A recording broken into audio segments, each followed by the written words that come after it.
When you understand the greater science of life, greater courage, more possibility, more fearlessness, more joy, more bliss.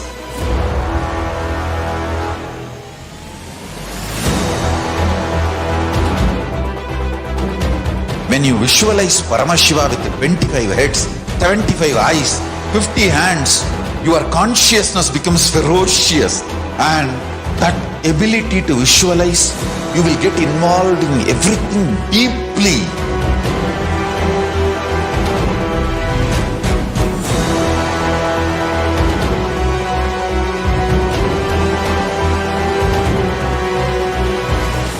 Involved people are the most delicious, most sweet, most beautiful, most juiciest beings of planet Earth.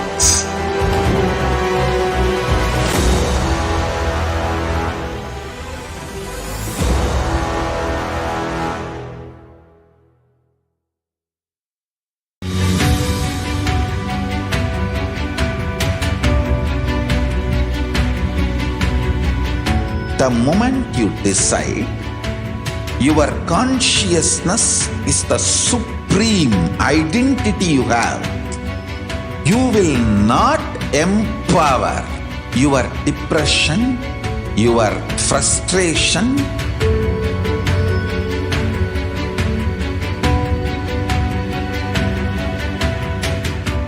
deal your problems, whether it is simple headache or depression, or the worst suicidal patterns, or life negativity, only through consciousness. Don't go for any other solution.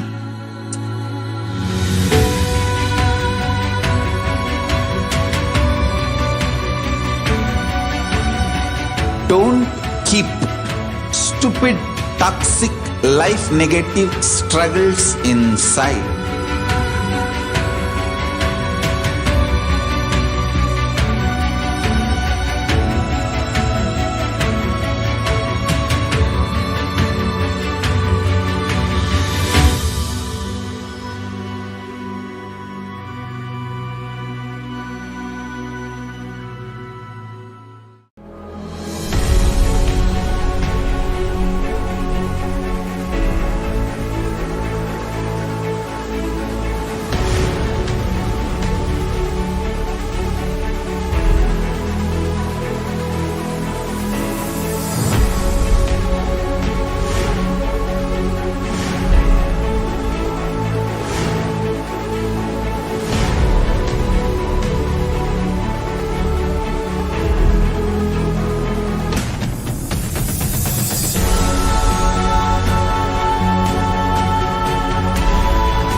Just be alive for next 3 years. Don't die within next 3 years. I guarantee you, I will reach you wherever you are.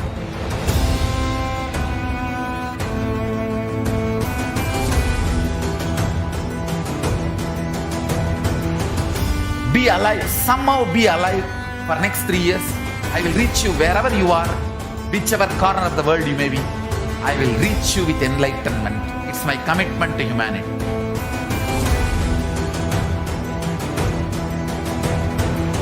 I'm going to empower, enlighten each and every one of you with the fuel and energy of the parallel universe.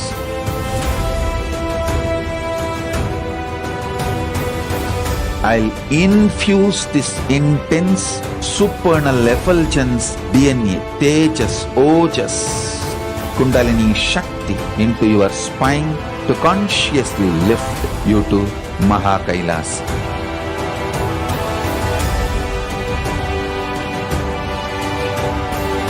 It is irreversible permanent enlightenment, irreversible power manifestation, irreversible permanent empowerment.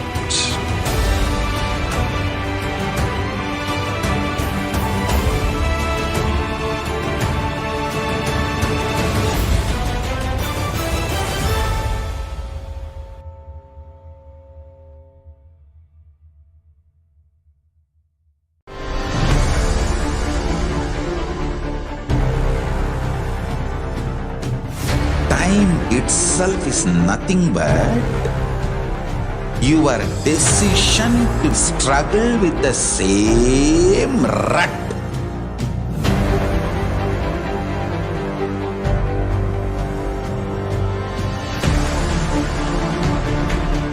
Your decision to struggle with the same rut is time, Kala.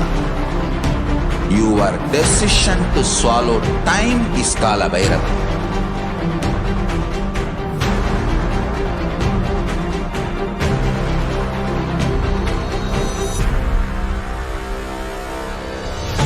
Stand.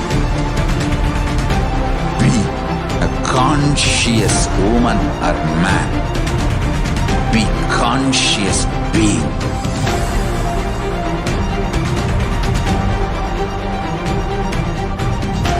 Shrink the time through conscious will.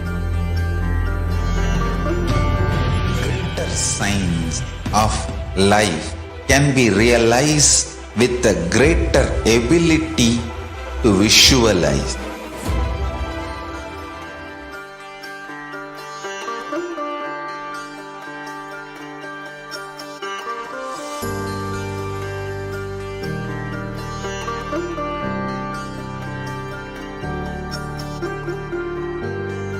KAILASA, the good God country.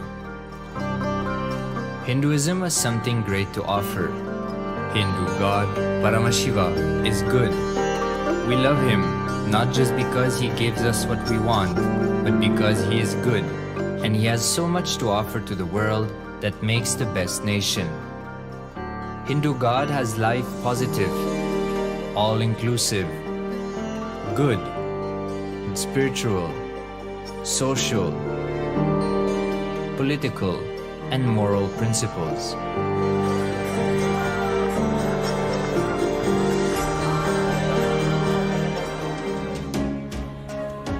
Hindu principles are guaranteed solutions for all the major problems of humanity: resettlement, violence and lawfare, impoverishment, inequality, environmental footprint, pandemic and biowar, disputes, feminist movement, women's rights, child rights, minority rights, linguistic rights, human rights. Because Hinduism has the best to offer to the world, KAILASA, standing tall since 1994 for the grand narrative of Hinduism, is the good God's country. Founder of KAILASA, Paramashiva, and his 1008th incarnation, the Supreme Pontiff of Hinduism, Jagadguru Mahasannidhanam, His Divine Holiness, Bhagwan Nithyananda Paramashivam, is the reviver of KAILASA, the enlightened civilization, the greatest Hindu nation.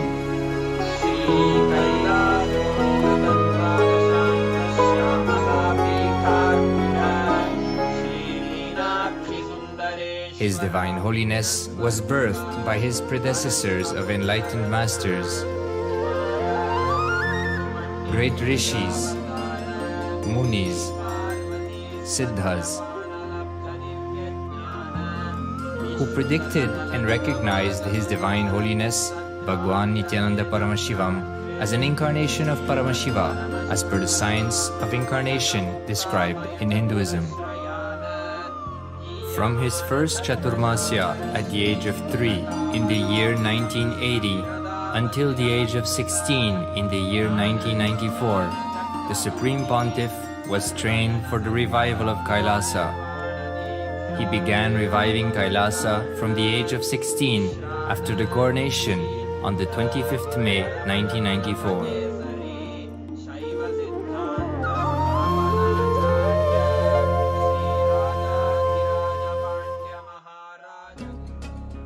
KAILASA that we see today is 26 years of sincere hard work of the reviver and Hindu diaspora all over the world.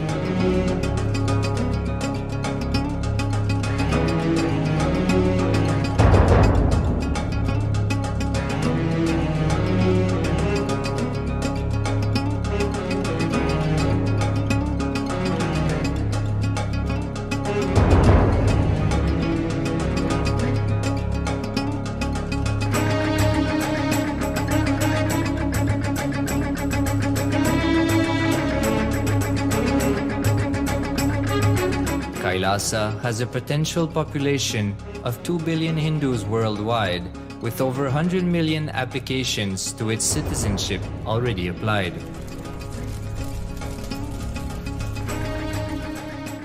Hinduism has stood over 10,000 years as an enlightened civilization, has been a global beacon of spiritual and timeless wisdom, technology, culture.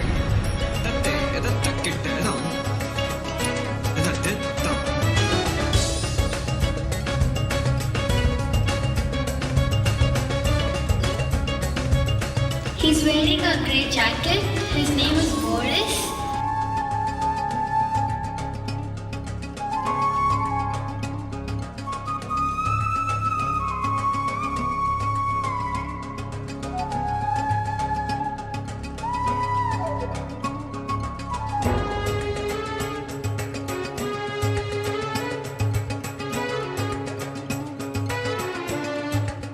The world's ancient civilization produced more than 40% of the world's GDP.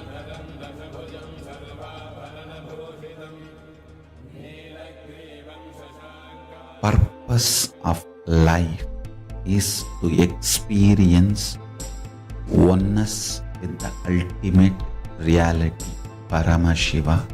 Life exists on the planet Earth for last 40 billion years, and 5 times life faced complete extinction on the planet Earth. But somewhere one DNA, one cell, living organism is thrown out of planet Earth, preserved inside a volcano rock. After millions of years comes back to Earth due to gravity or whatever reason, gets into the ocean and starts the life again. Sanatana Hindu Dharma is the conscious science to give breakthrough to your DNA through natural selection process and to your consciousness through the conscious decision process.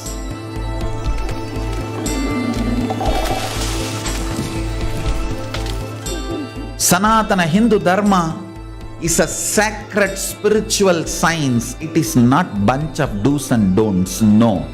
Please understand, it is the revelations of sacred truths, cosmic truths, powerful cognition. It is still alive, that science is available, time-tested, foolproof. This science of living enlightenment is the complete solution for all the problems individual or society our modern day humanity is facing,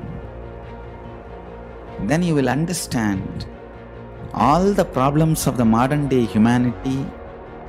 Sanatana Hindu Dharma is solution.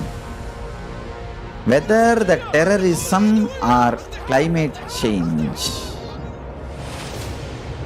natural calamities or man-made calamities, for all the problems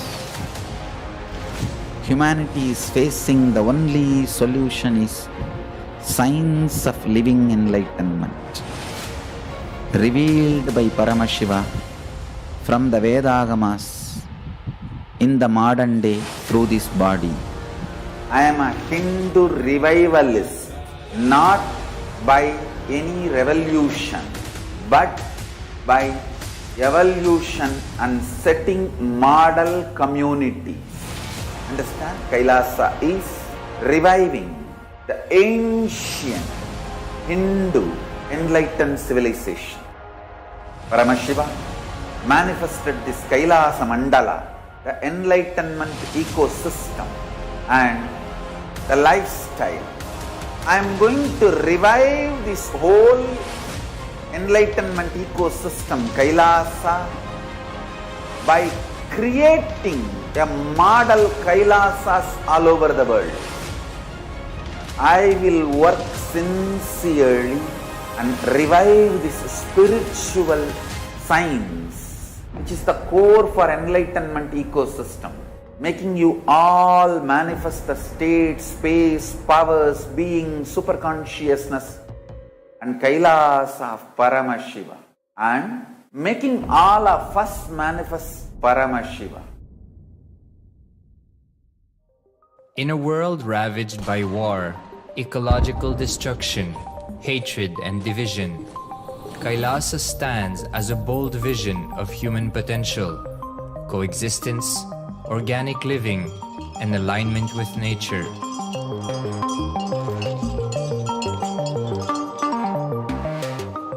Over the past 50 years, the world has seen the creation of dozens of new countries, and so if anything, it would be odd not to see a new country formed in the 21st century.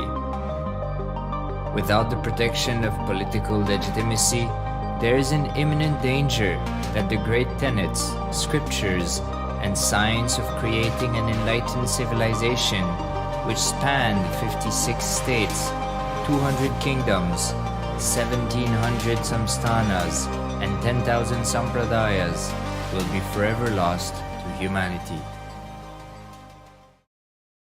The Hindu diaspora are highly successful around the world. They formed the dispossessed diaspora who has been driven to other countries because they are unable to practice their religion authentically in their own country. They have flourished in countries where they have been allowed to settle with religious freedom. For example, in the United States, Hindus are the most educated and highest earning community, with 77% of them holding a bachelor's degree and 48% having an income of $100,000 or more. Although they are only 1% of the population, Hindus have launched 13.5% of the startups in the USA. They hold leadership, technical and creative positions in companies such as Microsoft, Google, Facebook, etc. This success has been repeated around the world, in the UK, Canada, Australia, etc. James Kirkup, in his 2015 Telegraph article says, British Indians are not just the most successful immigrant group in this country's recent history, but the most successful group of people, full stop. He continues, more extraordinary than the rise in numbers is how it has taken place so harmoniously and profitably for this country and those in it. British Indians, quite simply, are among the most industrious, accomplished, and credible amongst us. The best of British, if you like. The same article says that British Hindus are barely 2% of the population, but 12% of all the doctors. Australia and Canada have understood the ingredients of fast economic growth of the country and are doing everything to attract the educated, rich Hindu community. Hindus are the fastest growing migrant population in Australia. In 2017, 200% more Hindus have received invitation for Canadian Permanent Residency Program. Even now, the Hindu diaspora worldwide are the richest. No divorce, have no cases of drugs and substance abuse, lowest mental disorder, no depression. Hinduism is the only religion which neither converts nor kills. Absolutely non-violent, the elite sect of mankind.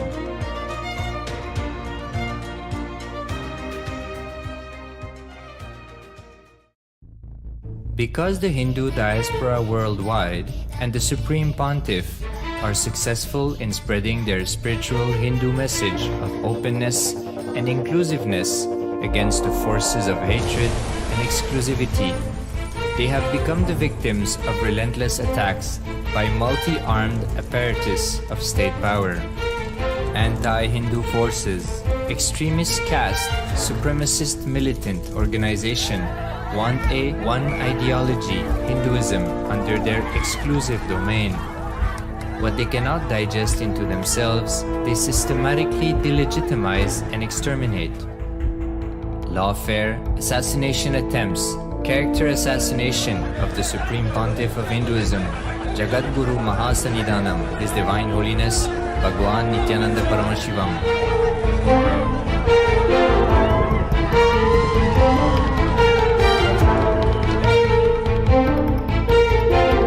Attempted assassination and assassinated Kailasians.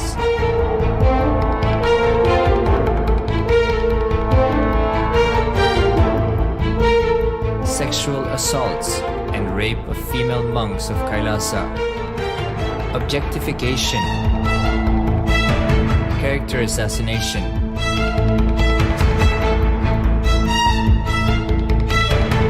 State-funded child abuse and sexual abuse on the children of Kailasa. Then I told I don't want to see a picture. Then I told I don't want to see a picture. Then they showed him a picture. State-operated embezzlement of funds, properties and assets donated by the Hindu diaspora worldwide for the purpose of the revival of Kailasa.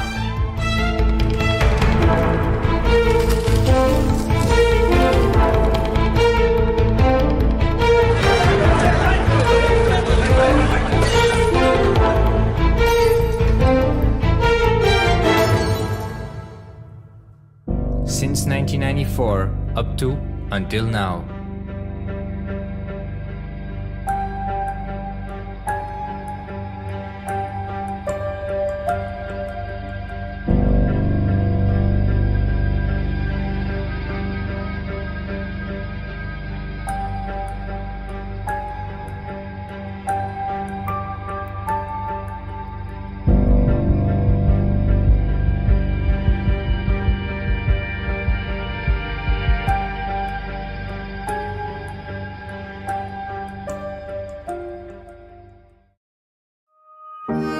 Building a nation is not a project accomplished overnight or by virtue of hope. Kailasa is the manifestation of 26 years of sincere hard work, sacrifices, integrity of the Supreme Pontiff of Hinduism, Jagadguru Mahasannidhanam, His Divine Holiness, Bhagwan Nithyananda Paramashivam, and the Hindu diaspora worldwide for the past 26 years for the enlightenment of humanity.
Greater signs of life can be realized with a greater ability to visualize.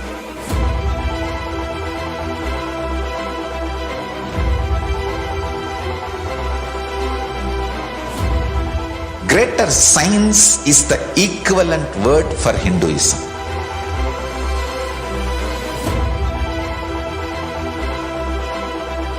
When you understand the greater science of life, greater courage, more possibility, more fearlessness, more joy, more bliss.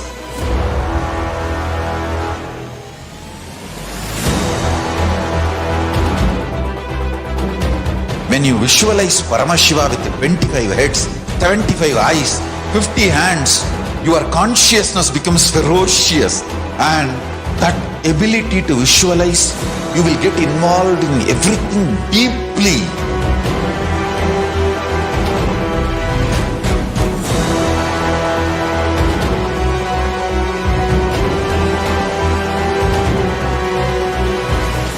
Involved people are the most delicious, most sweet, most beautiful, most juiciest beings of planet Earth.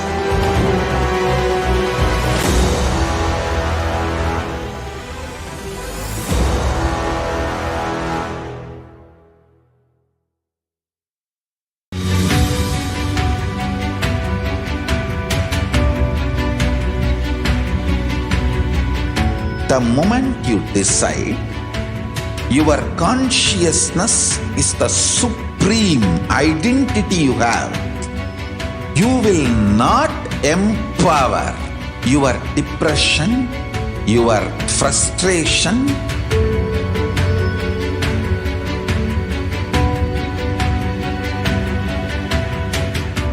deal your problems, whether it is simple headache or depression or the worst suicidal patterns or life negativity, only through consciousness. Don't go for any other solution.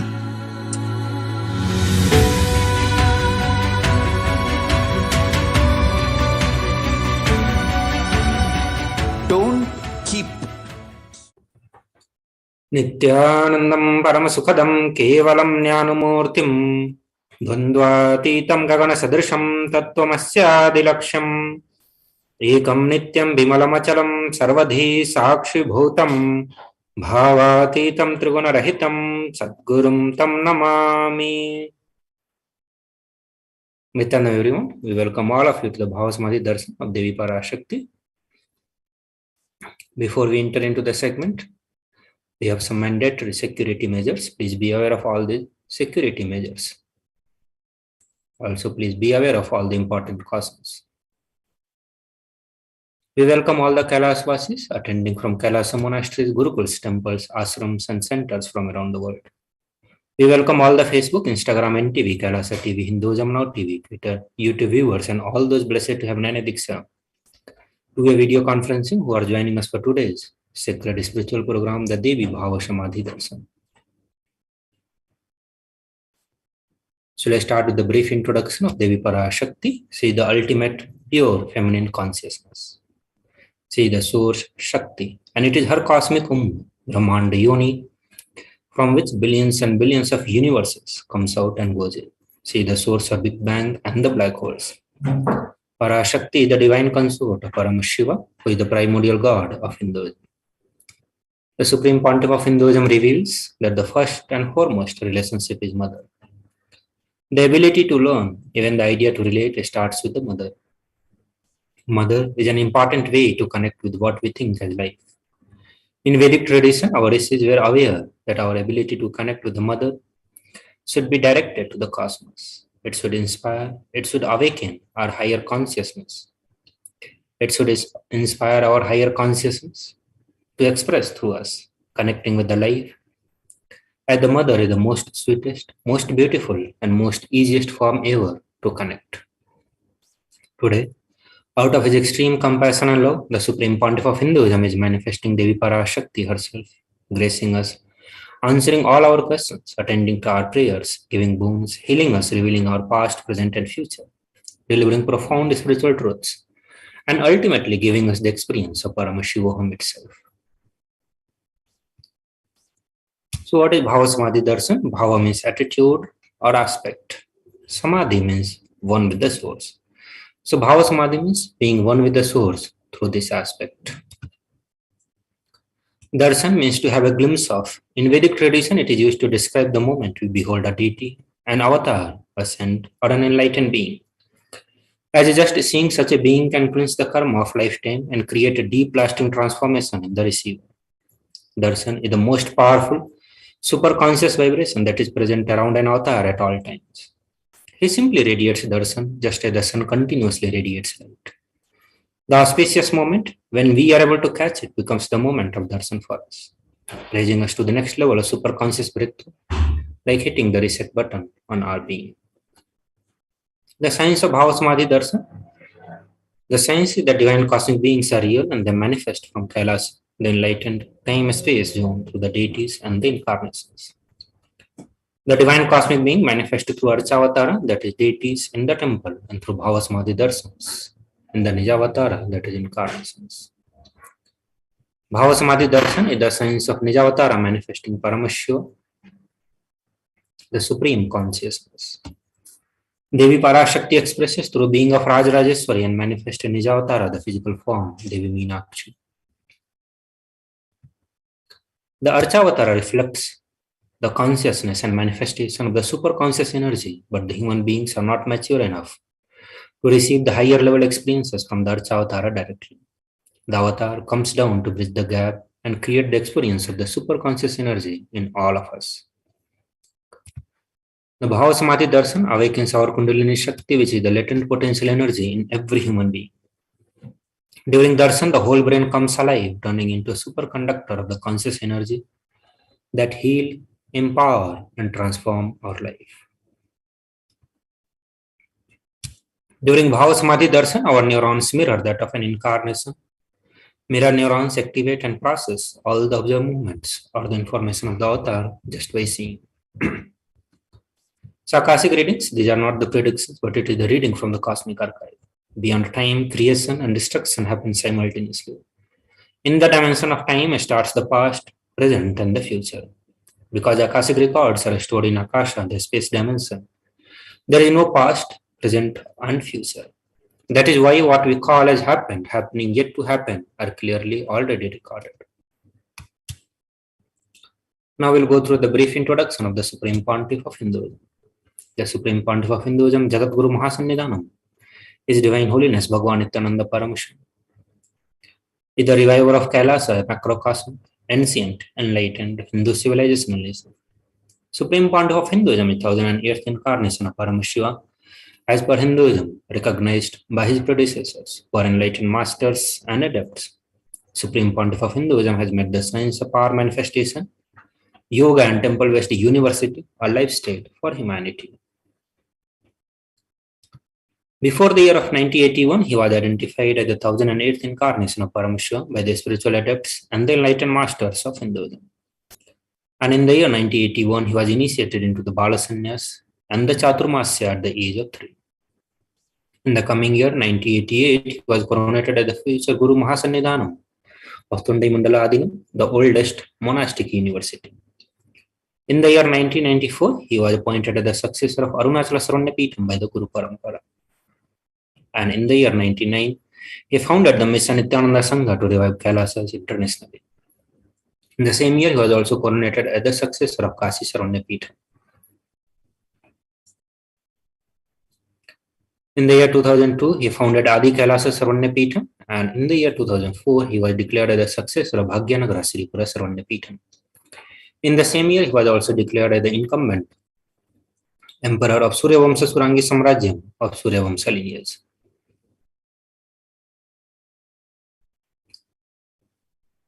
In the year 2007, he was declared as the Guru Mahasannidhanam of Adi Pallava Sarvanyapitham.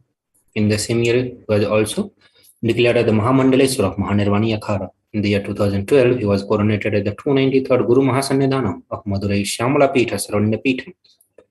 the oldest Hindu papal state and the monastic kingdom.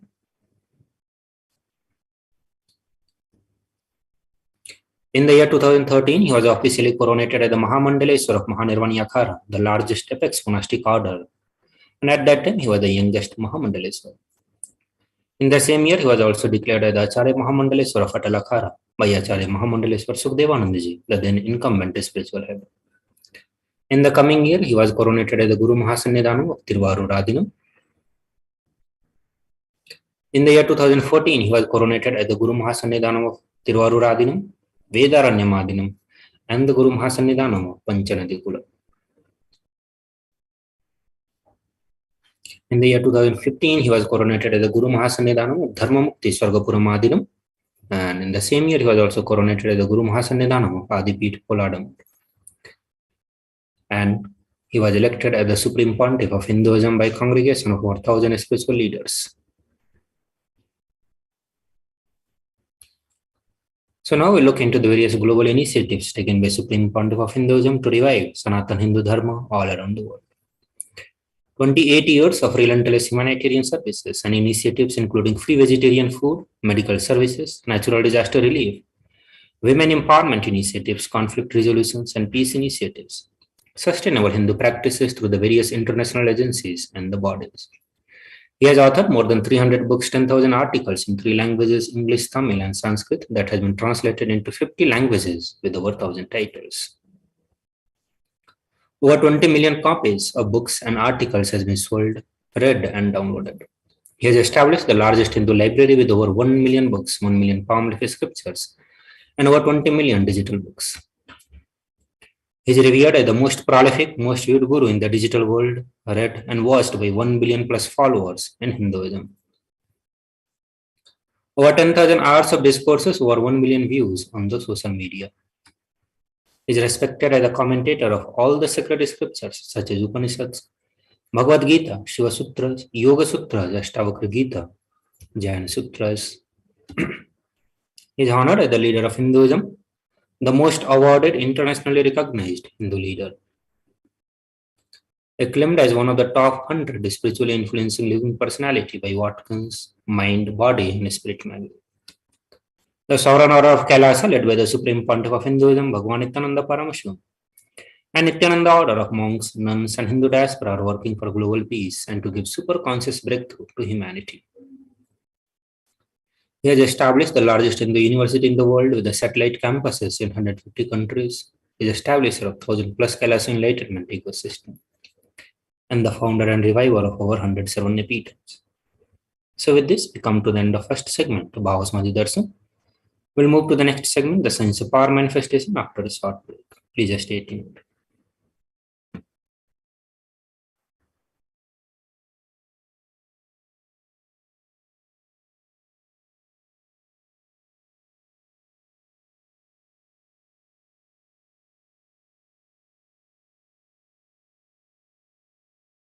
Greater signs of life can be realized with a greater ability to visualize.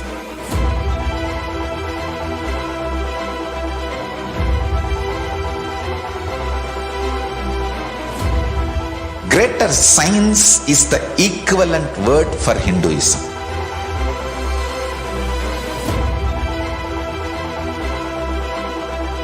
When you understand the greater science of life, greater courage, more possibility, more fearlessness, more joy, more bliss.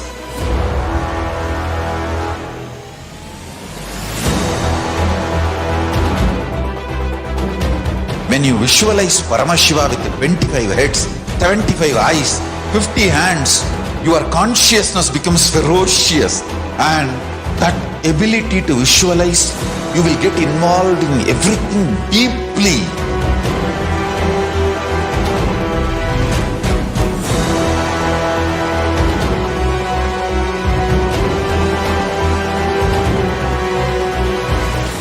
Involved people are the most delicious, most sweet, most beautiful, most juiciest beings of planet Earth.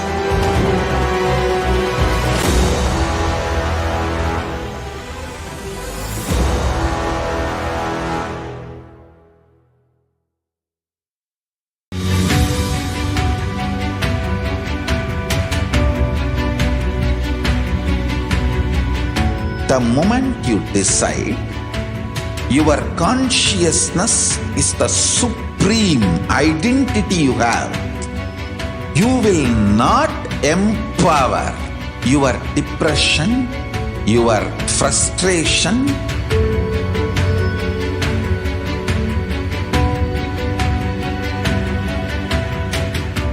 deal your problems, whether it is simple headache or depression or the worst suicidal patterns or life negativity, only through consciousness. Don't go for any other solution.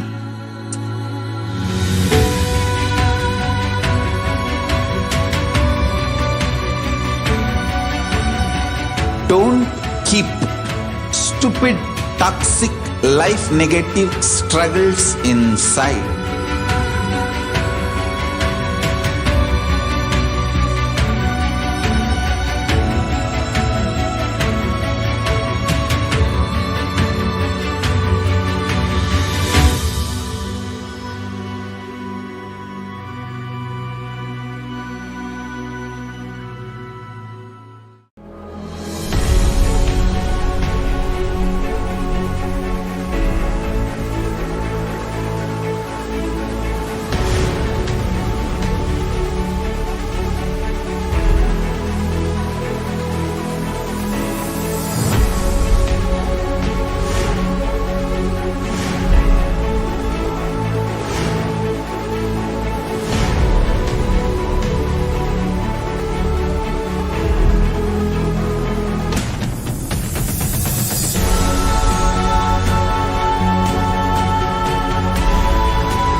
Just be alive for next 3 years. Don't die within next 3 years.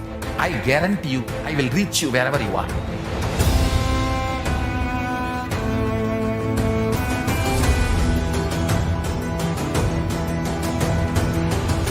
Be alive, somehow be alive for next 3 years. I will reach you wherever you are, whichever corner of the world you may be. I will reach you with enlightenment. It's my commitment to humanity.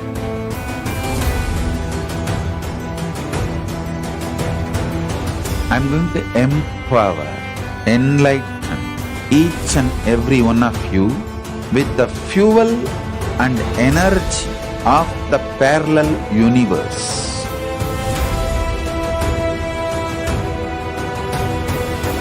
I'll infuse this intense supernal effulgence DNA, Tejas, Ojas, Kundalini Shakti into your spine to consciously lift you to KAILASA.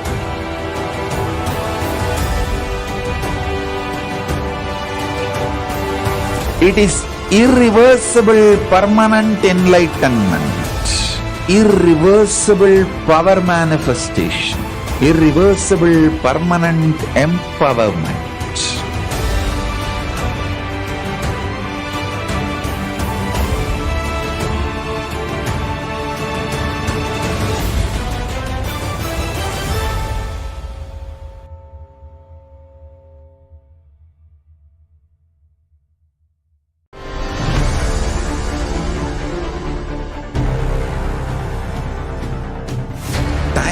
itself is nothing but your decision to struggle with the same rut.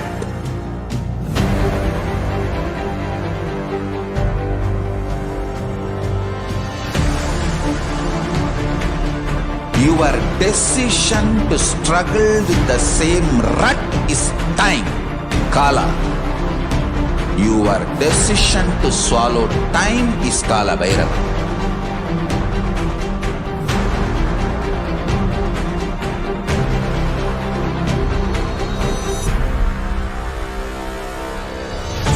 Stand. Be a conscious woman or man. Be conscious being.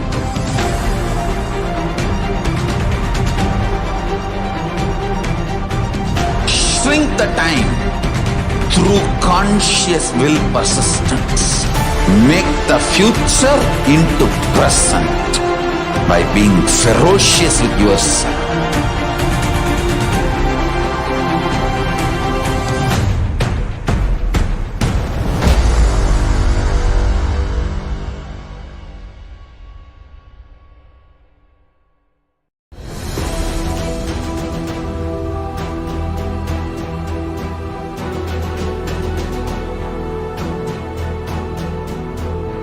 Your consciousness has power at this moment to swallow, digest, clean up all negativity and all toxins.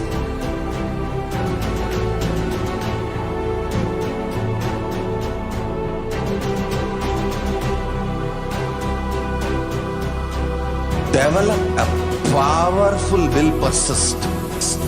That's the most important asset for life.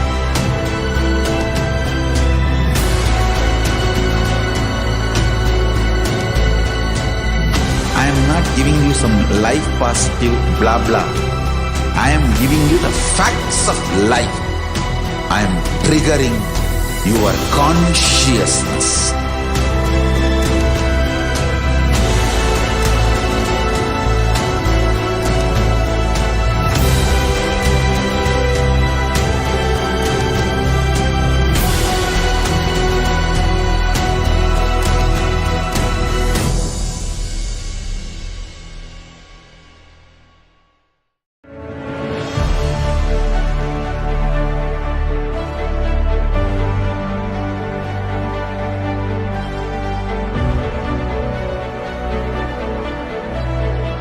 I am your Guru. I will make you enlightened. It's my commitment.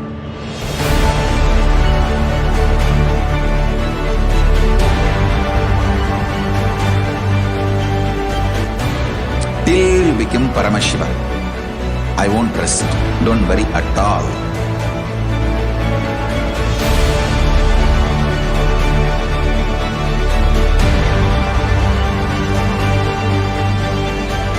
To all my disciples, I give you this as a boon. I'll swallow everything with which you are stuck and liberate you all.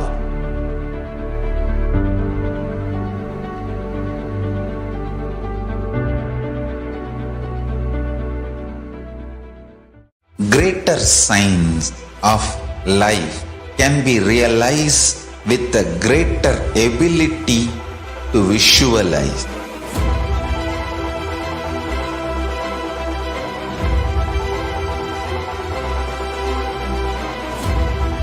Greater science is the equivalent word for Hinduism.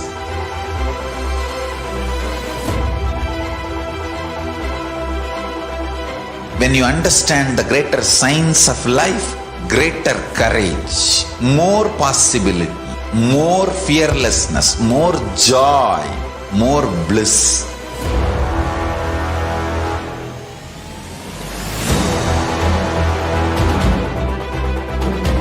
When you visualize Paramashiva with 25 heads, 75 eyes, 50 hands, your consciousness becomes ferocious, and that ability to visualize, you will get involved in everything deeply.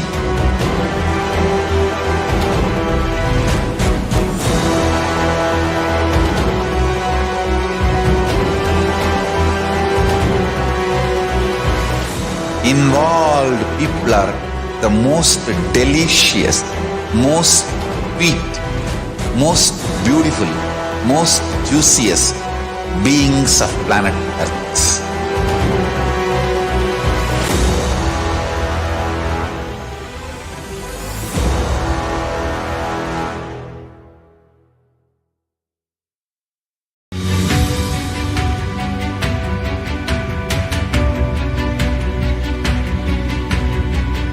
The moment you decide, your consciousness is the supreme identity you have.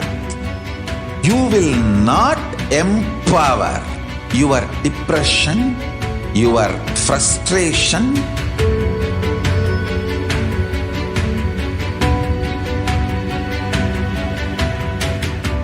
deal your problems, whether it is simple headache or depression or the worst suicidal patterns or life negativity, only through consciousness. Don't go for any other solution.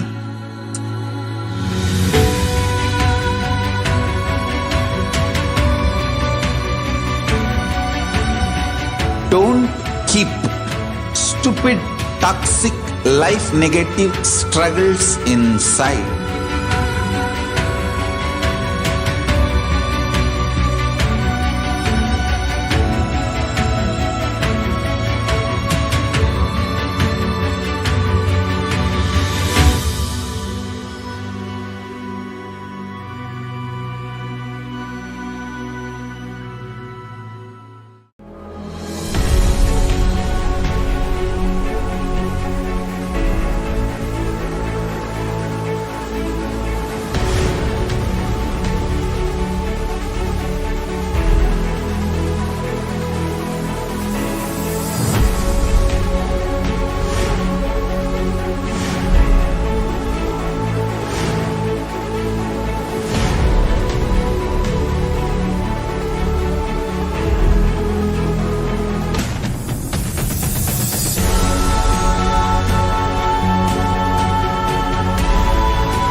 Nithyanam everyone, welcome back to the Bhavasamadhi Darshan.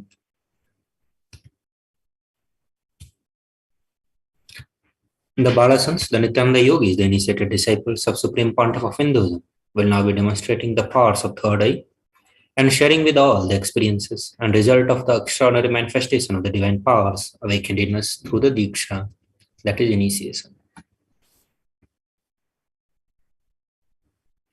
In today's Bhavasamadhi Darshan, all of us will be receiving the initiation into third eye awakening and the various other powers with the blessings and the grace of Supreme Pontiff of Hinduism. We will be manifesting the following powers: the power of third eye, which is the cosmic browsing center located between the brow, which upon initiation one can effortlessly express powers and see through the third eye just as you do with the two eyes.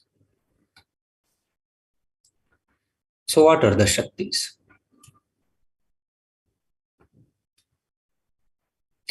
In the Vedagama, the source scriptures of Hinduism, Paramashiva reveals in elaborate detail that every human being is hardwired to be able to manifest 463 plus powers. Manifesting powers are described as the system, method, and the science for human beings to explore the various possibilities and powers and have access to various states of consciousness. The Shaktis manifest from the fundamental cognition that you are divine, and you need to manifest divine, and not that you are a man and you need to reach divine. The Shaktis express from the space of enlightenment as the side effect of feeling connection with the Guru, with the divine and the high integrity towards the Guru. Shaktis are the source of enlightenment, whereas Siddhis are on the path of enlightenment. Siddhis are the powers that manifest from the tapas or penance for enlightenment.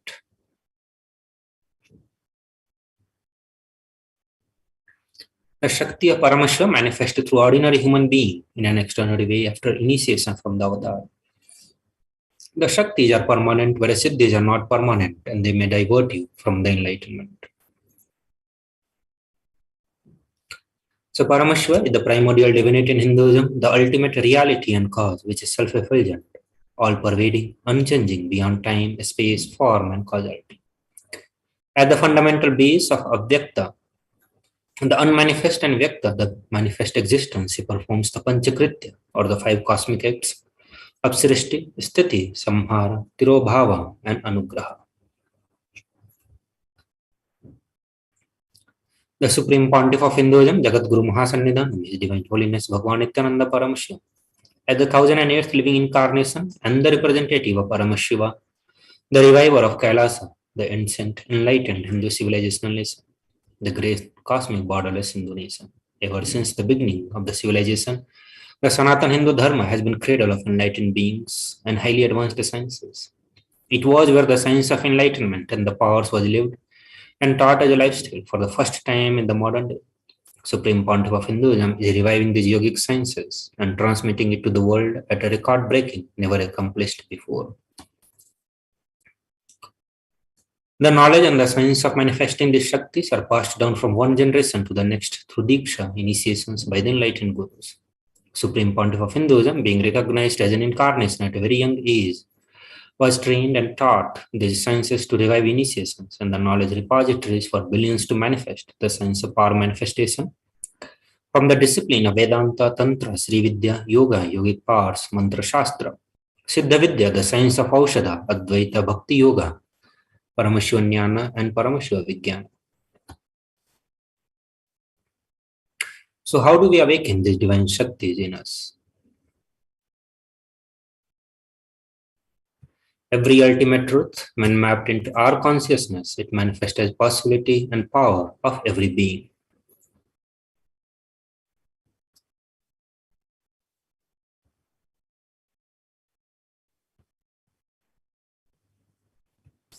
So now we look into the 4 different aspects of evidences that are used to authenticate the science of power manifestation. The Shastra Pramana, the eternal unchangeable truths revealed in the source scriptures. Apta Pramana, or the experiences and result of Aptas, are authorities for Hinduism, the Vedic rishis and the scientists who time tested and verified the science. The Atma Pramana, or the account of Supreme Pontiff of Hinduism, Jagadguru Mahasannidhanam, His Divine Holiness Bhagwan Nithyananda Paramashivam, this millennium's avatar personal experience of power manifestation. Pratyaksha Pramana, or the empirical evidences from the observations and the scientific experimentations. Vedas, which are the ultimate superior authorities for Hindus. Vedas are pure science where the ultimate truths are explained. Agamas are the scripture where the applied technology, the applied science is expanded. Vedas and Agamas, Veda-Agamas are given the status of Shruti as they are directly revealed by Paramashiva. They are ultimate, eternal, unchangeable truths. A reference cited from the Shastra or the source scriptures is called Shastra Pramana. So now we'll go through the Shastra Pramana, Apta Pramana, Atma Pramana, and Sakshi Pramana for the power of body scanning.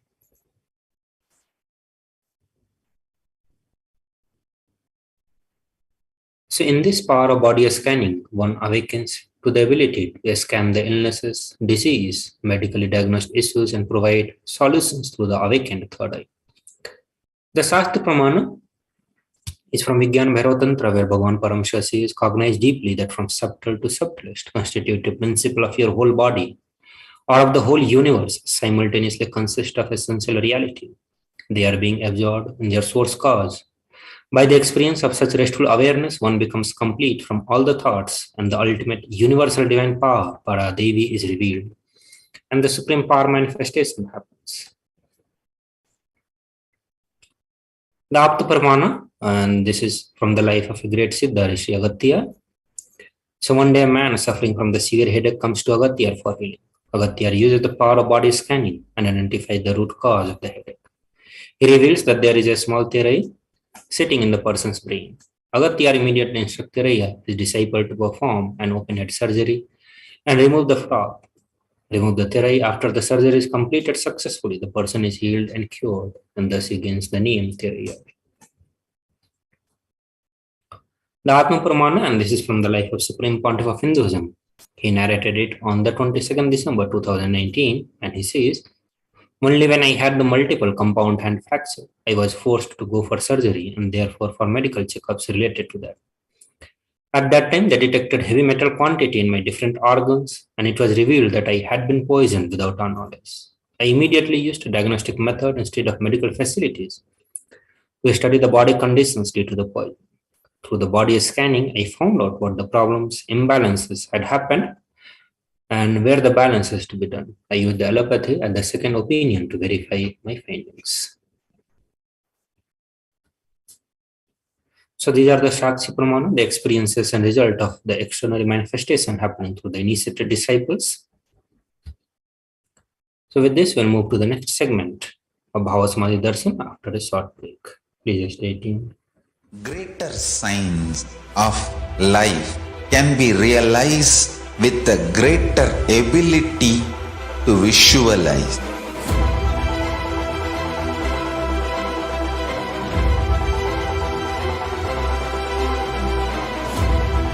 Greater science is the equivalent word for Hinduism.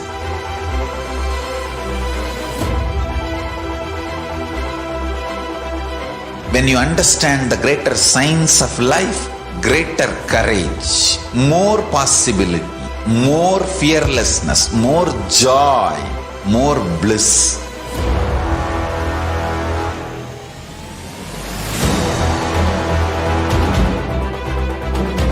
When you visualize Paramashiva with 25 heads, 75 eyes, 50 hands, your consciousness becomes ferocious, and that ability to visualize, you will get involved in everything deeply.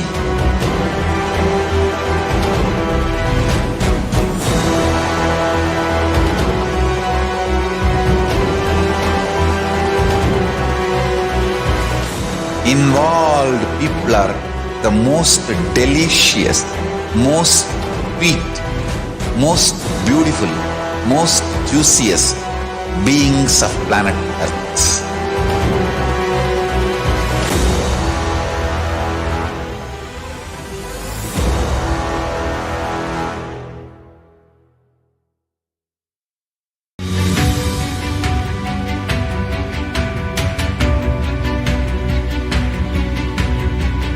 The moment you decide, your consciousness is the supreme identity you have. You will not empower your depression, your frustration,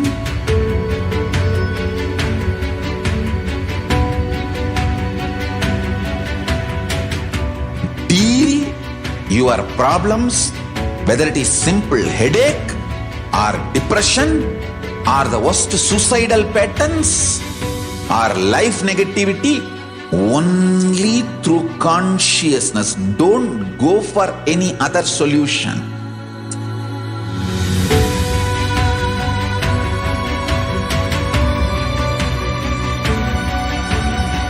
Don't keep stupid, toxic, life negative struggles inside.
alive for next 3 years. Don't die within next 3 years. I guarantee you, I will reach you wherever you are.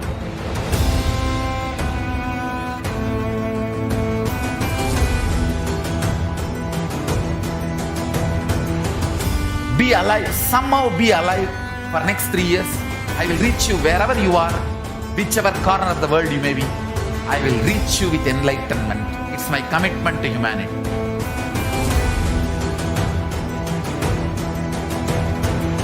I'm going to empower, enlighten each and every one of you with the fuel and energy of the parallel universe.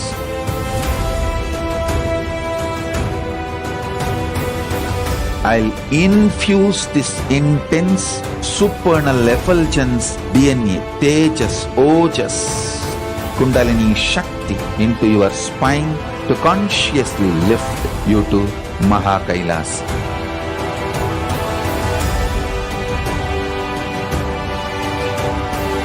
It is irreversible permanent enlightenment, irreversible power manifestation, irreversible permanent empowerment.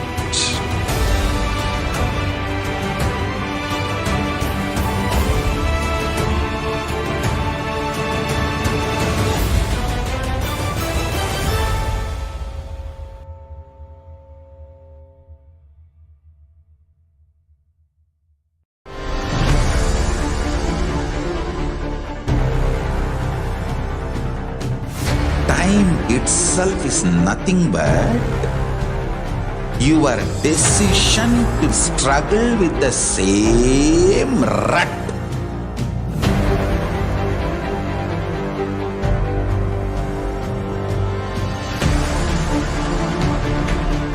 Your decision to struggle with the same rut is time, Kala. Your decision to swallow time is Kala Bhairava.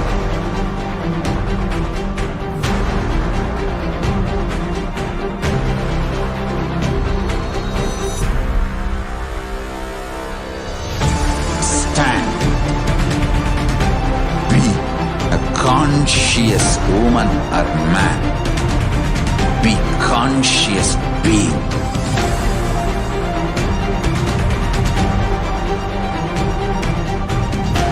Shrink the time through conscious will persistence. Make the future into present by being ferocious with yourself.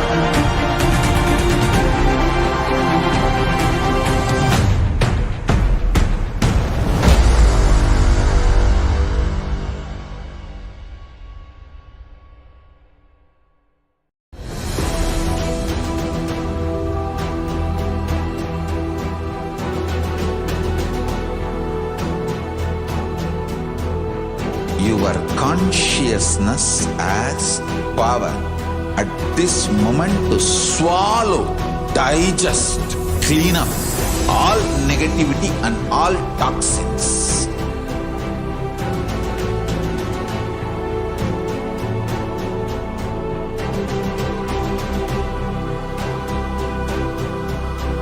Develop a powerful will persistence. That's the most important asset for life.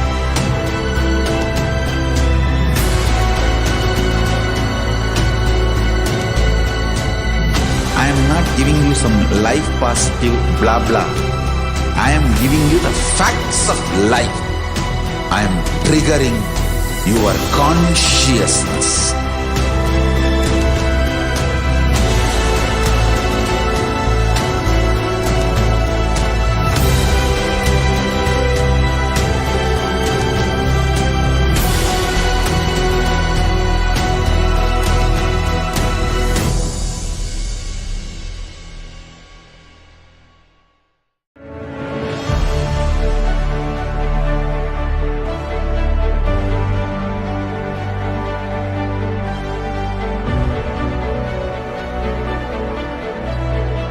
I am your Guru.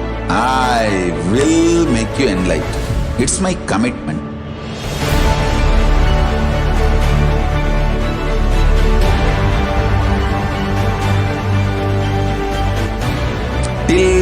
Paramashiva.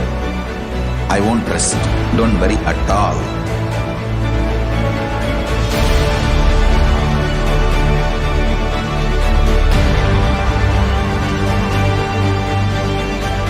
To all my disciples, I give you this as a boon. I'll swallow everything with which you are stuck and liberate you all.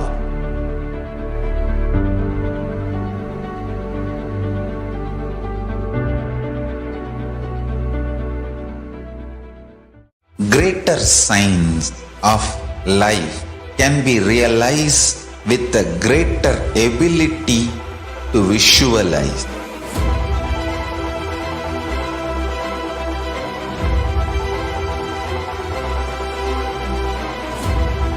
Greater science is the equivalent word for Hinduism.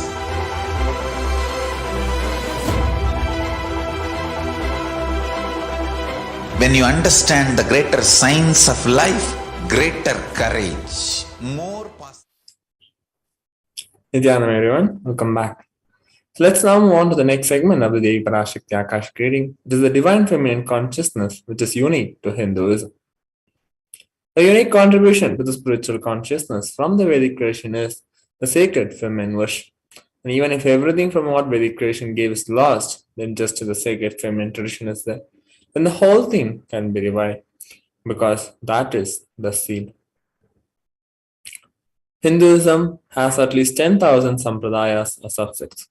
And if all sampradayas are lost for some reason, and only this one sampradaya, the Devi worship remains, the whole thing can be brought back, because the whole thing is centered on this one, the mother worship. Mother worship carries the blueprint, the hologram of the whole Vedic tradition. That sacred feminine worship is a hologram of the Vedic tradition.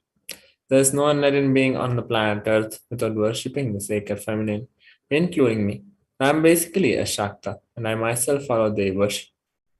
From the beginning, if you see my biography, and all the ladies I carved, the darshan I had, are mother-based, Devi-based.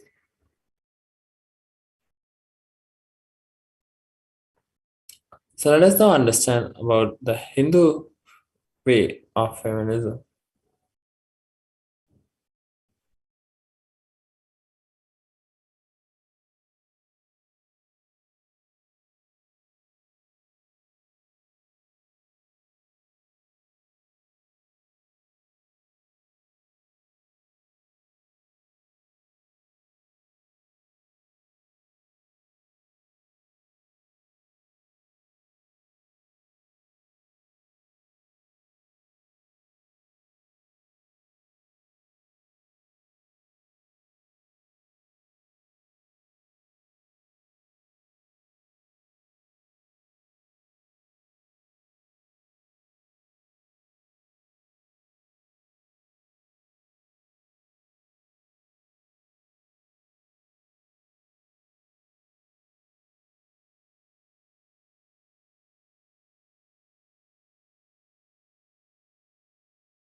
is going to leave the body. Religion in Hinduism, not just religion, even the Hindu economy, Hindu social system, everything is feminist. The women-centered, everything is feminist. When time comes, I'll try to reveal more details about it. How the woman is the foundation of Hindu civilization. They formed the basis of Hindu civilization. Someone asked Ramakrishna when he was in deathbed. Literally, everyone knows that he is going to leave the body soon. I should not use the word deathbed for the great incarnations like him. They never die, but the time to leave their body. Everyone knows that he is going to leave the body. close, sincere devotees of him, they come and ask him, Bhagavan, how can you leave the body so soon? Still, you have not trained enough people to continue your mission. Only few boys are trained and they are too young. He smiles and says, one woman is enough to carry my mission. She is already trained, Sharada Devi. She is trained enough. She will be the foundation from which this Ramakrishna Sampradaya, this whole civilization, revival will start. And that's true. It is she, Parashakti Jagat Janani Sharada Devi. She formed the foundation for this whole Ramakrishna Sampradaya to flower. I tell you, in Hindu civilization, spirituality, religion, Hindu economy, everything is centered on mother, on women.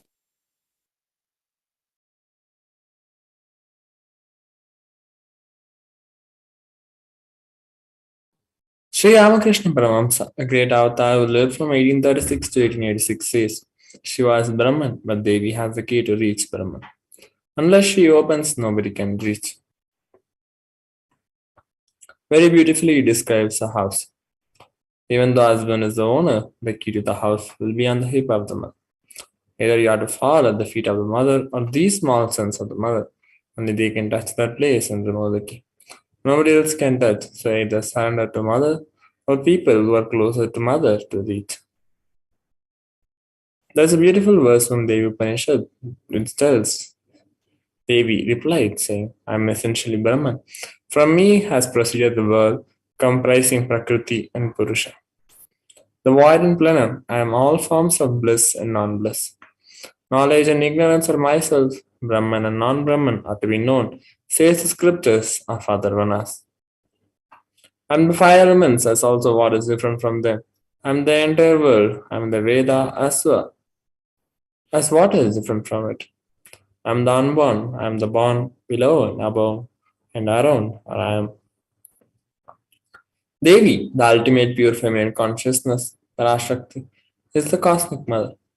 It is her cosmic womb from which billions and billions of universes comes out and goes.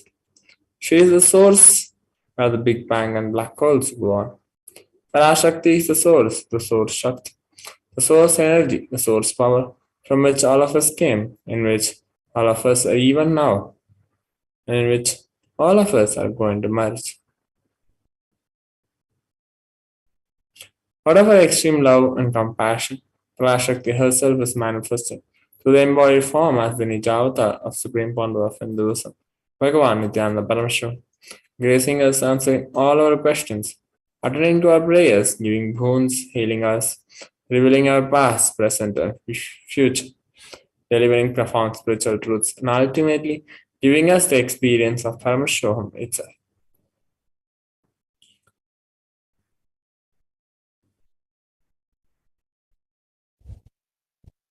Om, Om, Om.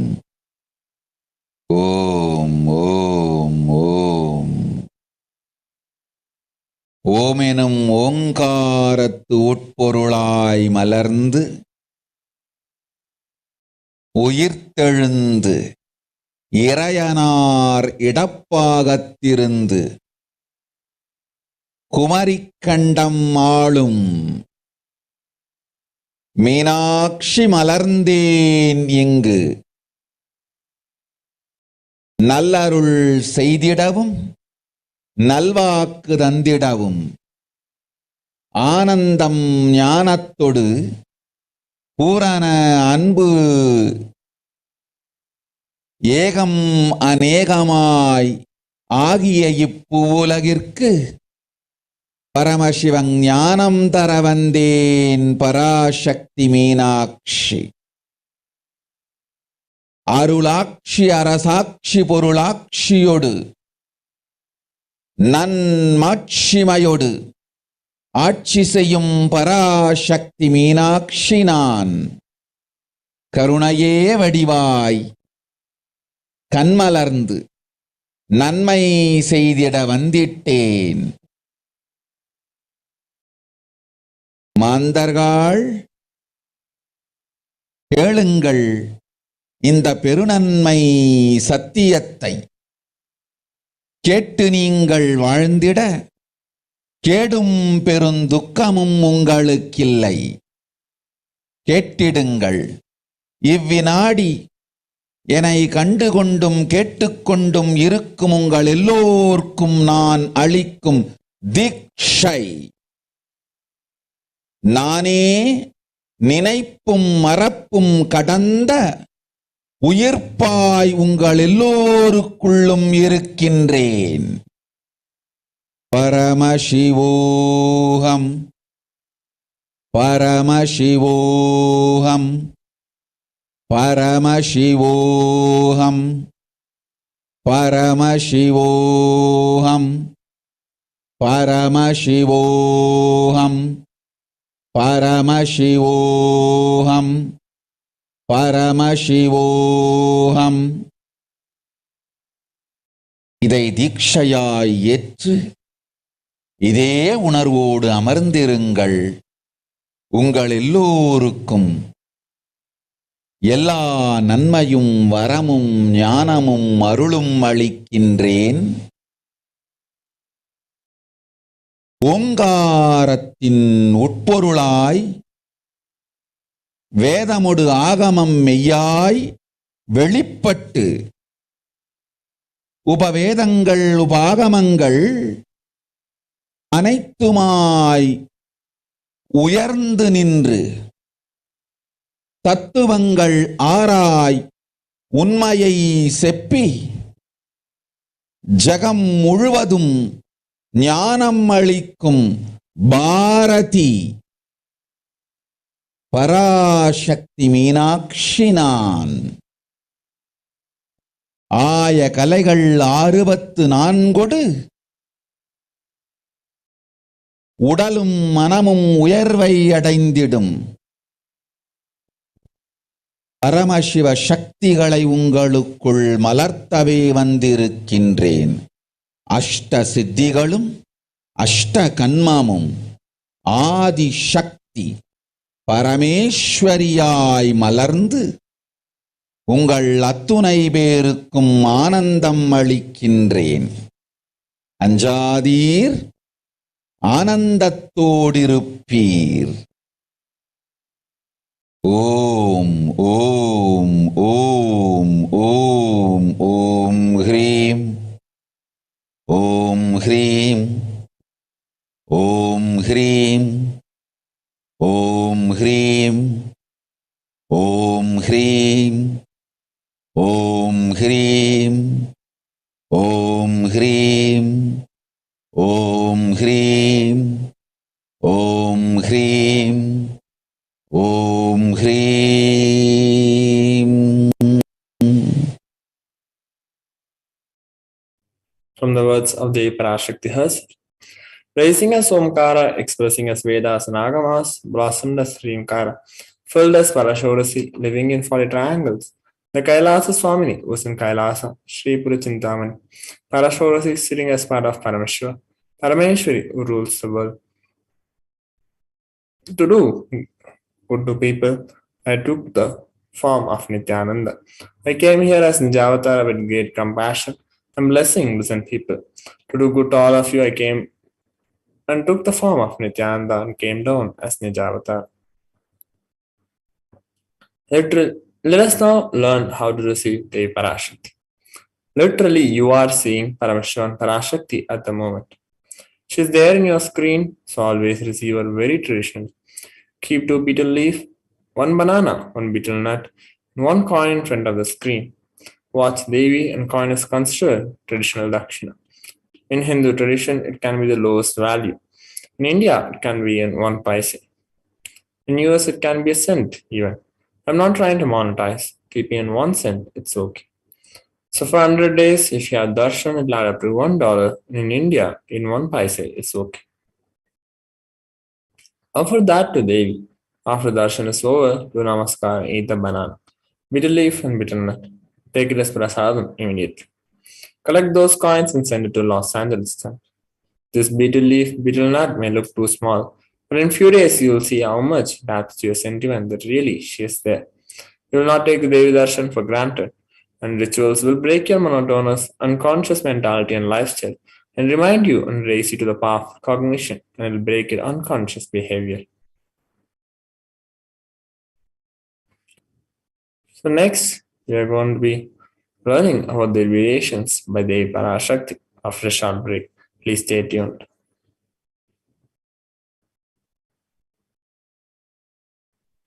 Greater signs of life can be realized with a greater ability to visualize.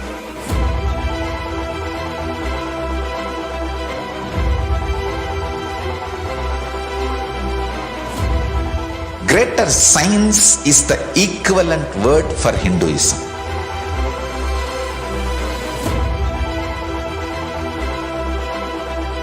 When you understand the greater signs of life, greater courage, more possibility, more fearlessness, more joy, more bliss.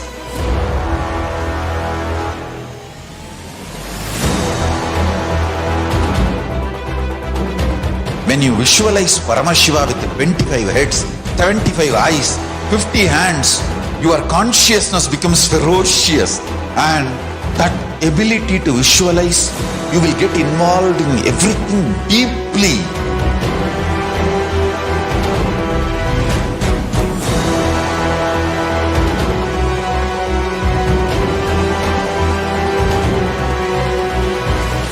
Involved people are the most delicious, most sweet, most beautiful, most juiciest beings of planet Earth.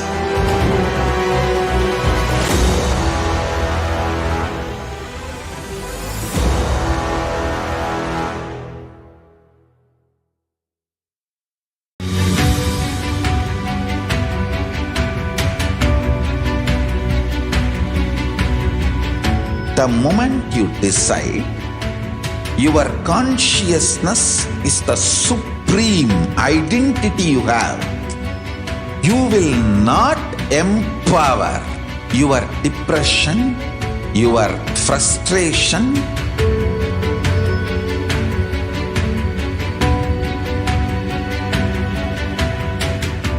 deal your problems, whether it is simple headache or depression or the worst suicidal patterns or life negativity, only through consciousness. Don't go for any other solution.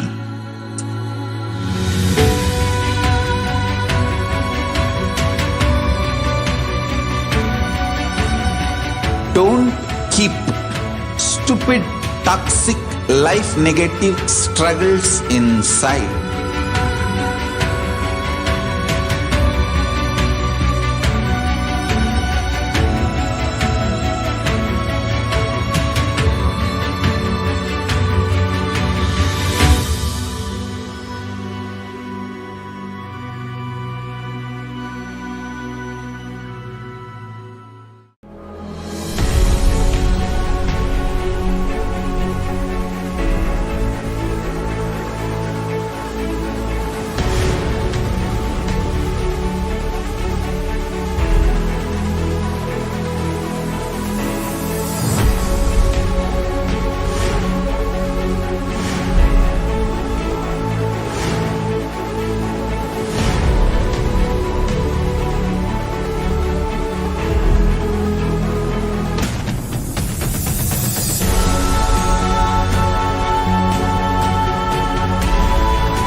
alive for next 3 years. Don't die within next 3 years.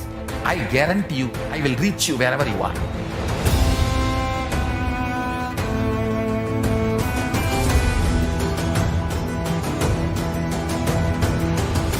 Be alive, somehow be alive for next 3 years. I will reach you wherever you are, whichever corner of the world you may be. I will reach you with enlightenment. It's my commitment to humanity.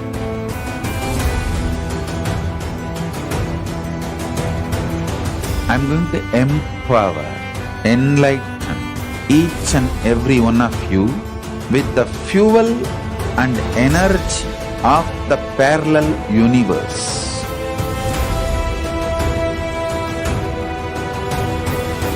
I'll infuse this intense supernal effulgence DNA, Tejas, Ojas, Kundalini Shakti into your spine to consciously lift you to KAILASA.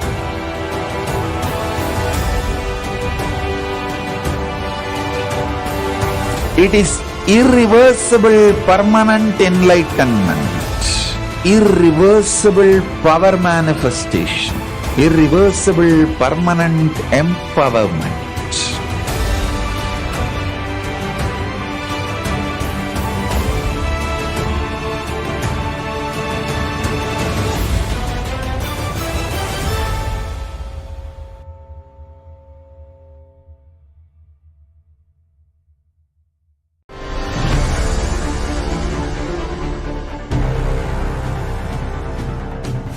Time itself is nothing but your decision to struggle with the same rut.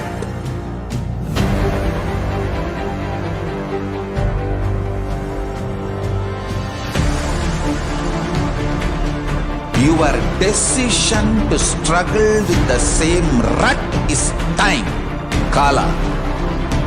Your decision to swallow time is Kala Bhairava.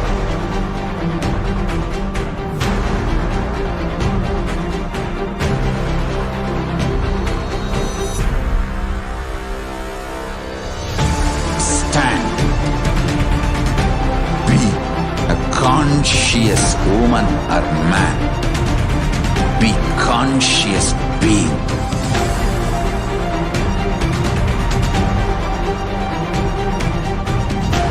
Shrink the time through conscious will persistence.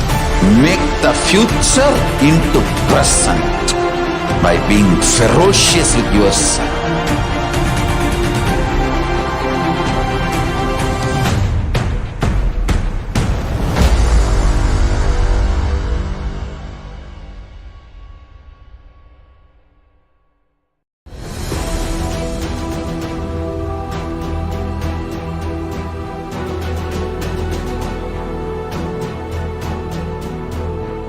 Your consciousness as power at this moment to swallow, digest, clean up all negativity and all toxins.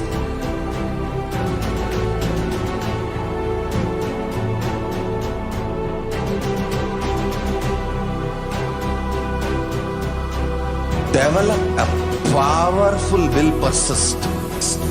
That's the most important asset for life.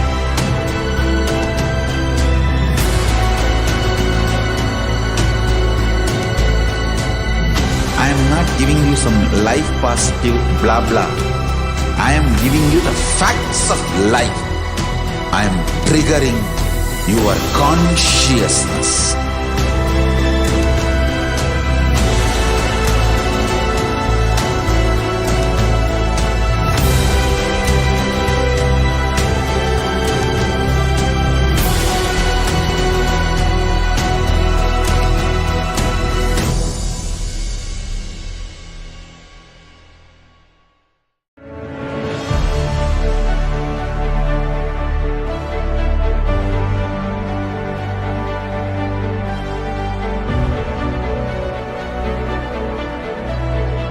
I am your Guru. I will make you enlightened. It's my commitment.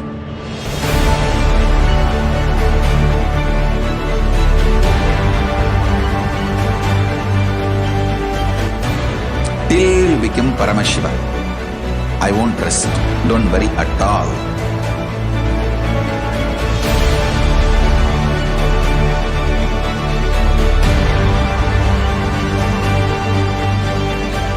To all my disciples, I give you this as a boon. I'll swallow everything with which you are stuck and liberate you all.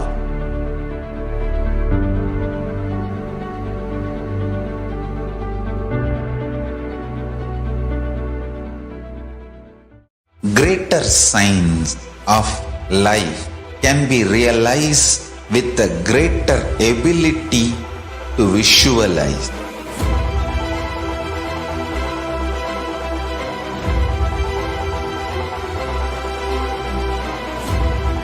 Greater science is the equivalent word for Hinduism.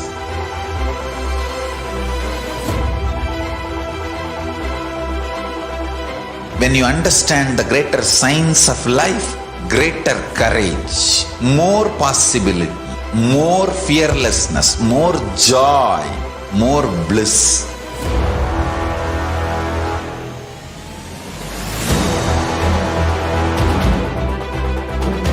When you visualize Paramashiva with 25 heads, 75 eyes, 50 hands, your consciousness becomes ferocious, and that ability to visualize, you will get involved in everything deeply.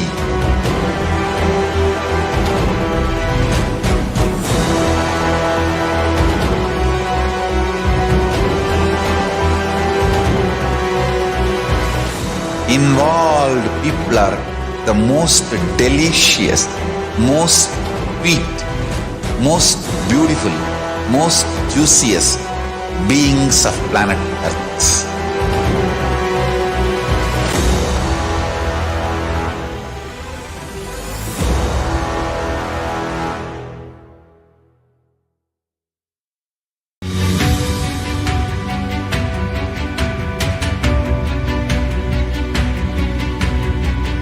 The moment you decide, your consciousness is the supreme identity you have. You will not empower your depression, your frustration,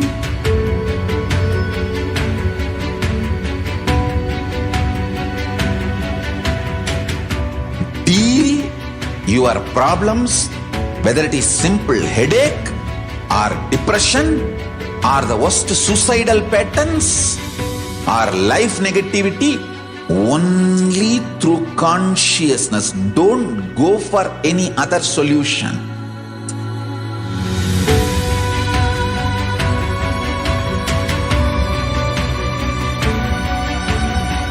Don't keep stupid, toxic, life negative struggles inside.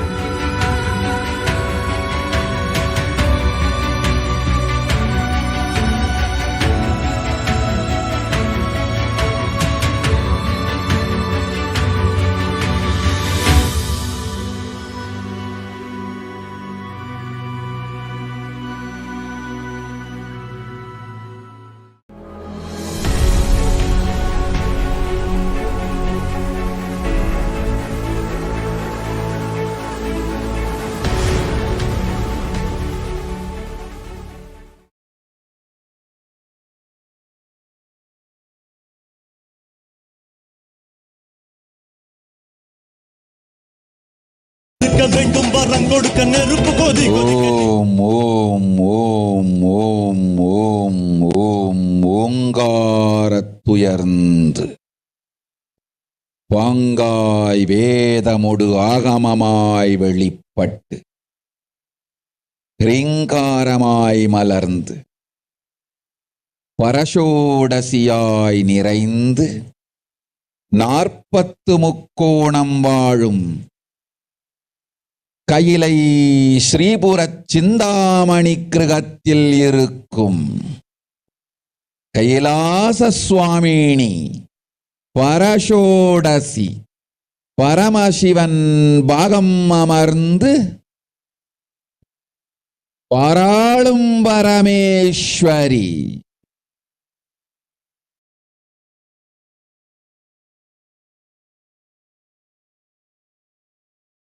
Paramasakti Manonmani Meenakshi Nithyanandanai நிஜாவதாரம் கொண்டேன் இங்கு எல்லோர்க்கும் நல்வரம் தந்திட எல்லா நன்மையும் அருளிட. இரண்ய கர்ப்பஸ்வரூபிணி பிரம்மாண்டயோனி சாம்பவி சந்திரமௌலி ரபலா அபர்ணா உமா பார்வதி சாவித்ரி நவயவனா சாம்ராஜ்யலக்ஷ்மி பரமேஸ்வரி பரஷோடசி மீனாட்சி நித்யானந்தனாய் உருக்கொண்டு இங்கு நிஜாவதாரமாய் வந்தேன். அருட்பெருங்கருணையினால் அருளுகின்றேன் கேளுங்கள். மக்களே, உங்கள் எல்லோருக்கும் நன்மை செய்யவே நாம் இங்கு நித்யானந்தன் வடிவு கொண்டு நிஜாவதாரமாய் இறங்கி வந்தோம். இந்திய நாட்டு மக்களே, கேட்டுக்கொள்ளுங்கள், நன்றாய் கேளுங்கள். காலம் காலமாய் அவதார புருஷர்கள் வந்து மலர்ந்து உலகிற்கு நன்மை செய்யும் மிக பெரும் ஞான பூமி பாரதம். இருக்கின்ற ஒரு பாரதத்தை இழக்க இயலாது மக்களே. ஞான கர்ப்பத்தை மலடாக்க இயலாது. வாழையடி வாழையன ஞானிகளும் அவதார புருஷர்களும் வந்தே தீர வேண்டும், வாழ்ந்தே தீர வேண்டும், மலர்ந்தே தீர வேண்டும். உலகிற்கு அதுவே உத்தம நன்மை. ஒரு சில கயவர்கள் மாயையில் சிக்கி செய்திட்ட சதிகளால் உலகை பலி கொடுக்க ஆகாது. சிருஷ்டி நஷ்டமடைய கூடாது. பிரபஞ்சம் அழிந்துவிடக் கூடாது. பிரளயத்து இருந்து இந்த பிரபஞ்சத்தை காக்கவே பெரும் கப்பல் நானொன்று செய்தேன். அதன் பெயரே ஆதி கைலாசம். ஆதி கைலாசம் இந்த பிரபஞ்சத்தில் இருக்கும் ஞான சக்திகளை ஒன்றாய் திரட்டி பிரளயத்திலிருந்து மக்களை காத்திடவே நாம் செய்த கப்பல். துரோகிகள் சூழ்ச்சியாலும் விரோதிகள் ஆட்சியாலும் வழியின்றி கப்பலை விட்டு மாலுமியே ஒதுங்க வேண்டிய காலம் வந்ததையா. அதனால்தான் ககனம் கொந்தளித்து பேரழிவை நோக்கி சென்று கொண்டிருக்கின்றது. மக்களே, அறியாத தனத்தினால் மாயையில் சிக்கி குழந்தைகள் தவறு செய்தாலும் பிரபஞ்சம் அழியாது காக்க வேண்டியது பராசக்தி, பரமசக்தி, பரஷோடசி மனோன்மணியின் பொறுப்பென்பதால் சத்தியங்கள் சிலவற்றை சொல்லுகின்றேன். நன்றாய் கேட்டுக்கொள்ளுங்கள். அடுத்த சில மாதங்களில் 1000 அல்ல, லட்சம் அல்ல, கோடியில் உயிர்கள் பலியாகும். இந்திய நாட்டினில் கோடியில் உயிர்கள் பலியாகும். உண்மையை சொல்லுகின்றேன், நன்மையை சொல்லுகின்றேன். தேடிக்கொள்ளுங்கள் உங்கள் வாழ்க்கைக்கு பாதுகாப்பை. ஆதி கைலாசத்தை நிர்வகிக்கும் அன்பர்களே, நன்றாய் கேளுங்கள். 12 ஆண்டுகளுக்கு முன்பாக வரப்போகும் இந்த மாபெரும் பிரளயத்தை தெரிந்து கொண்டு உலகில் இருக்கும் எல்லா ஔஷத சக்திகளையும் ஒன்றாய் திரட்டி நவபாஷாணத்து நிறுத்தி ஆனந்த லிங்கமாய் வைத்திய சரோவரத்தில் ஸ்தாபித்து வைத்தேன். வருகின்ற குரு பூர்ணிமையோடு 12 ஆண்டுகள் அந்த ஞான ரசவாதம் பழுத்து முதிர்ந்து முழுமையான நவபாஷாண லிங்கமாய் மலர்ந்து விடுகின்றது. வருகின்ற குரு பௌர்ணமியில் இருந்து வருகின்ற எல்லோரும் அங்கு வந்து நவபாஷாண தீர்த்தத்தில் தீர்த்தமாடிச் செல்ல அனுமதியுங்கள். அதற்கு வகை செய்யும் விதத்திலே நல்ல முறையிலே எல்லா நன்மையும் செய்து வையுங்கள். இந்த தீர்த்தத்தில் தீர்த்தமாடியோர்க்கும் அந்த தீர்த்தத்தை அருந்தியோர்க்கும் கொரோனா கொடுந்தொற்று வராது, மரணம் இல்லை, துக்கம் இல்லை. இது அறிவியல் பூர்வமாய் அனுபவபூர்வமாய் நிரூபிக்கப்படும். அதனால் கோடிக்கணக்கில் மக்கள் வரிசையில் நின்று தினந்தோறும் வந்து நவபாஷாணத்தாலான ஆனந்த லிங்கத்தில் நித்யானந்த லிங்கத்தில் நீராடி வணங்கி நன்மை பெற்றுச் செல்வார்கள். நன்றாய் கேளுங்கள் மக்களே.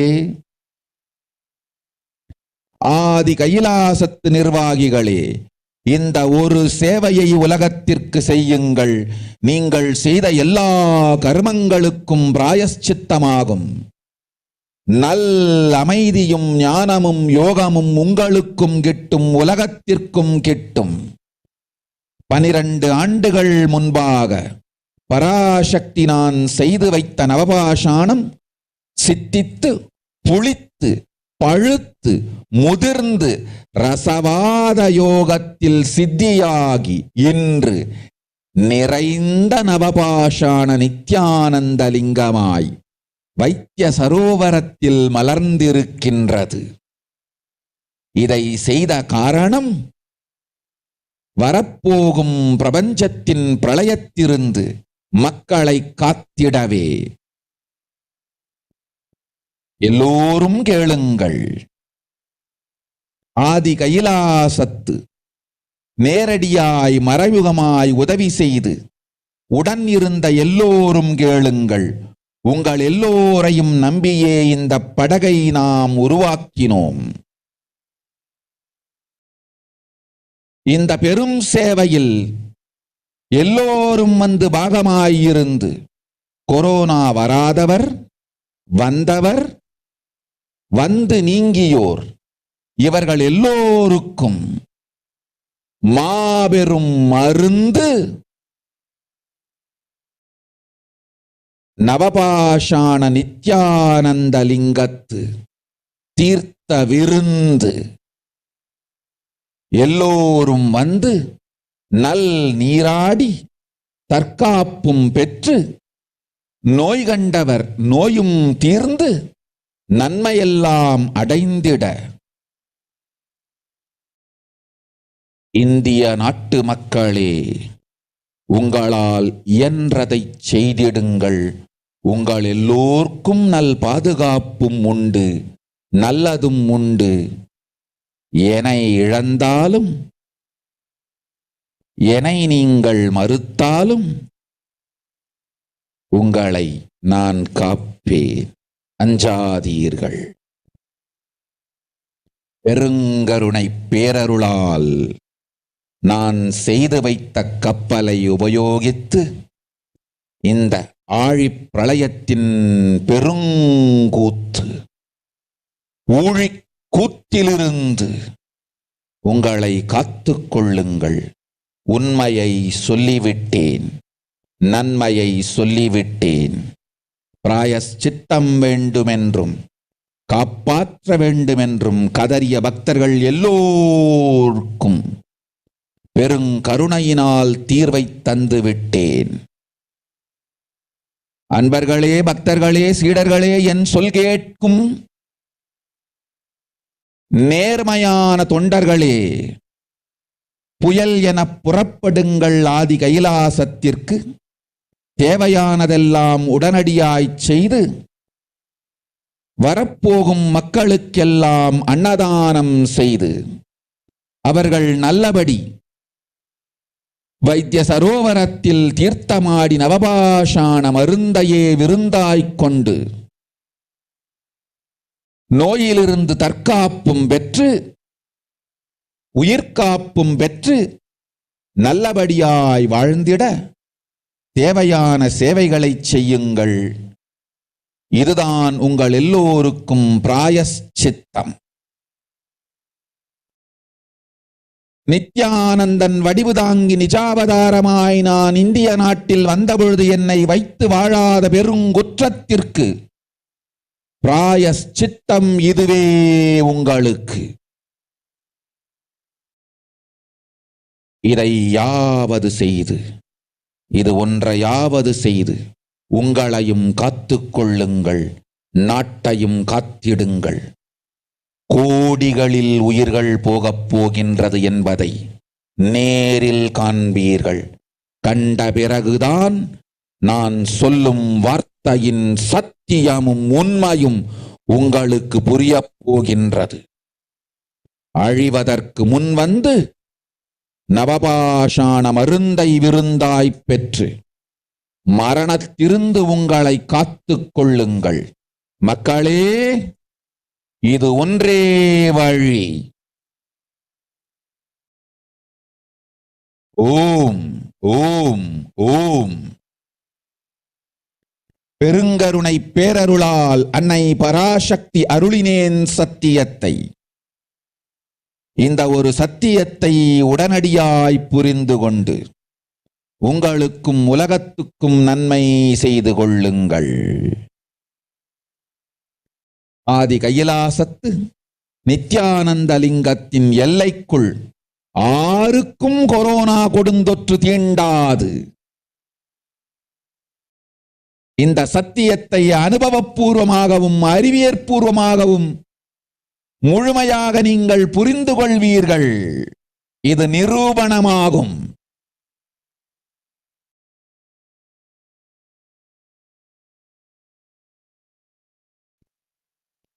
அன்னை பராசக்தி 12 ஆண்டுகளுக்கு முன்பாக உள்ள ஞான ஔஷத சக்திகள் அனைத்தையும் பிரம்மாண்ட யோனி ஹிரண்ய கர்ப்பத்திலிருந்து கொண்டு வந்து உருவாக்கி வைத்த நவபாஷாண லிங்கம் இன்று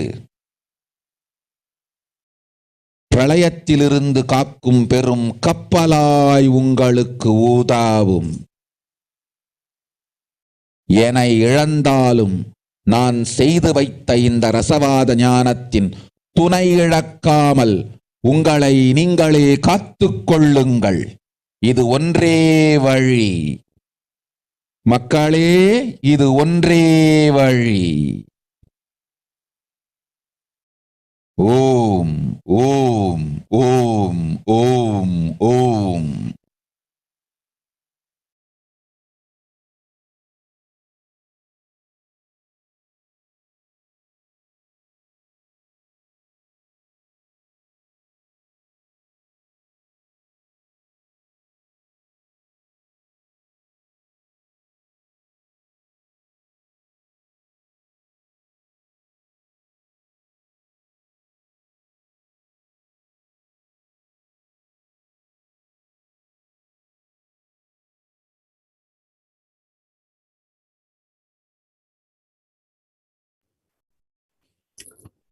Let us look at the translation given by Devi Parashakti. World cannot be sacrificed for the sake of conspiracies done by some ignorantes who got stuck in Maya. Shrishti should not have loss and cosmos should not have destruction. To save the cosmos from Pralaya, I made a huge ship. Its name is Adi KAILASA, and Adi KAILASA is the ship that will gather all the enlightened powers of this cosmos and save the people from the Pralaya through the tricks of traitors who love the enemies. Without any other way out, time came for the sailor itself to leave. That is why the sky is boiling and moving towards huge destruction. People, even if children, do mistakes and ignorance by getting stuck in Maya, as it is Parashakti, Paramashivoham, Parashakti, Manoanmani. My responsibility to save the cosmos from destruction. I'm telling you some of the truths, listen properly. The next few months, not in thousands or lakhs, lives will be lost in crores, and crores of lives will be lost in India. I'm telling you the truth. I'm telling you the good search for protection for your life. So let's look at the current state of the world as revealed by the Parashakti.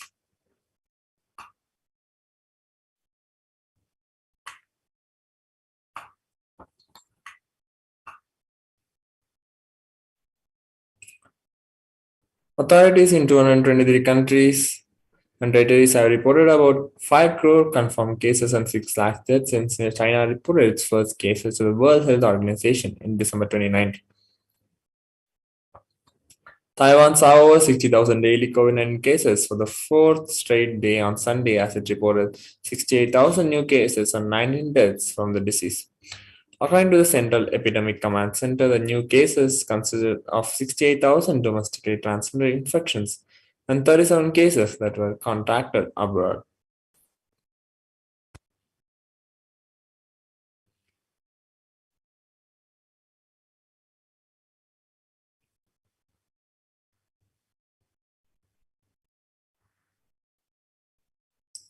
The new variant, which is called the Omicron variant of the SARS virus, is intrinsically as severe as previous variants. According to the preprint version of a large US study that counters assumptions in other studies that it was more transmissible but less severe. The findings, which estimated Omicron severity after accounting for the impact of vaccines, should reinforce the importance of inoculations and booster shots, an expert said. Vaccines helped keep hospitalizations and deaths relatively low during the Omicron surge compared with previous variants. The new study, based on records of 130,000 COVID patients in Massachusetts, is unique and pretty strong, said Dr. Arjun Venkatesh of the Yale School of Medicine and the Yale Center for Outcomes Research and Evaluation, was not involved in the research. 2 new strains of COVID-19 have arrived in the US. These variants evade antibodies from vaccination and prior infections, which create the possibility of a new way. The Africa Health Research Institute in South Africa conducted a study that found that the BA.4 and BA.5 variants can evade antibodies. The low absolute neutralization levels for BA.4 and BA.5, particularly in the unvaccinated group, are unlikely to protect well against symptomatic infection. The study noted per Bloomberg this may indicate that based on neutralization escape, BA.4, BA.5 have the potential to result in a new infection wave.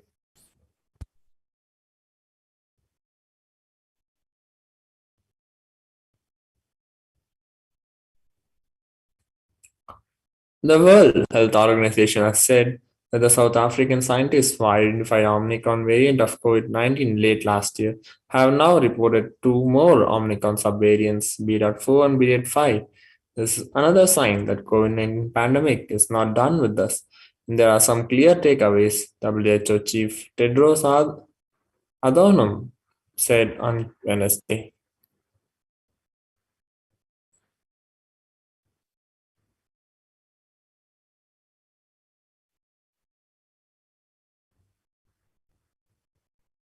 A new study, 1 in 10 Australian healthcare workers, has had thoughts of suicide or self-harm during the pandemic.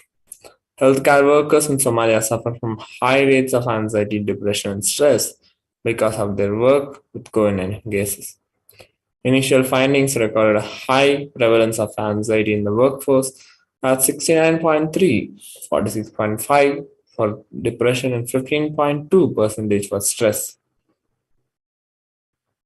According to the youth researchers, if digital platforms are the only medium for making contacts for a period of 2 years, this can lead to restriction in personal development over such a long period of time. I can't smell the other person, I can't touch them, and I can't notice their aura or how they move. This impoverishment of impulses, then, in the case of real contact, the physical presence means that the young people do not even know how to behave, how to comport themselves, and how to look others in the eye.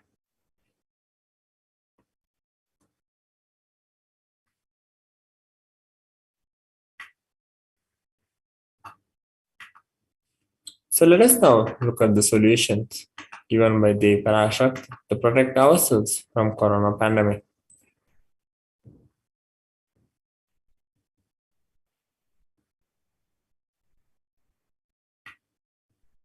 Parashodasi Meenakshi, Parameshwari Meenakshi, Parashakti Meenakshi, இங்கு எழுந்து அருளினோம் எல்லோர்க்கும் ஞானமும் தன்மையும் தந்திட நன்மையெல்லாம் அளித்திட நாமே வந்தோம் இங்கு.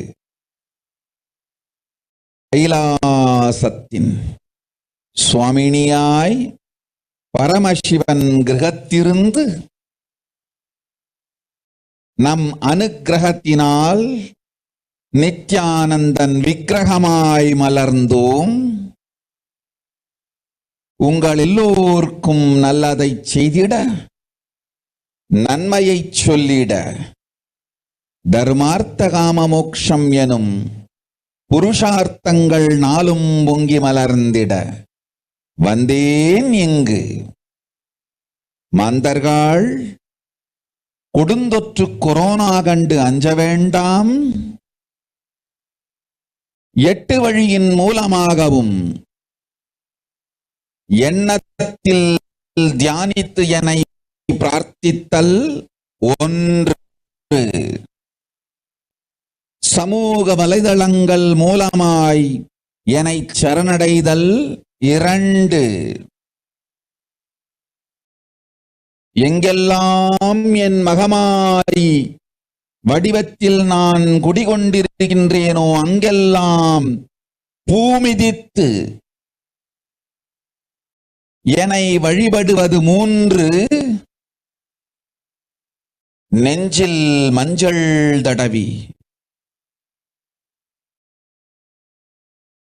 வேப்பம் சாரருந்தி தினந்தோறும் என்னை தியானிப்பது 4, நிர்விகல்ப நிலையிருந்து நித்யானந்தத்தை நிறைத்து உயிர்வது 5, சிவ சிவ சிவ எனும் பிரபஞ்ச பெரும் நாதத்தை அஜபா ஜபமாய் நிகழ்த்தல் 6, நிறைவான பூரண மனத்தோடு வாழைப்பழத்தோலும் வெங்காயமும் குதிகாலில் வைத்து பத்திட்டு நித்திரையில் அடங்குவது 7, பூரணமாய் பரிபூரணமாய் அருணாச்சல ஸ்மரணையில் நினைப்பும் மறப்பும் அருந்த உணர்வு ஸ்மரணையில் அகம் அகம் என ஸ்புரிக்கும் அருணாச்சல ஸ்மரணையில் ஆனந்த ஸ்புரணத்தில் இருப்பது 8 எனும் 8 முறையிலும் என எண்ணியோர் அத்துணை பேருக்கும் இல்லை கொரோனா கொடுந்தொற்றின் தாக்கமும் கொரோனா கொடுந்தொற்றின் பயமும் கொரோனா கொடுந்தொற்றின் மயக்கமும் வாழ்வீர்கள் வளத்தொடு நல் ஞானம் யோகத்தொடு நாமே நிம்மோடு நானே நீயாய் நீயே நானாய் நல்வாழ்வு வாழ்வீர்கள். 8இல் 1 செய்தாலும் கொரோனா உங்களை எட்டவிடாது காப்பு.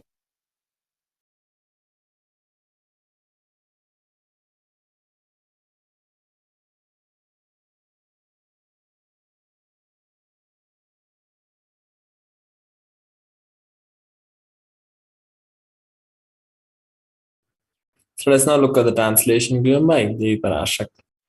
First is to praying and meditating on me. Second is to surrendering to me through social media.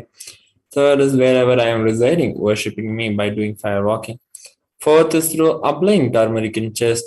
Fifth is being in unclothed state, filling with eternal bliss. Sixth is through doing Ajaba Japa, the cosmic sound, Shiva Shiva Shiva. Seventh is with complete mind, applying banana peel and onion in heels and going to sleep. Eighth is through being in the state beyond any remembrance of forgetting in the Arunachal Spirana that blossoms as Aham, Aham in the state of Ananda Spirana. So with this, we move on to the next segment of the Parashakti Akashic reading after a short break. I request everyone to please stay tuned for the next segment.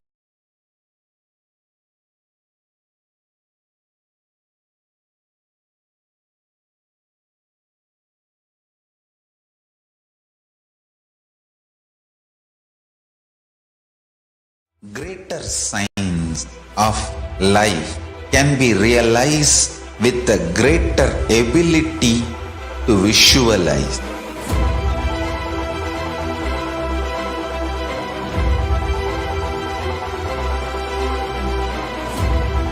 Greater signs is the equivalent word for Hinduism.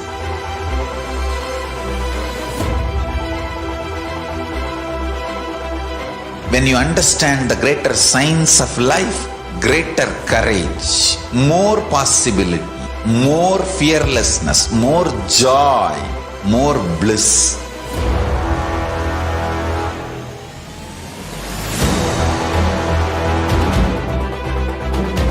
When you visualize Paramashiva with 25 heads, 75 eyes, 50 hands, your consciousness becomes ferocious, and that ability to visualize, you will get involved in everything deeply.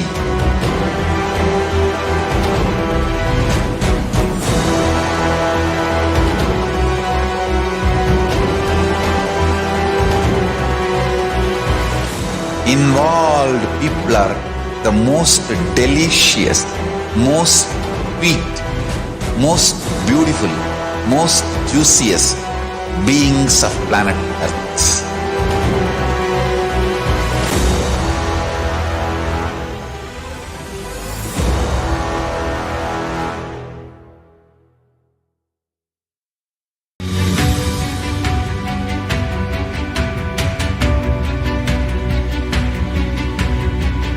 The moment you decide, your consciousness is the supreme identity you have.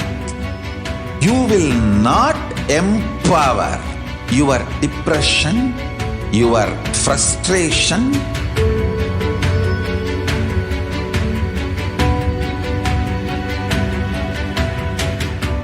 deal your problems, whether it is simple headache or depression or the worst suicidal patterns or life negativity, only through consciousness. Don't go for any other solution.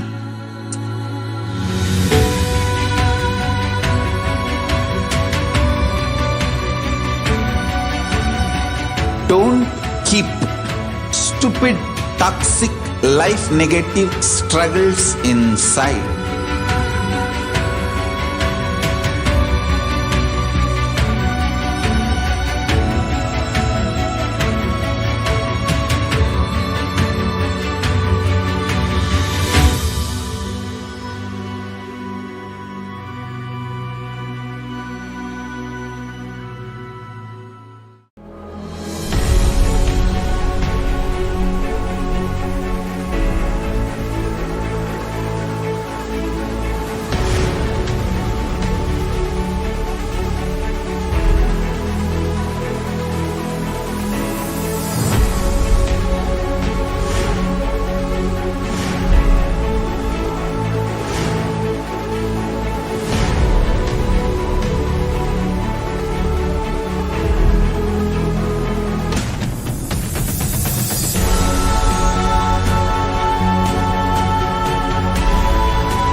Just be alive for next 3 years. Don't die within next 3 years. I guarantee you, I will reach you wherever you are.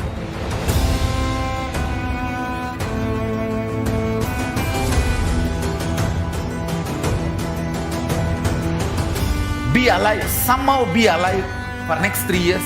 I will reach you wherever you are, whichever corner of the world you may be. I will reach you with enlightenment. It's my commitment to humanity.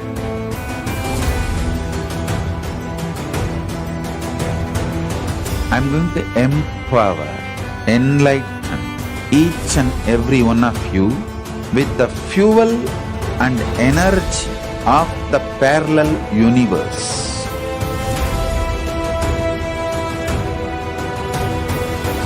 I'll infuse this intense supernal effulgence DNA, Tejas, Ojas, Kundalini Shakti into your spine to consciously lift you to KAILASA.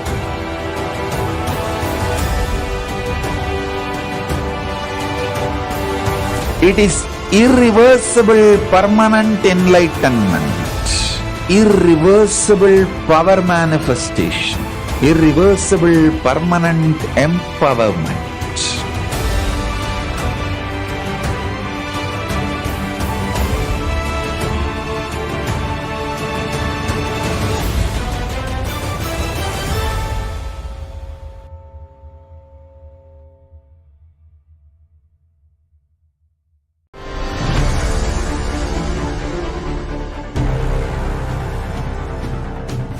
Time itself is nothing but your decision to struggle with the same rut.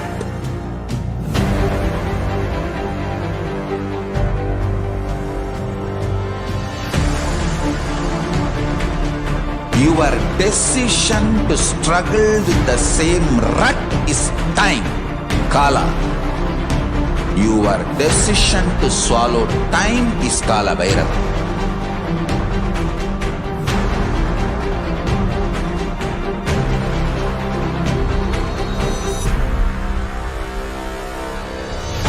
Stand. Be a conscious woman or man. Be conscious being.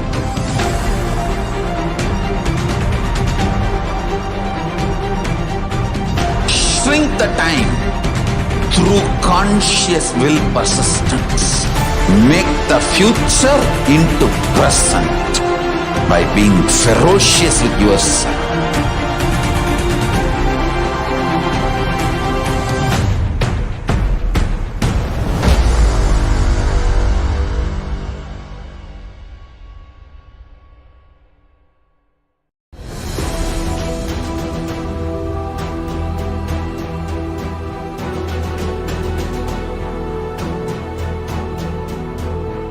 Your consciousness has power at this moment to swallow, digest, clean up all negativity and all toxins.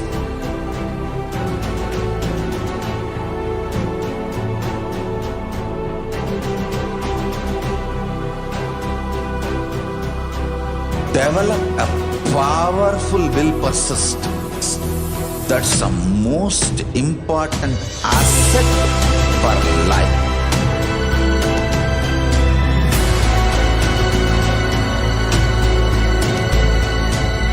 I am not giving you some life positive blah blah. I am giving you the facts of life. I am triggering your consciousness.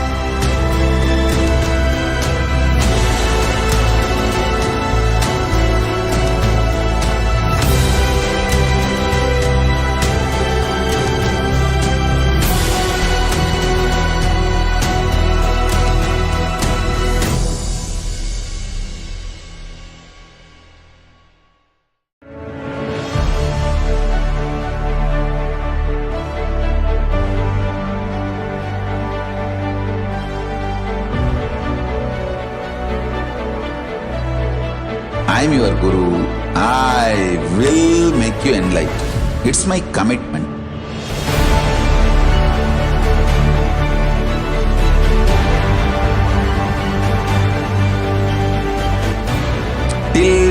Paramashiva.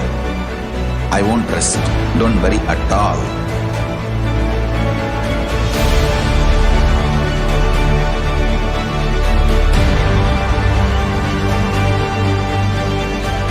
To all my disciples, I give you this as a boon.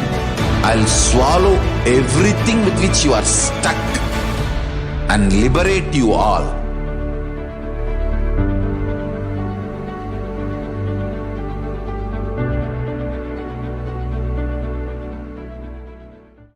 Greater signs of life can be realized with a greater ability to visualize.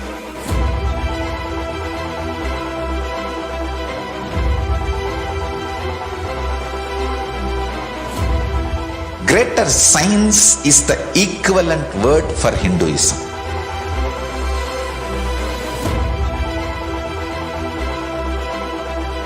When you understand the greater science of life, greater courage, more possibility, more fearlessness, more joy, more bliss.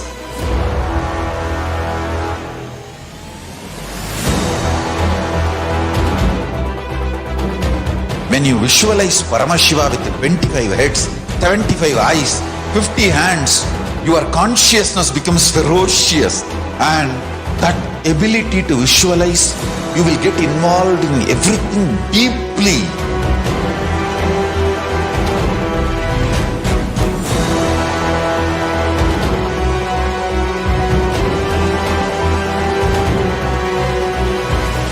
Involved people are the most delicious, most sweet, most beautiful, most juiciest beings of planet Earth.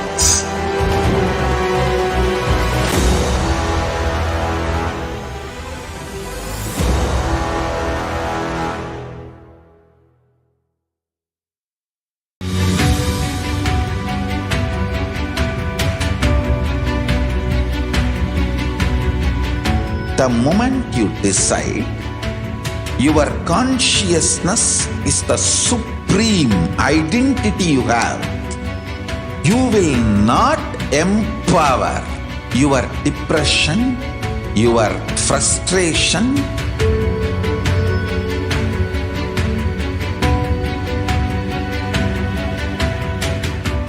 deal your problems, whether it is simple headache or depression. Welcome back, everyone. Let's now enter into the next segment. This is a glimpses of the glorious past on 1st July. On 1st July 2012, the Supreme Founder of Hinduism explained Bhagavad Gita, chapter 5, 14th verse. It was translated as the Master neither bestows activities nor make mankind perform actions. It does not grant the connection of the reward of the action.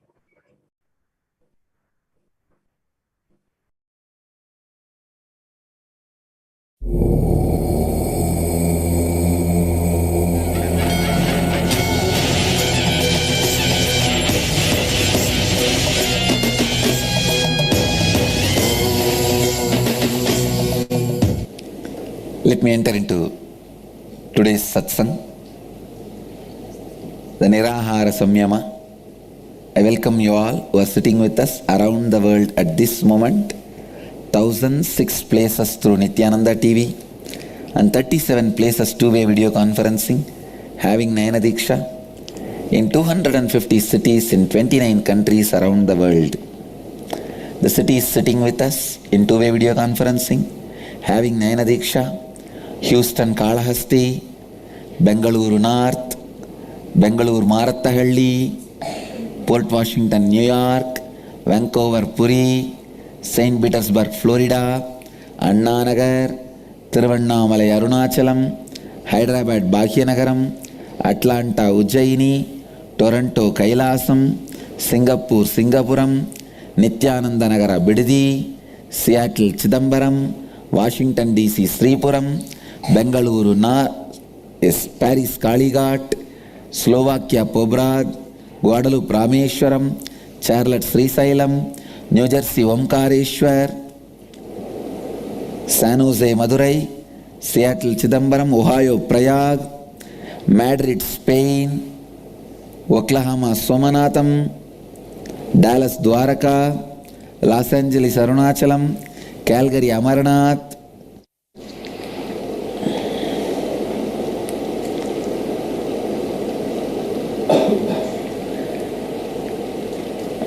Wellington, New Zealand, Oman, Sivagangai, Madurai, Adinam, Mumbai, Chennai, Nungambakam, Rajajinagar, Bangalore, Woodland, Sacramento, Western Florida, Wellington, New Zealand, of course, Kodaikanal. I welcome you all with my love and blessings.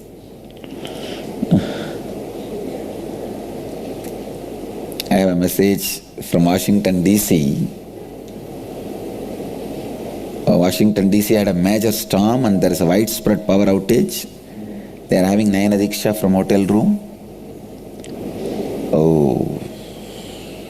Washington, D.C., don't worry.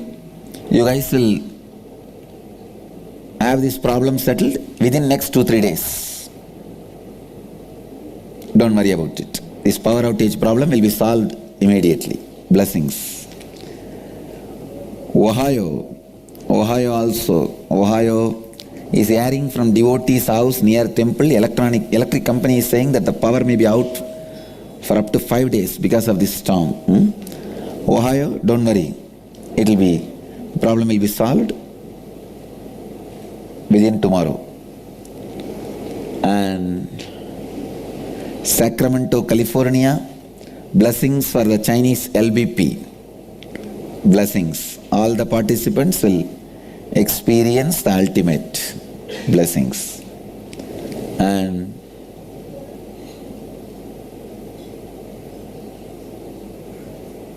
as you all may be aware, constantly aware, today is 6th day of Nirahara Samyama.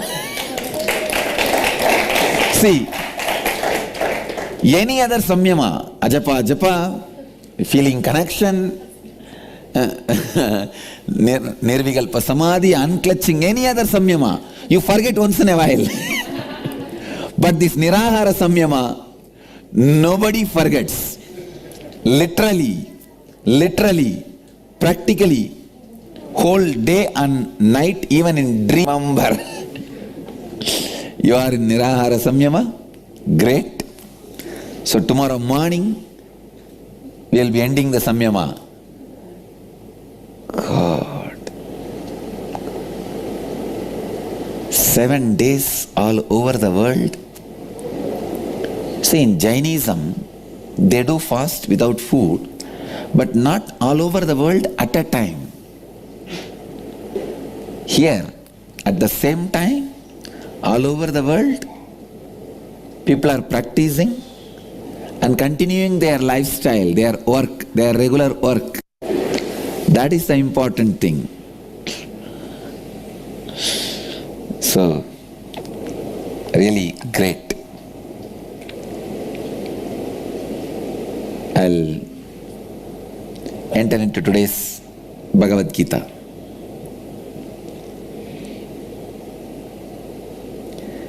Fifth chapter of Bhagavad Gita, Sannyasa Yoga, 14th verse.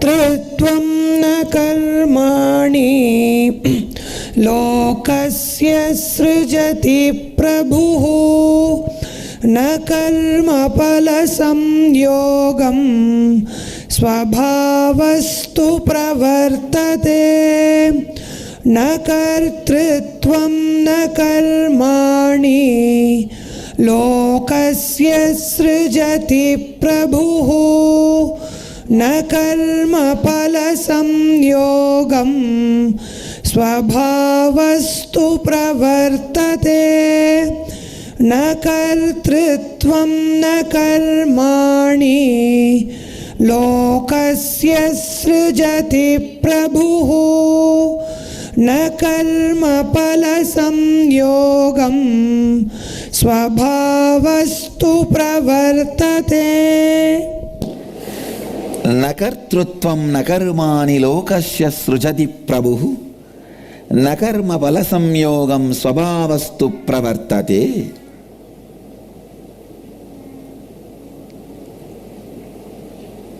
Translation: the master neither bestows the agentship nor does he make mankind perform actions, nor does he grant the connection of the reward for the action. On the other hand, it is the inherent nature that prevails. Krishna is very clear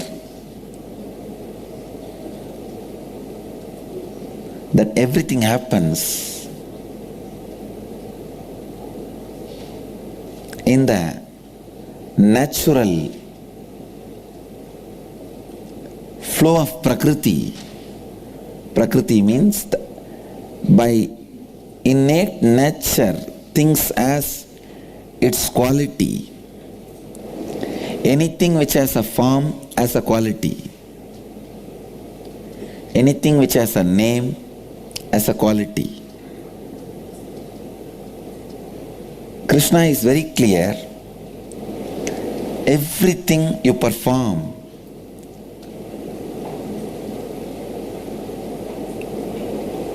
your pure self, which is master in you, that pure self is neither affected nor disturbed. It resides in its pure strength. It neither gets disturbed nor disturbs others. It neither asks you to perform something nor enjoys the power of your performance. Through this verse, Bhagavan is trying to teach you the highest ultimate truth, which is beyond Advaita.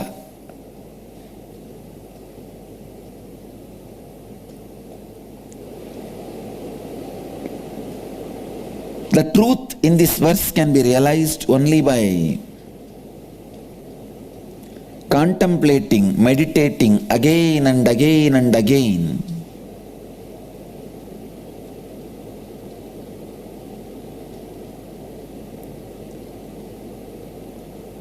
See, whenever you listen to some statement, much of your logic only tries to disprove that statement.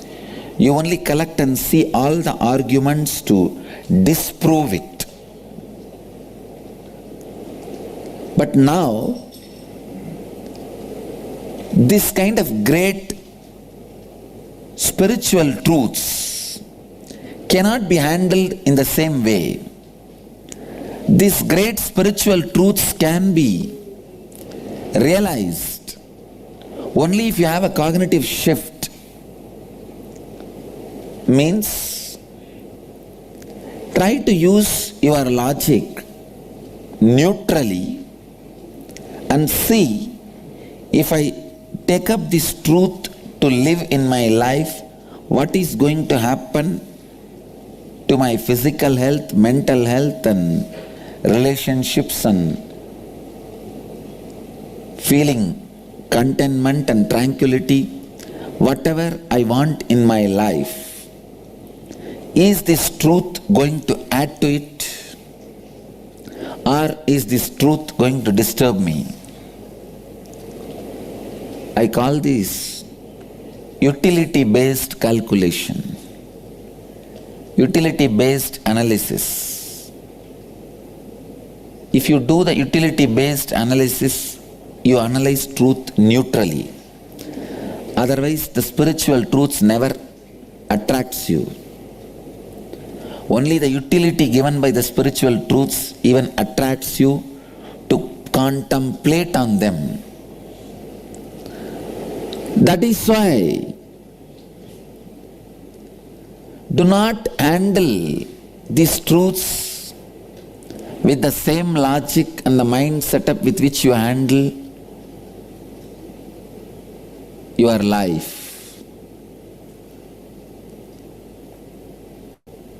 your mind naturally believes somebody's failure takes a lot of time to believe somebody's victory. See the media, all front pages of all media, all headlines of all media is only failures of other people because you enjoy it. In all media all over the world, sports page which describes the victory of others is last page. The victory of others is always last page. The failure of others is always first page because you enjoy others' failure and you believe others' failure very easily. More than you believing, you enjoy. Wow, this fellow is having so much problem. Good, good. I thought only I am having. Now he is also having. Nobody can save him. He is in a big soup. Constantly, your mind cherishes, enjoys, believes others' problem. Do not go with this attitude to analyze this great truth. If you try to go with this attitude to analyze this great spiritual truth, you won't understand anything. You'll say, I don't think what Krishna says. He is brainwashing Arjuna, let's leave it. Still, I don't understand the concept of brainwashing. I only wash brains, not brainwashing.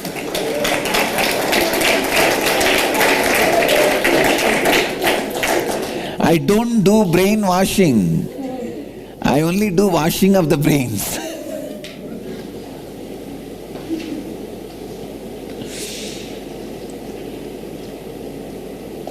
The moment you believe Krishna is brainwashing Arjuna, some one negative statement, that's enough. You push this whole thing aside. I tell you. Handle this truth in your inner space with the attitude of how this truth is going to enrich my life. Is it going to add to my spiritual understanding, tranquility, peace, bliss? Handle more from the angle of utility value. Nakartrutvam nakarmani lokasya srujati prabhu nakarma bala samyogam svabhavastu pravartate.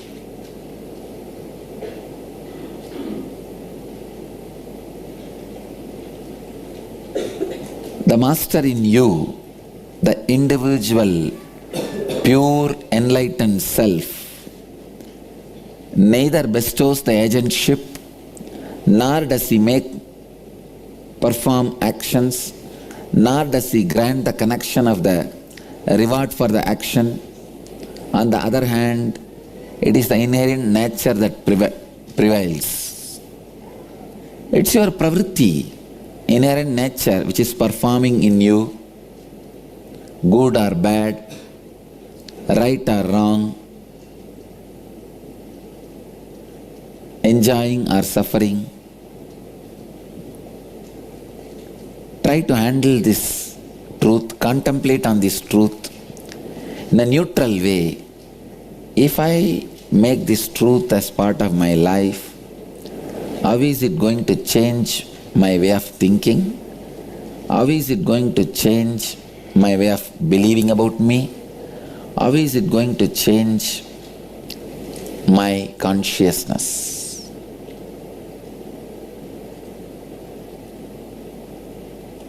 Try to think from that angle. I tell you, this truth will become reality in you. There is no other way this truth can become reality in you.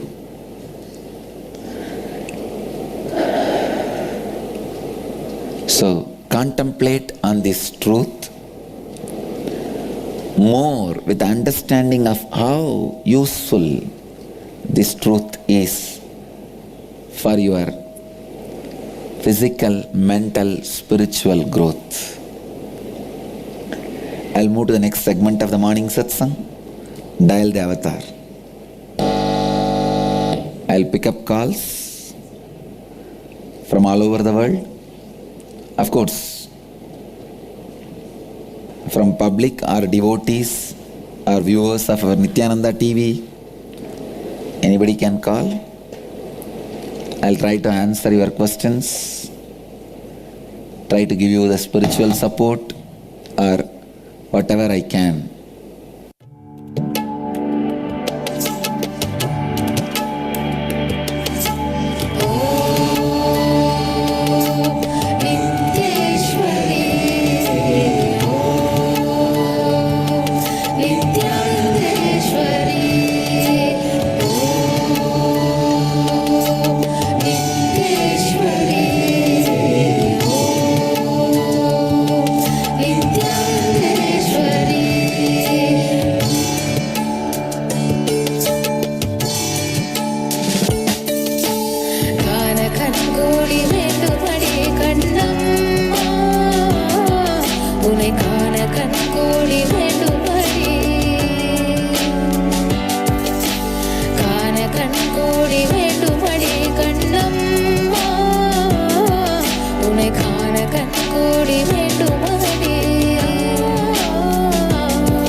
Kodaikanal must be experiencing jam.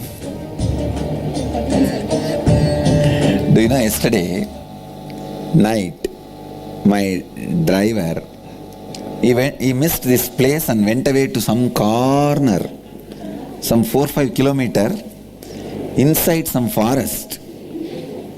There it was night. It was very dark. One local villager was standing there plucking some tree and doing some work in the forest. My driver Brahmachari just lowered the glass slowly. It was pitch dark and asked how to go to this place. He told the name of this place, Avattipuram, or what is it? He said Sterling Resort, Avattipuram. That guy did not even see the car or see me or see my driver or anything. He just, oh, that Nithyananda Swami has come now, go to that place. It's there in the Sterling Resort only. That Swami has come now. Go to that Sterling Resort. Go straight and take turn. I thought, oh God, this is too much. Inside the forest, some remote villager who is doing farming. So Nithyananda is the buzzword in Kodaikanal now.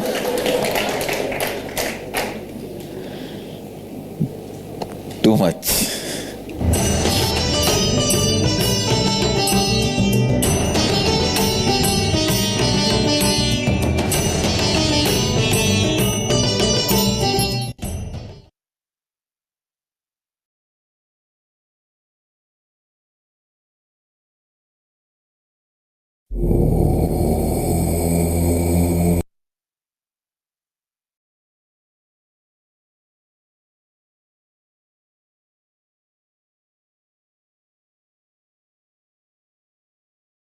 One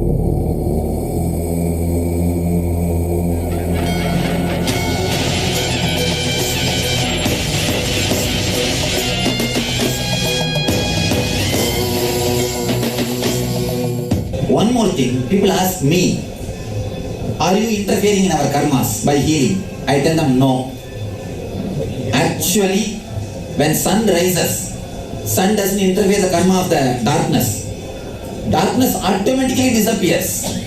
Same way when the energy is radiated, automatically the karma disappears. One more thing, karma as such has no positive existence.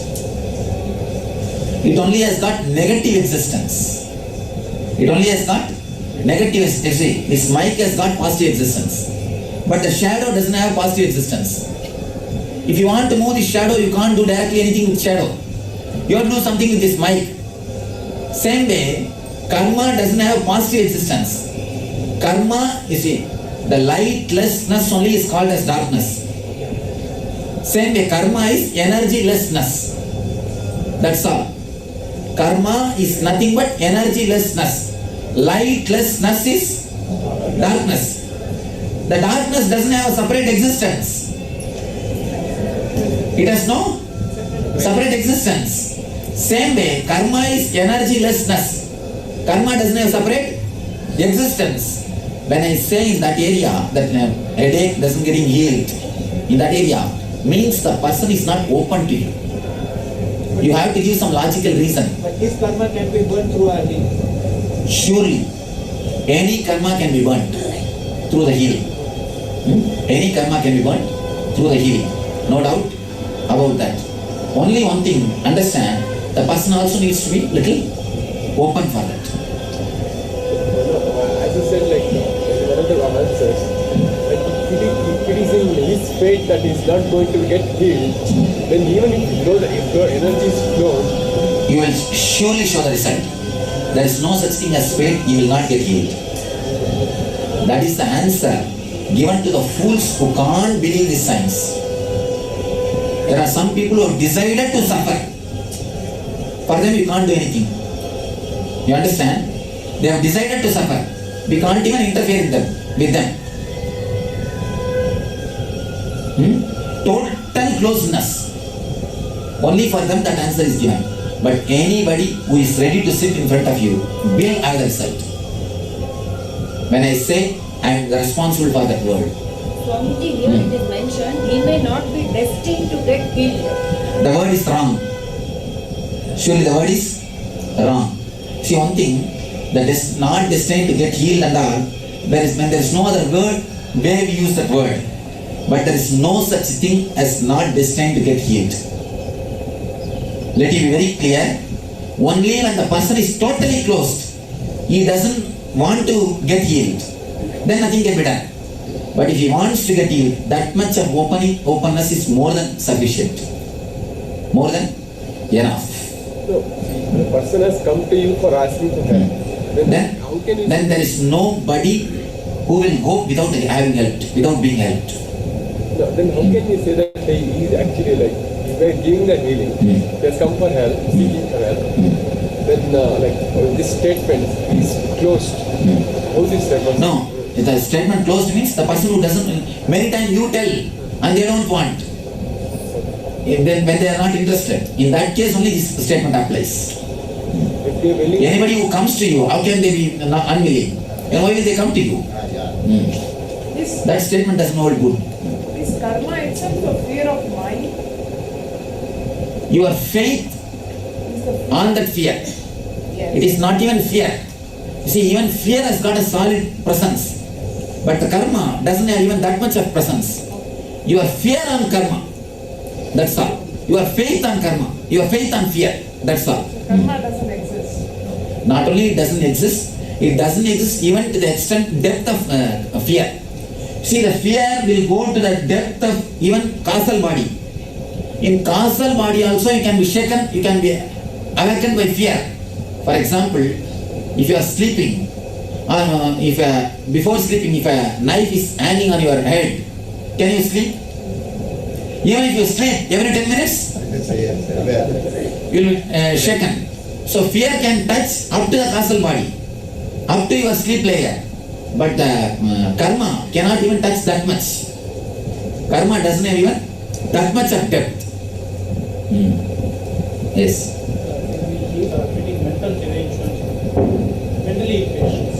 You can heal. All these things are given here clearly. Here everything is given clearly. Please ask only the questions which is not given. But sometimes you get this problem between exhaustion and mental brain. In some cases. Being exhausted or mental deranged. Being exhausted is also nothing but mental derangement. Oh, see, both can be healed. Even if this, the possessing and being possessed by something also can be healed. Why ghosts possess you? Because you don't use your whole body. Just tell me, when you came by walk only, did you feel the coolness of the ground? No. You wouldn't have felt. Now because I am telling you, you will start thinking. You will not feel. It means what? Even if you have a leg, you are not using it. Because you don't use your whole body. Ghost thinks, after all it is there unused, why not let me go and occupy? So if you start using your whole body completely, you will never be possessed. If you live in present moment, if you live with full awareness, inside your boundary completely, you will not be possessed. But you never use your body. You are using your body as a lodge. You put your luggage and you roam around.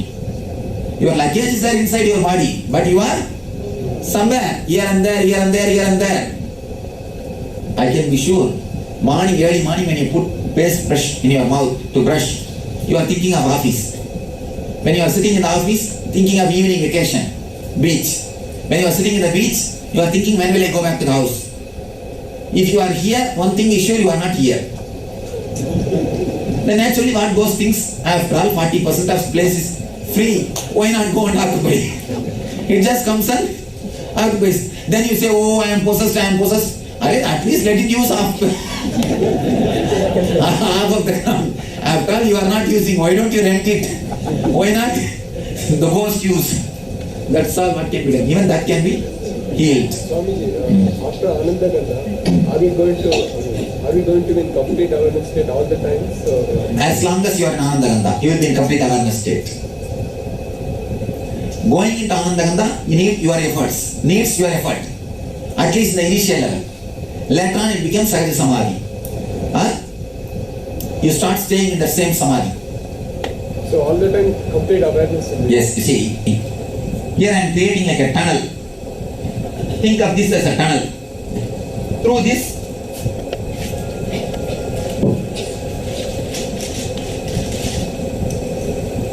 now initiating you into Anandaganda, from here I create a drill.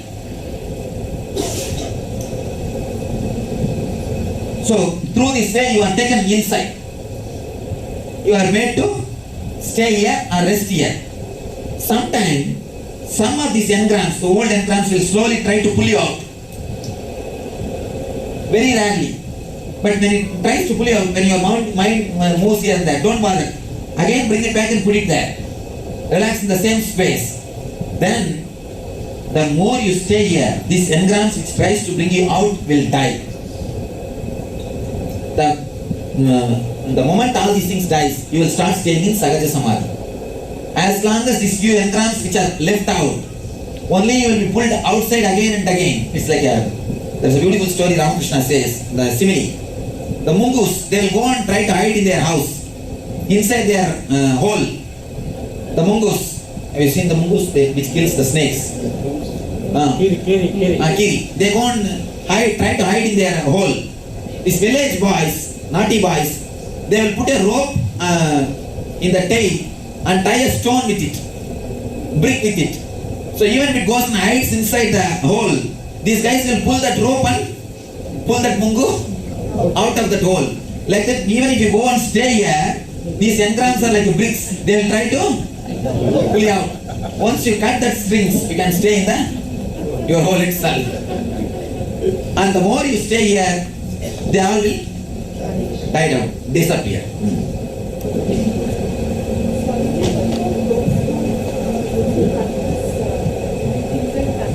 another big question, usual question. Can I go to other masters, other swamis, other things? You are free to do. You have full freedom to go anywhere you want. It is not monopoly. Please be very clear. It's not like a shop. If you come to my shop, don't go to nothing like that. I am very clear. I give you all full freedom. You can go wherever you want. And one more thing I tell you. Pluck beautiful flowers from all the gardens and make a beautiful garland and wear it. Enjoy. There's nothing wrong plucking beautiful flowers from all the gardens. All I need is enrich your life. That's all. Just make your life more and more blissful, more and more happy. It is not that if you come to me, if you are my disciple, you should not go here, you should not go there. All these things are dirty possessiveness. Dirty possessiveness. You can do Tai Chi or any other yoga, whatever you want, you do. Only thing, measure the technique which you are doing with this scale. Is it making you more blissful? Is it making you more aware? Is it making you more intelligent? Measure with that and use it. Only that, that also for your safety. Other than that, I don't have any rule. Pluck flowers from all the gardens and make a beautiful garland, wear and enjoy. There is nothing that you should not go here or you should not go there or nothing like that. Live. And one more thing, after all your ego, even if 100 persons are killing it also, it will not die. How do you think it will die by one person? Better let you have 100 blows so that it dies. And it is nothing wrong. Do it all possible ways. Try to grow. And after all, what is the ultimate goal of the life? Growth or bliss. Whatever way it happens, let it happen, that's all.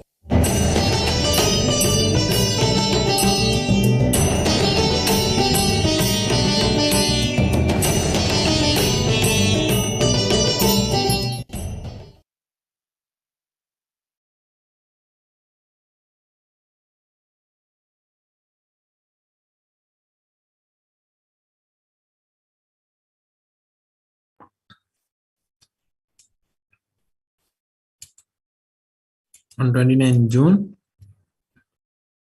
2013, the Supreme Panel of Hinduism launched the 33rd Inner Awakening Program, where he initiated people into the Shivoham in Shiva's home on the third awakening. Narrating the glory of Varanasi, he shared the greatness of Annapurni Devi's energy that gives a feeling of bliss, health, and completion, which is in the very air of Kashi. Varanasi is the very DNA of Hinduism and is directly controlled by Mahadeva, where he dances, celebrates his own existence, and protects it as Kalabhairava. All these divinities are literally physically living here in Varanasi. Varanasi is literally the place where gods make themselves available to everyone.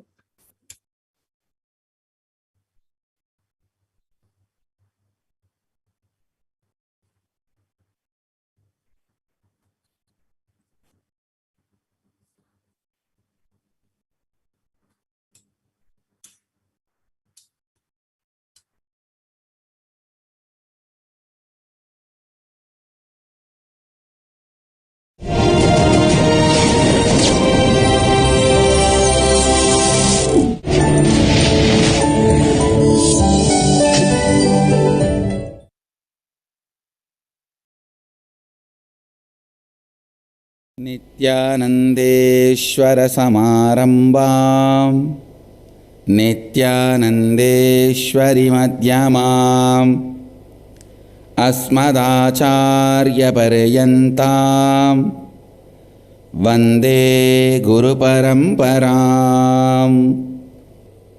I welcome all of you with my love and respects. It's so nice to be here in Varanasi.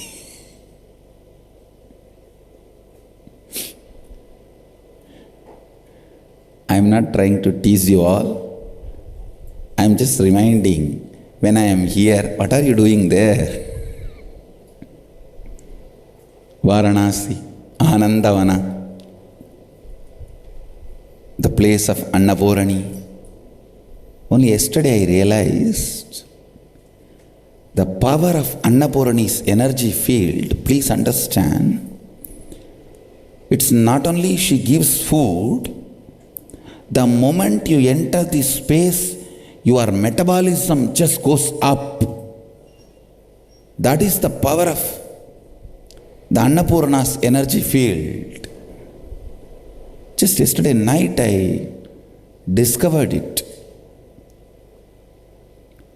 Why I feel so blissful. You see, the bliss of enlightenment is always there. Why I feel so blissful when I enter Varanasi? I was just looking.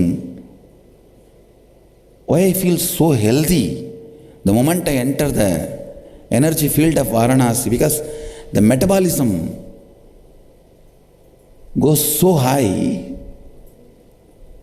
Literally the body is digesting the air itself. The very air is digested by the body. Body is enjoying the very breath or the energy field of this Anandavana, Varanasi.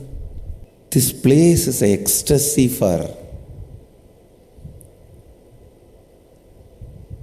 people who seek the higher purpose of life. See, the highest purpose is enlightenment, no doubt. But even if somebody is seeking little higher than what they are seeking, even if they are seeking for health, they want complete health, then little higher than what they are seeking. They were looking for wealth, now they are looking for more wealth. That is little higher than what they are seeking. See, highest is enlightenment. But even if you are seeking little higher than what you have in your life, this place does the job. It's really, really, really Anandavana. Even Saraswati in my tongue feels, wow, how can I describe Varanasi? This is most fascinating city. If you understand the chaos and the order and all, this is the most fascinating city. If you don't understand and resist, most frustrating city. This city is like me, always an extreme. If you understand the order, most fascinating. If you resist, most frustrating. I can say this city is literally DNA of Hinduism. It's DNA of Hinduism. That's the only word I can use. One nice thing in this city, nothing is in our control. That is the beauty you need to enjoy in this city. Nothing. Not only weather or temperature, those natural things related to nature, even most common things like you want to go somewhere, or you have your plans to do something, nothing is in your control. You can never be an organized person in Varanasi. You have to taste the flow of life in Varanasi. Everything will be there, suddenly nothing will be there. Nothing will be there, suddenly everything will be there. If you don't understand what I am saying, wait, in next few days you will understand. This is really, literally controlled by Mahadeva, the place where he dances, celebrates his own existence. and what not. Land of Vishwanatha, protected by, maintained by Kalabhairava, fed, nourished, enriched by Mata Annapurani. Please understand, all of them are not just some dry principle as described by Vedantis. No. When it comes to Hindu gods and goddesses, I am a simple, straightforward agamic devotee. I am not a Vedanti. When I say Annapurani, Kalabhairava, see, when I say Annapurani, Kalabhairava, Vishwanatha, please understand, they are literally living here and responding in the very physical plane, like how you can talk to your friends or neighbor, relatives, to me and receive response. In that very plane, all of them exist in Varanasi. I am not talking about their deity in the temple. That represents them, no doubt. And I am not talking about they existing in the form of a principle. God exists everywhere. No, relax. I am not a dry Vedanti. Please understand, I am talking straightforward, direct form. They exist. Where you can talk to them, relate with them. See, yesterday, the moment I landed in Varanasi, first thing I did, went and had darshan of Kalabhairava, gave attendance. I am here, bless me, everything should go well. Understand? Varanasi is literally the place where gods make themselves available to everyone, anyone who comes here to relate with them, talk to them, receive blessings, or offer gratitude, whatever may be the purpose. When you are here, when you relate with them, they make themselves available to you physically. And I tell you, I am not giving you false promise. I am talking on a national channel. Please understand, I am talking in a national channel. The nation where only Hindus are targeted, only Hindu gurus are put to the highest possible scrutiny, not to be accepted but to be rejected. I am talking in that country, in that country's national channel.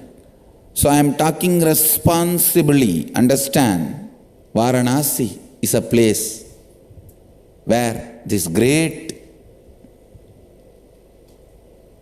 gods, goddesses are physically making themselves available. Physically, literally making themselves available to everyone who comes here for praying, connecting with them, offering gratitude. As I said, this place is the DNA of Hinduism. DNA of Hinduism. Many times people come and complain to me, oh, this place is so dirty. I tell them, relax a little bit. Understand the load this city is handling. This city is the center of the faith of 100 crore people. Literally billion, 1 billion peoples faith center. So this place has to support the spiritual sentiments, needs, the sacred needs of literally billion people. The kind of a load this city has to take is unimaginable. Taking all that load, still this city is surviving without collapsing itself is a miracle. Forget about little dirt here and there you see. And unfortunately, we Hindus don't have any sense of cleanliness or social service. We have high religious sentiments. But we ourselves don't feel when we offer something in the temple, when we offer something in the mutts, monasteries, we should spend little time to clean that place up. We don't have that sense. The dignity of labor is only growing now with us. So naturally, the combination of these two, see, if we don't go, the place will be clean. If we have the sense of cleanliness, that place will be clean. We don't stop going. We will go. But unfortunately, still we have not developed that level of sense of cleanliness. So naturally, there will be little as per your standard. It is like your backyard is used only once in a while for a small parties. So you can keep it clean. But imagine every night 500 people come there and go. And you don't have anybody to clean it up. This place, hundreds and thousands of people walk in every day to offer prayers, worship, sacred sentiment. The load this city is handling, still this city is surviving itself is a miracle. So do not complain about cleanliness or anything. This city need to be celebrated. Ramakrishna says, I don't see this city built out of stone, mud, wood, mortar and all that. I see this city is completely built out of gold, golden city.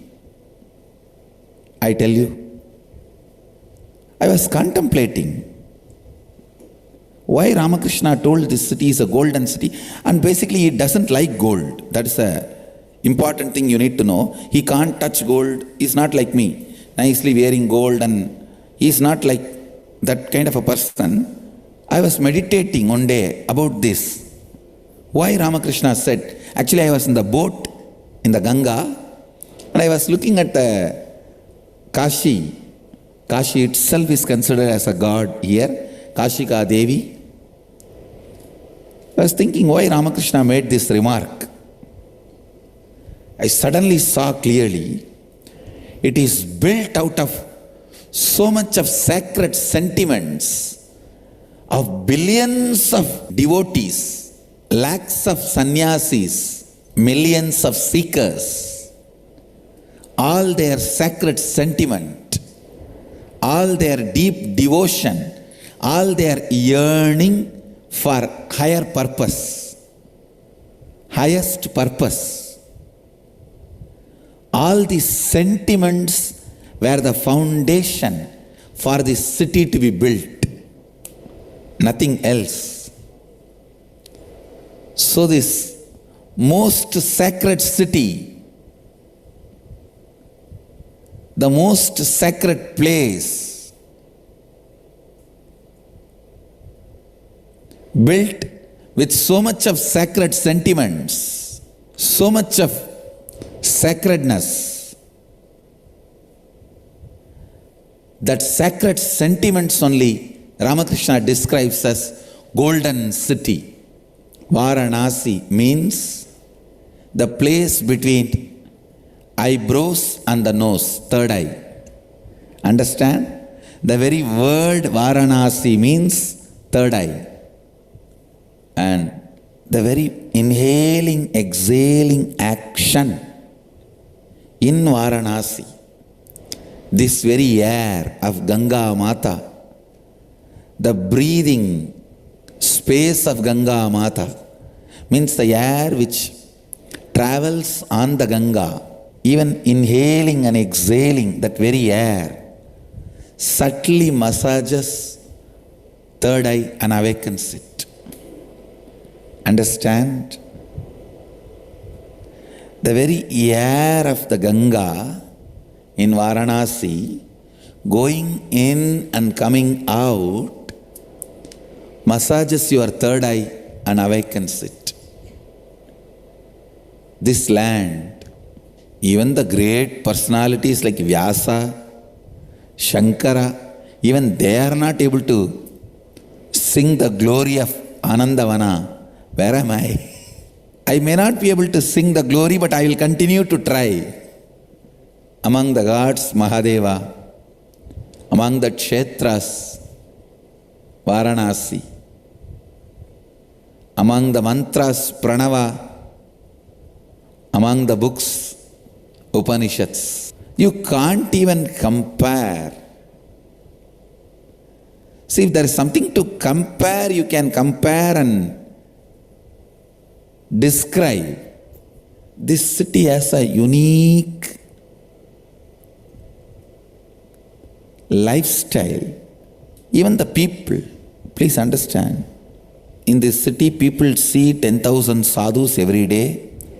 They would have seen all great big Mahatmas. They don't have to go anywhere. If they just sit in their gully, in their pawn shop or chai shop, or just outside their house, in their veranda, they will see all the great Mahatmas of the world. Any Mahatma exists on the planet Earth, they will see them in outside their house in the street. But still, yesterday while I am walking, I am seeing the whole gully standing up and doing namaskar. I was thinking, if you see Mahatmas, sadhus, gurus every day in and day out, Babas, sadhus, gurus, and of course Hinduism has tons of them. Literally, I think per 100 person we have one temple, and for 100 person, per 1000 person we have one guru in Hinduism. If we do the statistics, it may be even less. Seeing so many of them, still I see that it is a joy for them, it's excitement for them. They don't even just do namaskar with the hand, they stand up. They have their own way of respecting.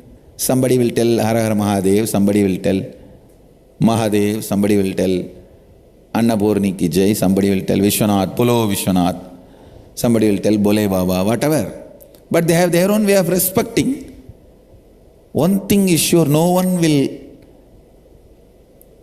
miss the opportunity of respecting. See, I have seen many holy cities. I am born in a sacred town in Tiruvannamalai, where people see thousands of sadhus. So they become insensitive to sadhus. I have not seen the natives of Tiruvannamalai people standing up and respecting every sadhu who walks in the street. Natives have become insensitive to sadhus. Maybe the people who come from outside, visitors may respect the sadhus and sannyasis whom they see. Natives have almost become, okay, this is everyday life. But Varanasi, still I am seeing, Varanasi, they must be seeing the Mahatmas, sadhus, at least 100 times more than Tiruvannamalai. But still it is a joy, excitement. I tell you, this city is literally the DNA of Hinduism. The Hindu tradition, the lifestyle, the gullies, the temples, the people, everything. Varanasi has its own culture. I can say Varanasi is its own religion. The way of food, clothes, building, shelter, art, dance, music, handicrafts, everything. Varanasi has its own religion. By its uniqueness, any quality you attribute it to Varanasi, you can attribute that quality to Hinduism. Any quality you see in Hinduism, you can attribute that to Varanasi. The qualities of Hinduism, worshipping everything as God.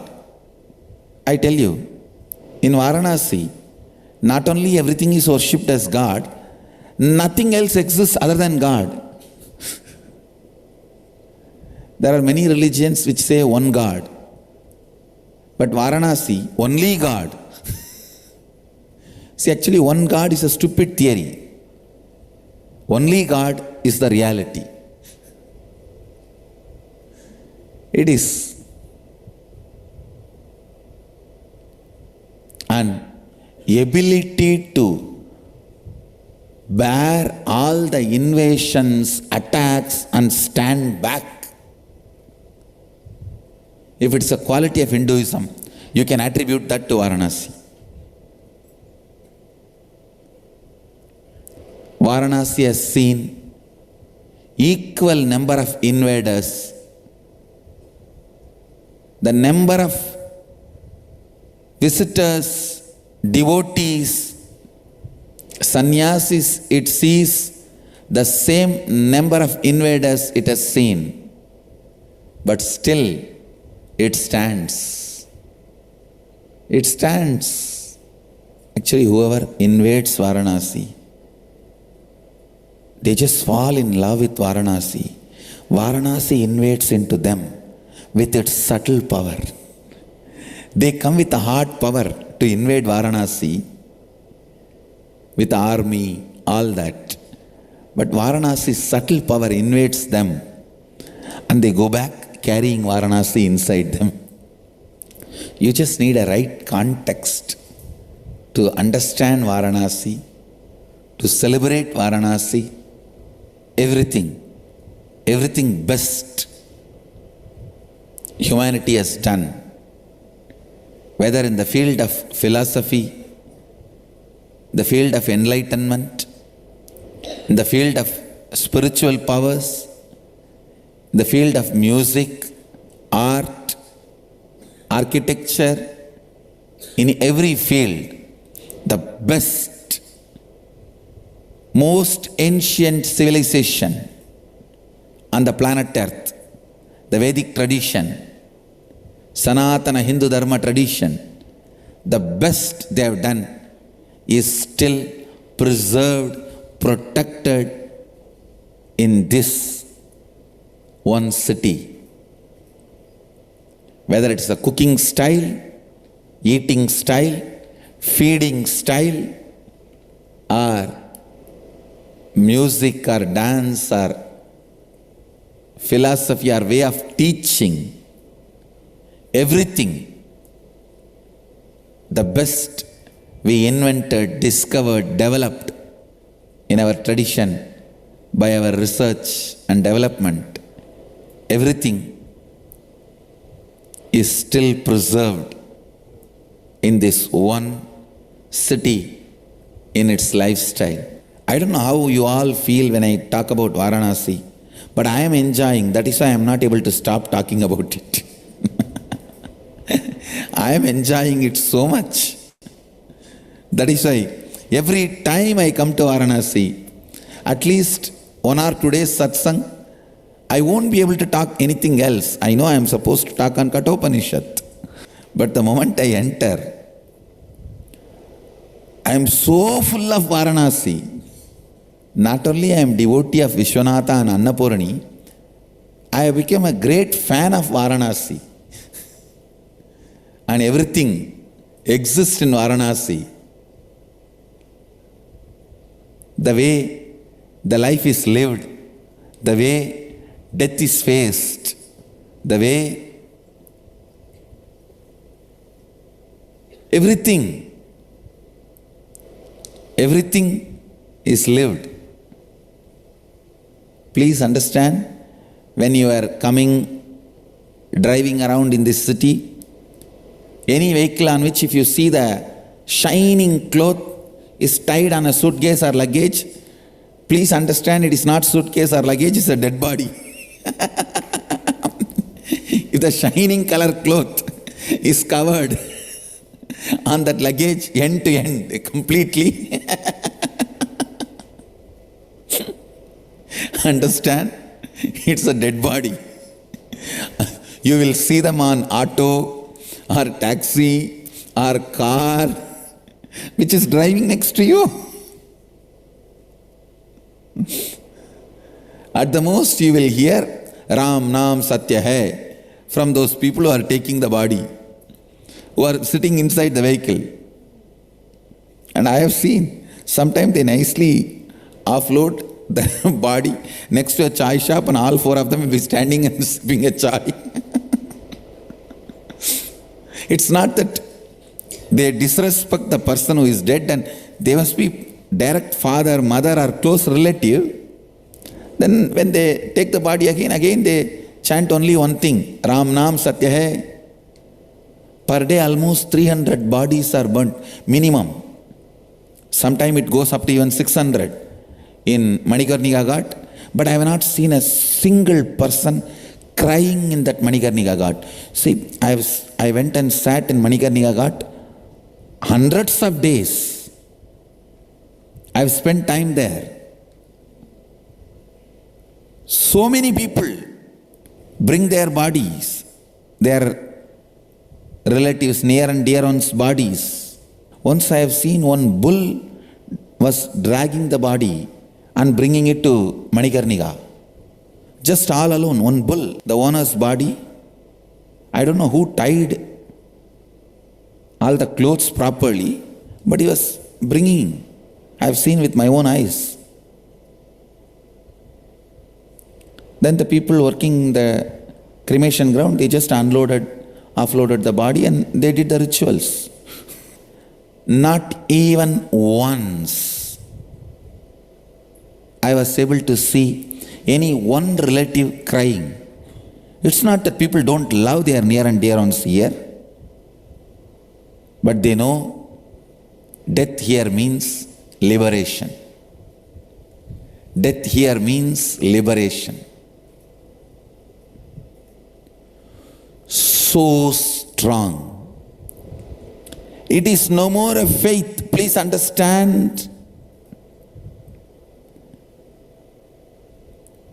When there is a doubt, 50%, then it can be called as faith. When there is 20% doubt, you can call it as a blind faith. When there is 10% doubt, you can call it as a perception. When there is no place for doubt, it's reality. In Varanasi, the idea, death here is liberation, is a reality.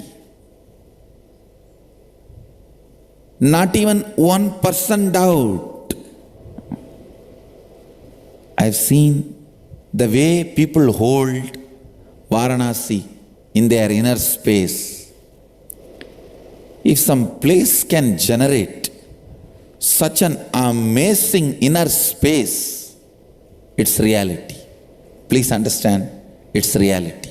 How in Hollywood movies, just the perception they try to make it look like almost reality, and for the 3-4 hours you literally believe it's a reality. Even though after that you know, no, it was created perception. How they make it look like almost reality. So each country has its own way of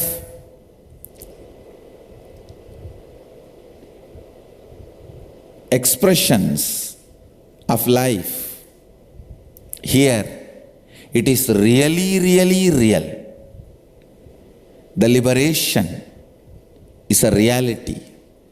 Death here means liberation. That's a reality. It is not just belief, blind belief. Death here means liberation. It's a reality. See, man has many different expressions, like his imagination. The America's imagination is Hollywood. And same way, the kick of playing with probability, that is Las Vegas. Even playing with the probability gives certain kick after operating that slot machine, waiting for the number to settle. Those few seconds kick. That is what makes people addicted to gambling. So the kick of playing with the probability is Las Vegas. The expression of their imaginations is Hollywood. But for Sanatana Hindu Dharma, Varanasi is everything. Our expression of imagination, our kick of playing with probability and what not, and beyond all this. Even imagination is too small word. It's beyond all this. It has gone to the extreme of that sacred sentiments and experience. It is just a reality. It is just a reality. This city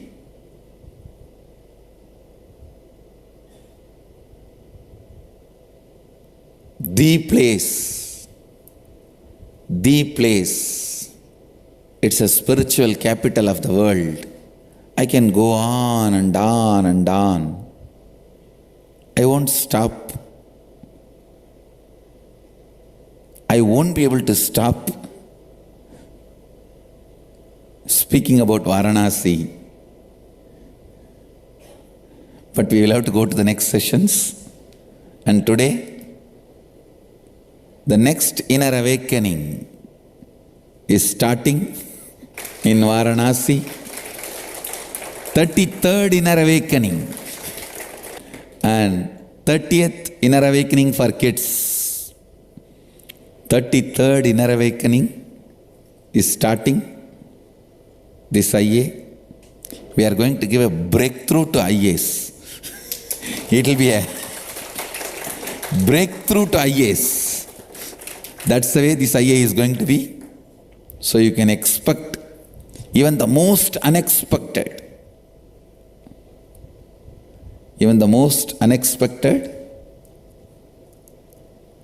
greatest positive possibilities. So you all have to get ready for the introduction session. I know I need to give a little time for all you guys to settle down, jet lag, everything. But in Varanasi, you don't know anything about, you will not have any problems related to this jet lag and all. Because, see, if you get down from one jet and rest only, then you will have jet lag. Varanasi itself is another one jet. You are just moving from one jet to another jet. So you don't have time for jet lagging or anything else. It is Varanasi. Actually, this time the whole organizing, literally we have taken it upon ourselves. Please understand, last time food and all that we have given as a contract. Unfortunately, how much ever we tell, we tried our best to make everything organic last time.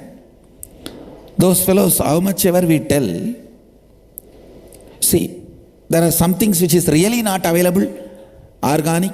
In India, it has become impossible to procure. For example, green chili. Organic green chili is available only in Andhra. Anywhere else, green chili production has become non-organic with chemical. Only in particular areas of Andhra, they still produce green chili and red chili both in organic way. So like that, there are some things not available immediately. If those things they use the regular available market items, okay. But last time we were not able to control even that much. Once they give the contract, what they bring, what they cook. How much ever you scrutinize, suddenly after 10 days they say, all right, if you are not interested, come on, I am stopping cooking. What will we do? In the beginning itself we said, we will cook on our own. And we have 50 volunteers from Tamil Nadu. Please understand. Actually, this time we have more staffs and volunteers than the participants. I said it's okay. We need to train our own battalion, our own group. 50 people, 52 actually, exactly, to tell exact number. 52 people have come. Literally all the groceries in lorries and trucks we brought from south. We procured everything because in Karnataka you get a lot of these organic items. And only few perishable items we were not able to bring. All the non-perishable groceries we brought from there. Here we are trying to source even the perishable, organic, but with all this, still we are struggling that few items are not available organic. But we have, with all our integrity, we put all our effort to serve food as per Mahadeva's instruction. Please understand. Mahadeva has written a beautiful cookbook called Bhagashastra. It's attributed to Mahadeva. I feel the book is so beautiful. Anybody who has written is already in the space of Mahadeva. So we can very boldly, courageously we can say it is written by Mahadeva. Nothing need to be doubted. The book describes beautifully about the cooking vessel, the way of cooking, the temperature need to be maintained for each item to be cooked, and around, I think, 200 items Mahadeva himself has described in a book called Bhagashastra, which was at least, the book must be 20 to 30,000 years old, because the way things are described, the way things available, it's so beautiful. We are, with all our integrity, we have put our 100% effort to serve you guys this time as per the Bhagashastra. Only for this cleaning the vessels and all that, I allowed them to use the modern day soaps and little acid to clean the floor and to clean the vessels. Only for that I allowed them to use chemicals. Because unfortunately Mahadeva is not describing the items for cleaning the vessels. I don't know how that chapter got missed. Only for those things where Mahadeva did not describe, we are using the modern day items. Other than that, literally we are bringing back the original cooking of Mahadeva's family kitchen.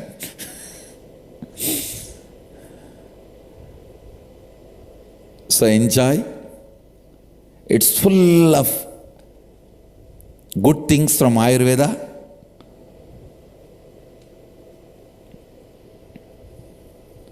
And literally, not only cooking, all the other arrangements also, we have taken it in our hands directly, without having any contractors or any middleman. So hope we will really serve you. Apart from that, get ready for a great spiritual feast.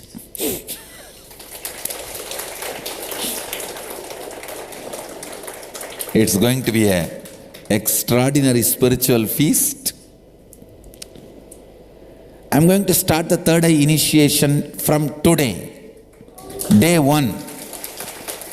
Please understand, The third eye initiation, working on the third eye, is going to be starting today. It's not that 12th day. Of course, the 12th day I am going to start for Shivoham participants. For all the inner awakening participants, I am going to start today, because by 11th day I wanted to finish the third eye process with all you guys. You will all be ready. So I can concentrate on the Shivoham participants on last.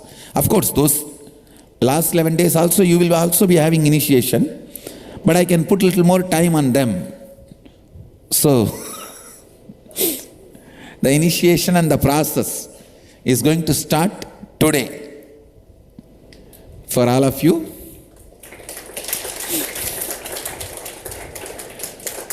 I really want to make sure that everyone, 100% third eye awakening result, whether you are a kid or adult, this inner awakening. So, I am starting today. The initiation starts on day 1. Get ready for a spiritual blast. Literally, for a spiritual blast. And with this, I bless you all. Let you all radiate with integrity, authenticity, responsibility, enriching, causing, living Advaita, the eternal bliss, Nithyananda. Thank you. Be blissful. Nithyananda Dhyanapeetham, Nithyananda Nagar, off Mysore Road, Bidadi, Bengaluru. Phone 08027Connecting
with the divine with your eyes closed is meditation.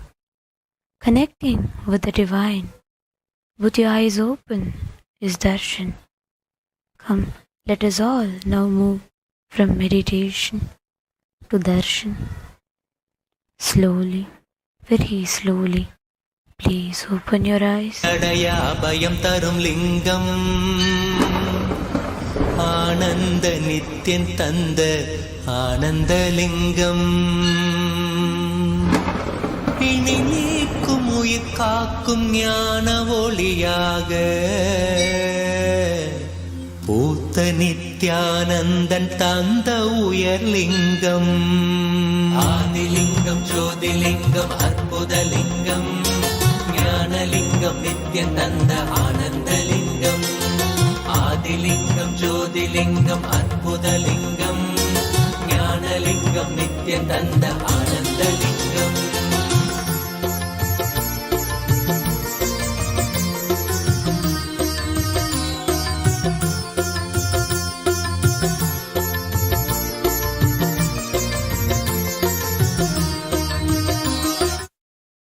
Welcome all the devotees, disciples, Samajis, Satsangis, Sri Mahans, Tanedar Kotari, visitors, viewers, Mantreshwaras, Vidyeshwaras, Ganeshwaras, Lokeshwaras, Astreshwaras, with my love and blessings.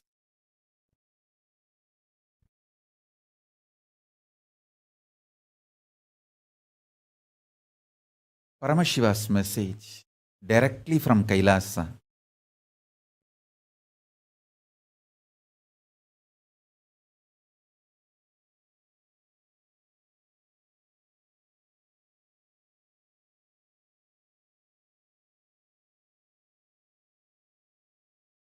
liberating yourself from obsessive, compulsive, reactionary pattern and its suffocation is liberating yourself from delusion. Listen.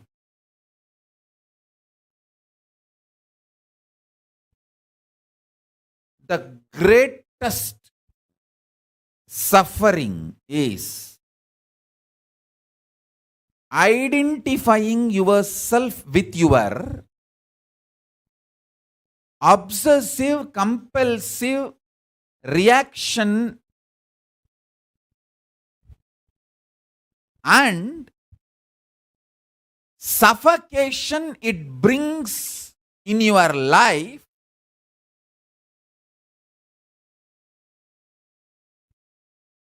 as you. I'll repeat.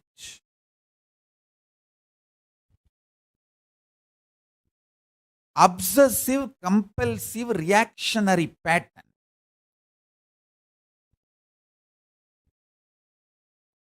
You identify yourself with that pattern and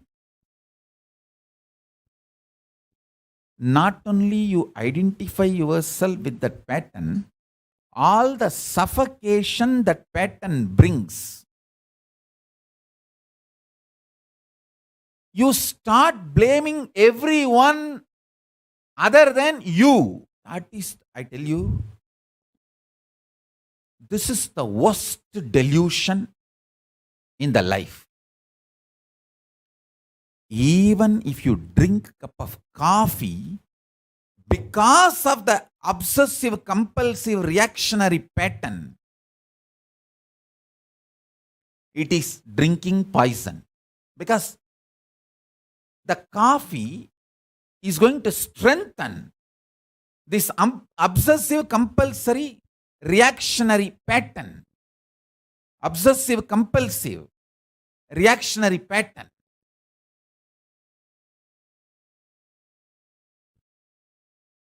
Listen intensely and listen carefully.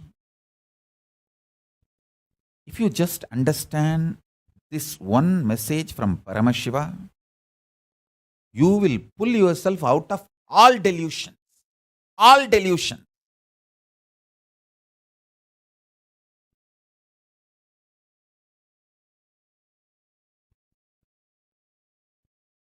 This obsessive, compulsive, reactionary pattern, you strongly feeling that pattern is you, and all the suffocation comes with that pattern, you start blaming everyone around you,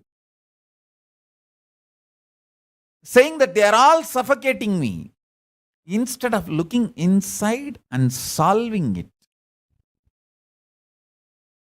attending to it. Listen carefully.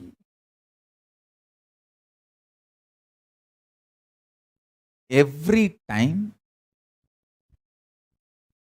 a disciple listens to my words, my instruction, Guru Vak, he is blessed, protected, showered.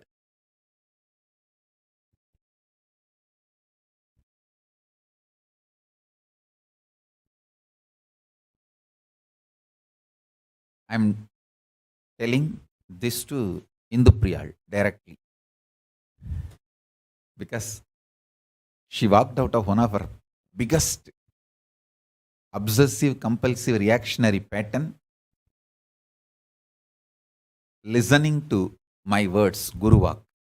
I tell you, when I give you a Guru Vak, I put my hand exactly on that obsessive, compulsive, reactionary pattern.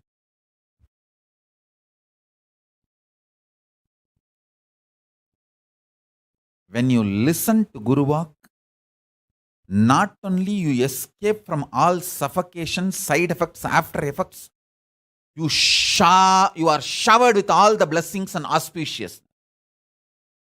I can give you 1,000 examples, or I can give you millions of examples. Every time when people walk out of their obsessive, compulsive, reactionary pattern, they save themselves from tons of sufferings. They pull themselves out of delusion, and they are showered with all the good things. One of the most beautiful quality I have seen with Jnanatma. I will train her, scream, all that is different. One beautiful quality. End of the day, she will simply obey me. Guru Vak is the ultimate. She knows only by obeying me, she will get out of that obsessive compulsive disorder, that obsessive compulsive reactionary disorder.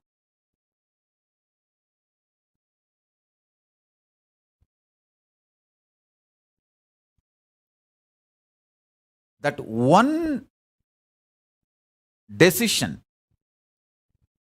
Jnanatma has, obeying the Guru Vak, that saves her from all the mess and all karmas and all delusions. I tell you, I have saved millions of people from their sufferings, suffocations, delusions, just by directly pointing out their obsessive, compulsive, reactionary pattern. If I have to give a rough equivalent for the word trobhava, delusion, I'll give this word only. Obsessive, compulsory, reactionary pattern, associating, identifying yourself with that pattern, and suffocating yourself and blaming everyone. Oh, this person made me to believe this pattern. This person is suffocating me. This person put the pattern in me. This person is torturing me. You blame everyone around the world other than taking the responsibility and completing and getting out of it. And I have also seen people waste their time, money, treasure, the life, talent, everything in stupid sicknesses. Actually, there won't be sickness. It is just obsessive, compulsive, reactionary pattern becomes so deep in their system, even they started lying to themselves. They lie to themselves so strongly, they manifest, they create diseases inside. Actually, there is no disease outside. But if you tell them, they won't listen. Actually, they don't have any disease. But if you tell them, they won't listen. So I will also tell, okay, give medical care, do whatever they want. Only when they realize the Guru Vak, they will get out of the disease.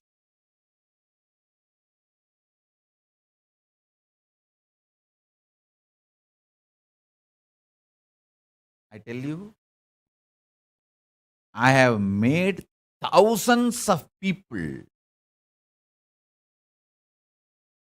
achieve liberation, enlightenment itself, just by breaking this one pattern, obsessive, compulsive, reactionary pattern. Same way, I have made millions walk out of their diseases, including cancers, just by giving Bhasma, sacred ash, and helping them to walk out of this obsessive, compulsive, reactionary pattern.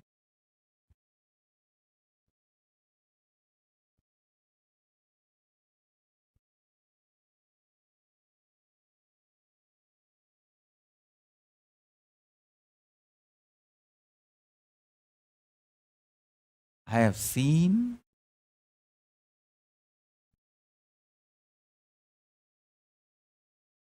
how people create delusions, suffocation, suffering, torture themselves and others with this obsessive, compulsive, reactionary pattern. I tell you, if you break from this pattern, you will start living in Anandamaya Kosha.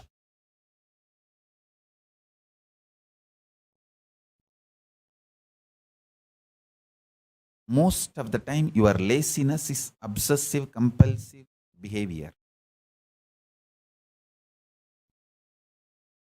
Your irritation, anger, hunger, almost everything which suffocates you, binds you, is obsessive, compulsive disorder, reactionary pattern.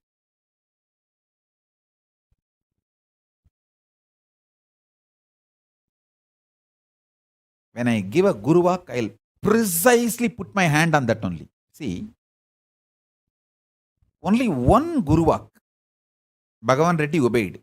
I gave him one Guru Vak, stop watching movie. That's it.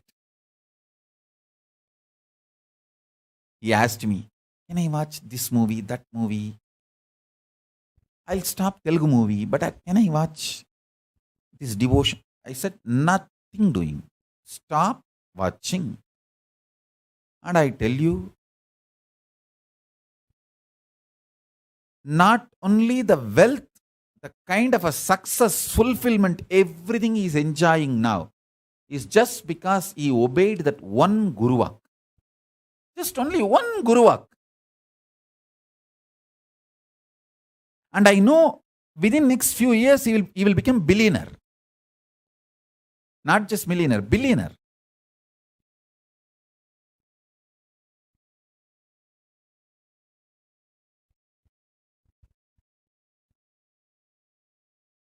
Just listen.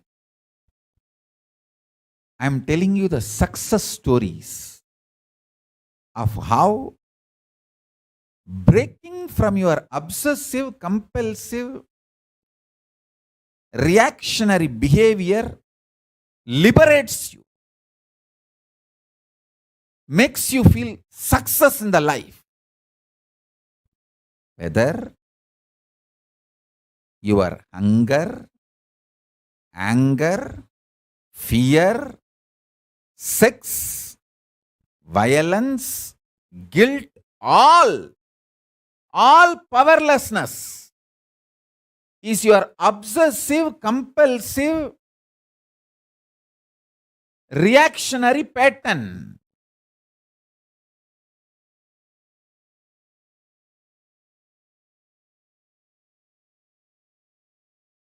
Same way I can give you the other side. How when people don't understand,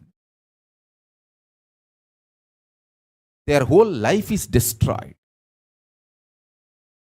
One fellow, he was even brahmachari in the KAILASA, in Adi Kailash, in Indian Sangha. His name is Vishnu Bharani.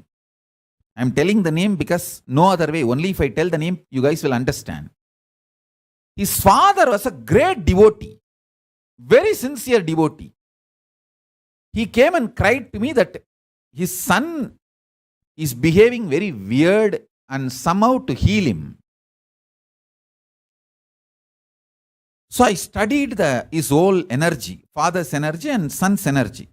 Father has done some crime in his life. That karma is following him.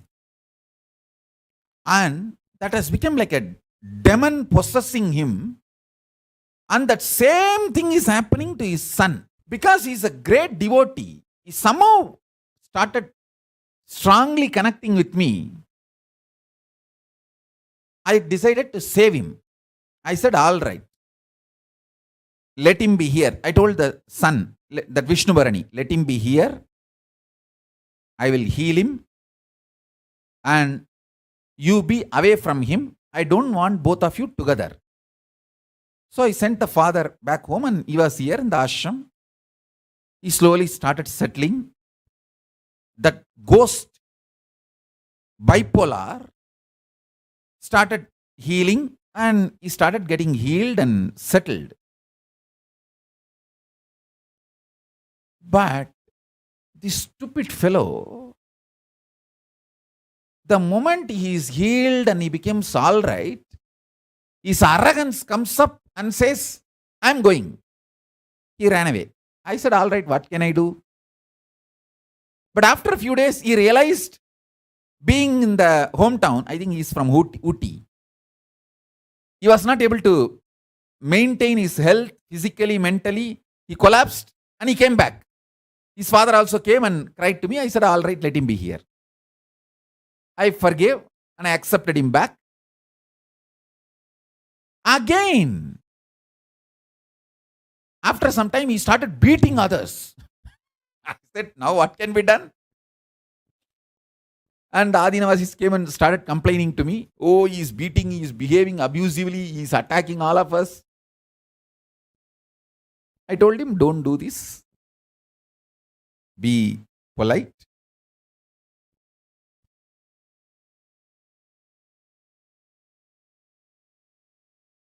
I told all the Adinavasis also, just support him, it's okay, he is possessed and he will become all right. He was in Madurai that time, Madurai SSJP.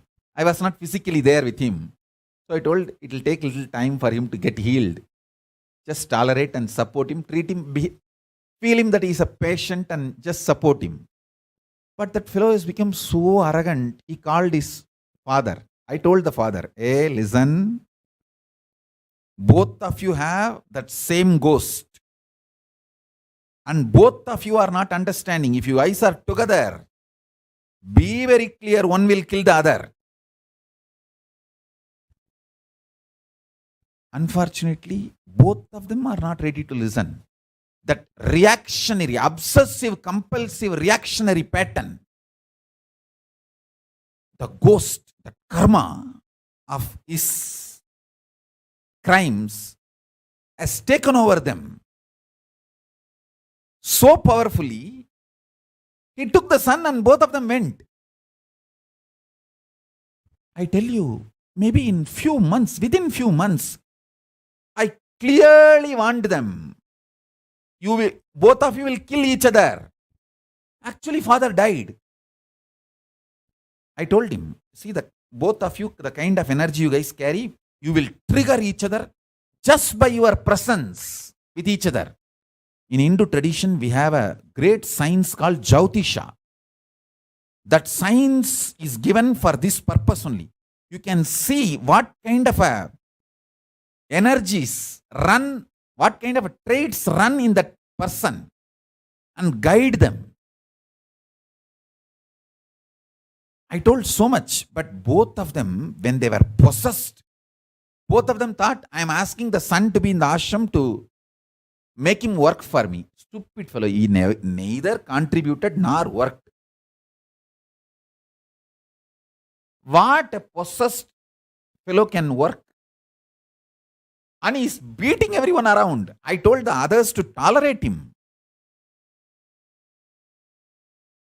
Finally, the father died just by the pressure created by the son. He had a heart attack and died. Not only that, immediately when I came to know that father died, the son realized what I said is true and he begged me, save me, save me. I said, all right, at least now come back to Rajapalayam Adinam. You be alone. Just be there doing some go-seva, all that. Settle down. But unfortunately, his arrogance, he did not come. Now he has actually become mad. Not only became mad, few days before he sending me the message, you hand over the whole Sangha to me. I want to go for Parivraj Yatra with the whole Sangha and you take rest. I thought, oh God. And then after a few days he's messaging, everyone around me thinks, he is messaging that everyone around him thinks that he has gone mad. And he is afraid others are going to kill him. Now itself I am putting it on record. Be very clear. I am putting it on record. Still he is not killed. I am telling you, either he will kill others and go to jail, or he will be killed, or he will commit suicide. No other way. Because it has gone out of my hand. Nobody can save him. Nobody can save him. Even if we give a separate ashram for him, he doesn't want to stay. That karma in the form of ghost has taken over him. His obsessive, compulsive, reactionary pattern is so strong now. Nobody can save him. Now I put this on record in public. Any one of you try to reach out to him and tell him, educate him, you can't save. He won't listen. Either he will kill someone and go to jail, or he will commit suicide, or somebody will kill him. Because when he tries to attack and tries to kill someone, naturally they will, for self-defense, they will kill him. Unfortunate. Knowingly we can't save people. Obsessive compulsive behavior pattern is too dangerous. Extremely dangerous. Yesterday I have felt such a deep job satisfaction when I saved Indu Priyal. She is worthy of being saved because she is such a sweet person. She was actually literally getting sucked into a very dangerous, self-destructive, obsessive, compulsive, reactionary pattern. Her listening to my Guruvak, my words, just saved her. I have so much job satisfaction. Whenever I liberate people from this obsessive, compulsive, reactionary pattern, I tell you,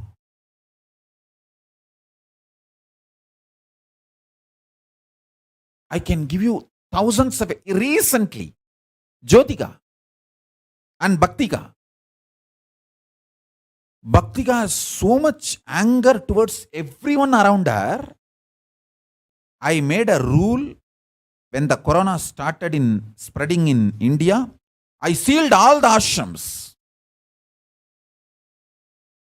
Because I know, even if you don't die by corona, your power manifesting ability will greatly be destroyed and drastically reduced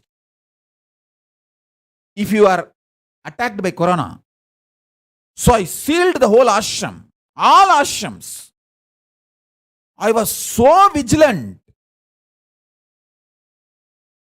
But this Bhaktika, such cunning, extremely disobedient, anger, violence towards everyone. Bhaktika and Jyotika both. It's like a ganging up. Did not shut down the Tiruvannamalai campus just because I put them as in charge. They thought it is their ashram. Did not obey me. This just obsessive, compulsive, reactionary pattern. If some rule is put, we will not ask why, what, all that. We will just crash. We know how to cheat. We know how to break. So that gives a kind of a kick. Finally, who suffered? Bhaktika suffered corona. She did not die. One good thing. Good thing she is alive. But now, how much I have to work to make her do power manifestation, to recover her, to manifest powers. Same way Jyotika. So much violence on everyone around. She did not wait 5 minutes in Madurai SSJP for Annamaya to open the gate. So much anger. Oh, I have come. You can't open the door. Why are you making me wait? She just went away to Rajabalayam. They came and reported to me. I said, okay, let her face her obsessive, compulsive, reactionary pattern. She just fell into chicken pox. Only one pattern.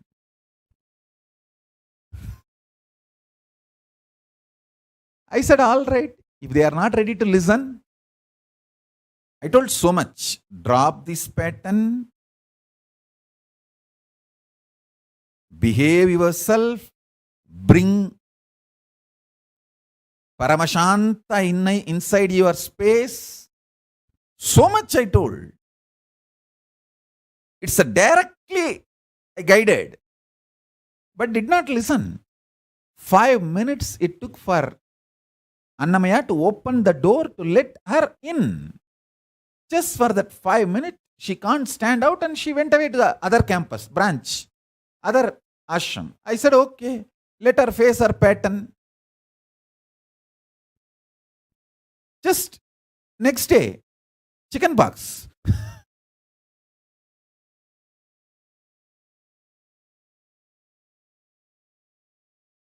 Yes, she will be out of chicken pox. I will protect her, heal her, all that. But the pain, she only has to go through.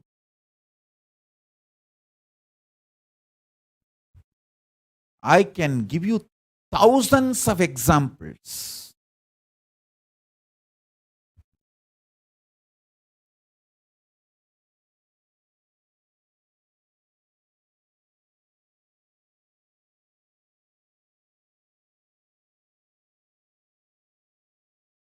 One of the worst pattern for Jyotika is she will be so loving and caring in the phone.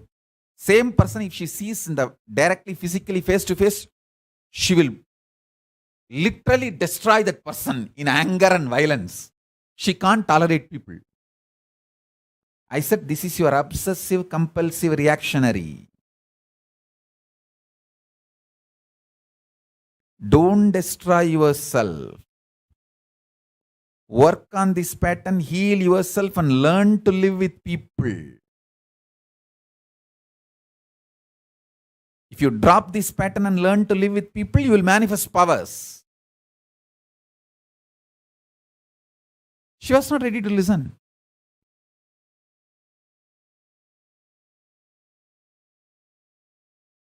I tell you guys,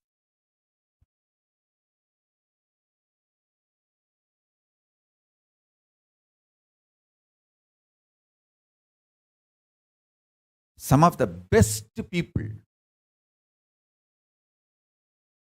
I have are those who broke all the obsessive, compulsive, reactionary patterns. I gave just few Guru walks to Guru Charana to break her obsessive, compulsive, reactionary pattern. She took 1 or 2 years to work on it, but when she broke that, she started manifesting such power. Anyone she talks, they get physically healed, mentally healed, consciously getting enriched.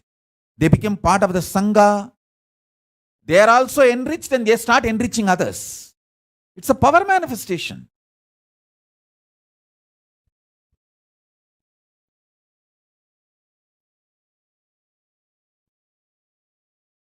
I tell you guys, I can give you millions of case studies for this side. People who obeyed, who listened and broke their obsessive compulsive behavior pattern, obsessive compulsive reactionary pattern. Same way, I can give you the example this side. People who did not listen and started judging me. Oh, he's asking me to be here, I think, to get work out of me. Who wants your work and what you guys have done? I tell you, instead of making sannyasis, if I just get people higher and make them work, if they don't work, fire. I would have achieved 1,000 times more work with 1% of the money I spent on training my sannyasis last 20 years. Last 20 years, the money I spent on training my sannyasis, time, treasure, talent, everything I spent on training my sannyasis, brahmacharis, balasans, kailasavasis.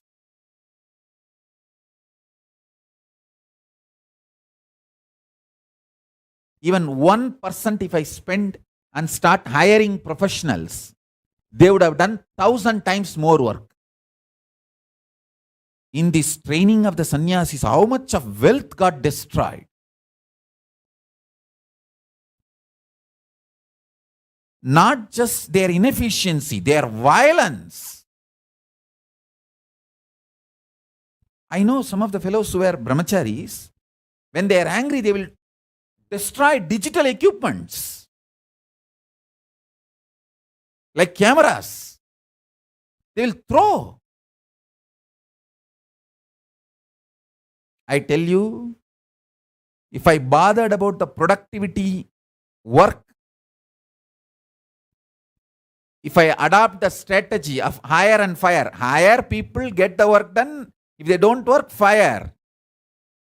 I would have got 1,000 times more work with just 1% of the money I spent on my sannyasis and the money they destroyed in course of their training.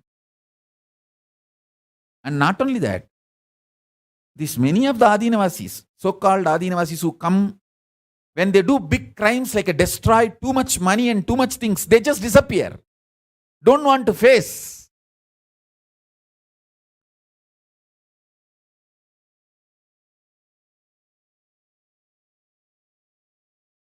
But they cannot escape. Karma is going to go after them. You can't escape from karma.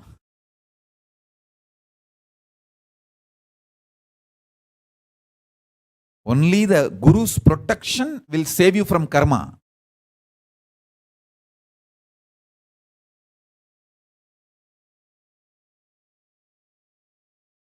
Sangadroha, how whatever good you have done to Guru and Sangha, that good karma will come.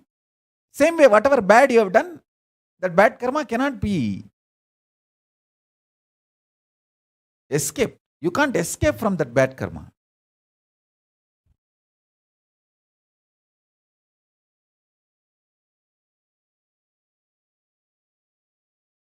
Only an enlightened being does not have karma. Only an incarnation can save you from your karma.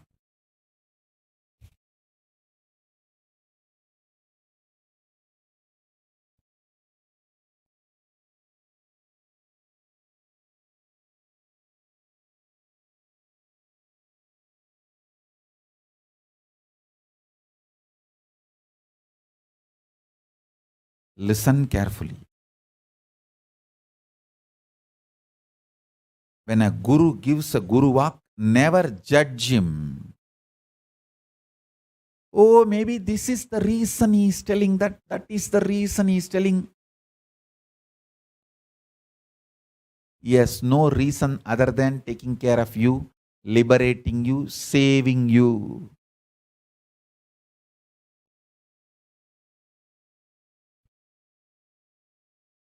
Many times I have told people, hey, this is the time you and your husband should be away from each other.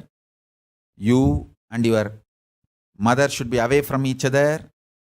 You and your brother should be away from each other. Means when there is a karma trait, karma connection running through them, one agitates the other with extreme compulsive reactionary patterns. I tell them, be away, be separated for some time. It will be good for you, otherwise both of you will irreparably destroy each other. Whoever listened, obeyed, they survived. When they try to give their own reason for my guidance, then who can save them? That is up to their life.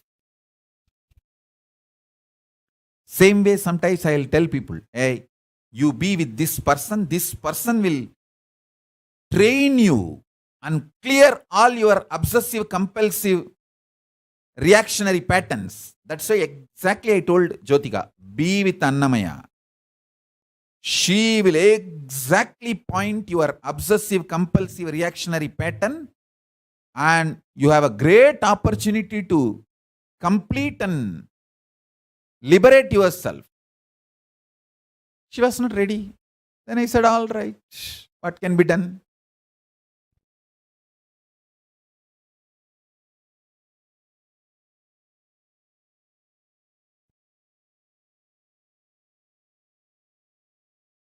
Guru walk can save you from wasting years and years in pain and suffering.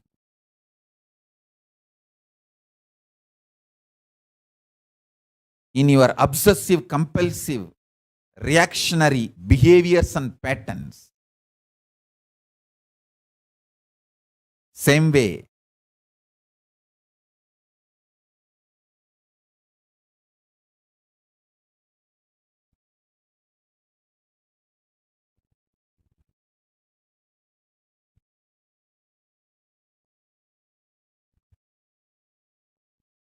not listening, giving your own reasons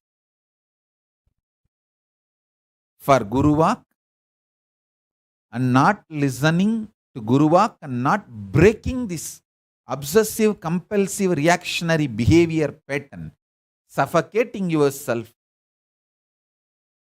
Who can save you? I don't know.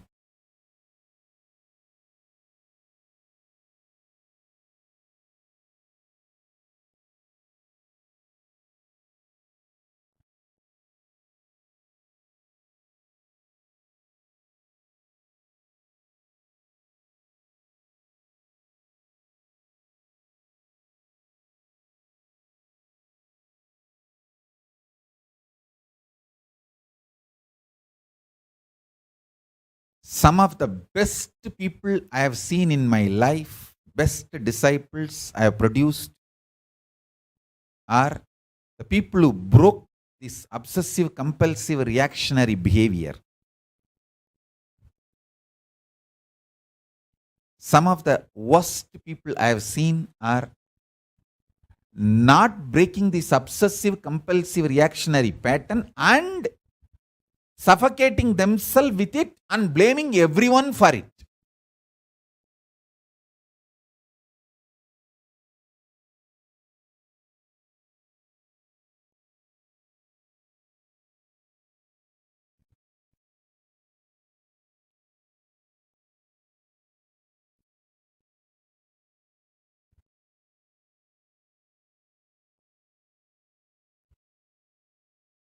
Sometimes the instruction will be too simple. Once Dhyanatma was suffering in a pattern, I just told her, you shave your head, that's all. Just shaving the head. She became all right, completely all right from that pattern.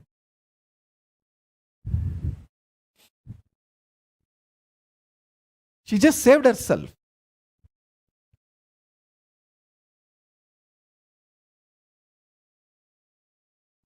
Sometimes even repeatedly advising people don't listen.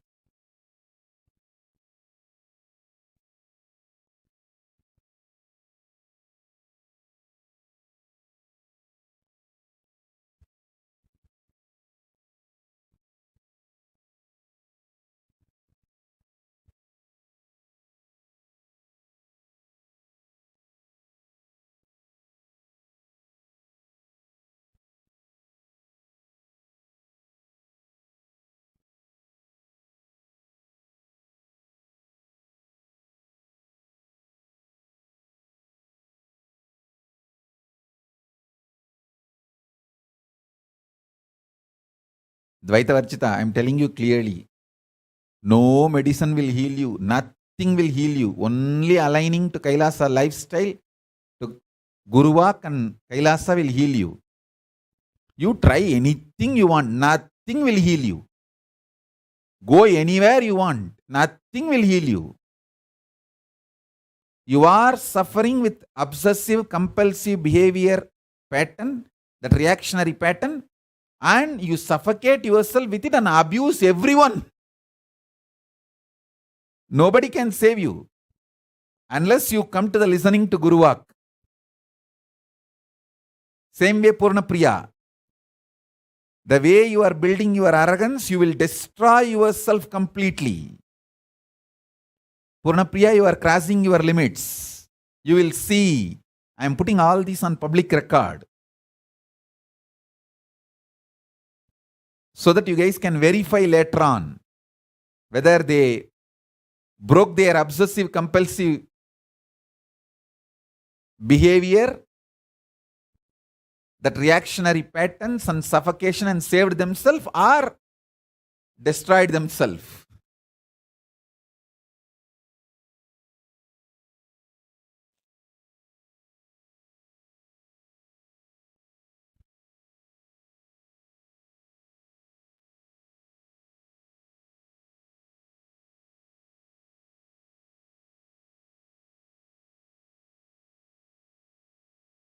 People think their obsessive compulsive reactionary pattern is very cute, and they identify themselves with it, and they feel that is their freedom. It is like calling your shit as your food.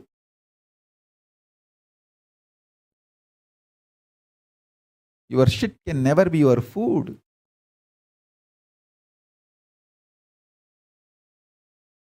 Your tumor can never be your muscle. Build muscles, not tumors. You are trying to associate yourself with your cancerous tumors. You think your cancerous tumors are your muscles, and that's very cute. No. Understand what is your cancer and what is your muscle. Not understanding is not cute.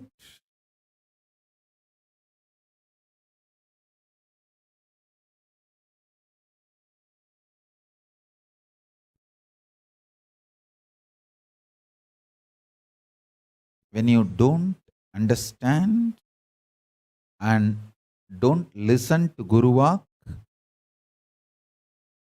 the way you destroy yourself becomes irreparable, irretrievable.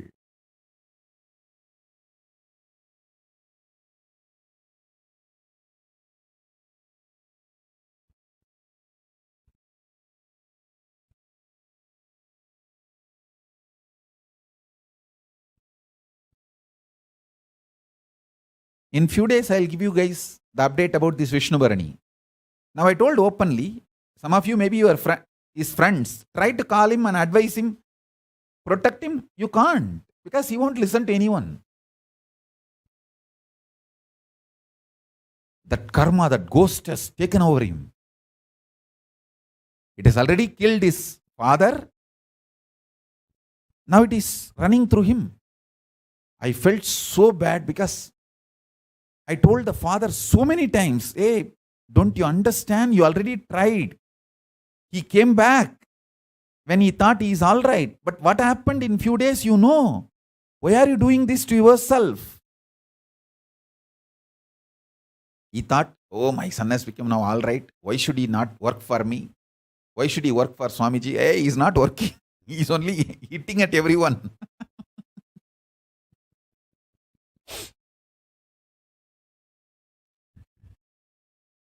He thought we are like a mental asylum. And once the boy is healed, he can take him back. I said, hey, it is not that he is permanently healed. It's a karma trial. But what to do?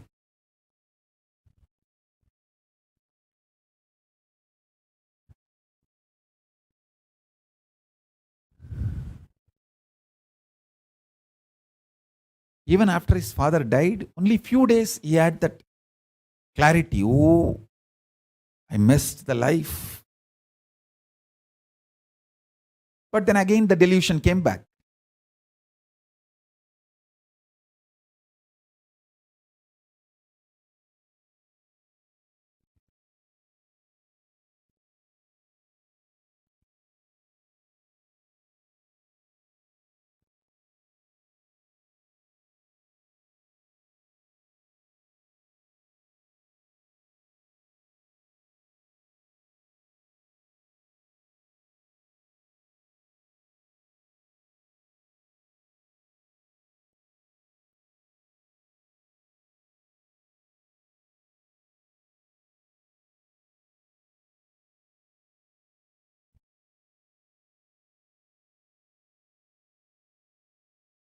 I can give thousands and thousands of references. How people destroyed themselves with this reactionary, suffocating, compulsive behaviors, and how they flare up with that reactionary, compulsive, suffocating behavior.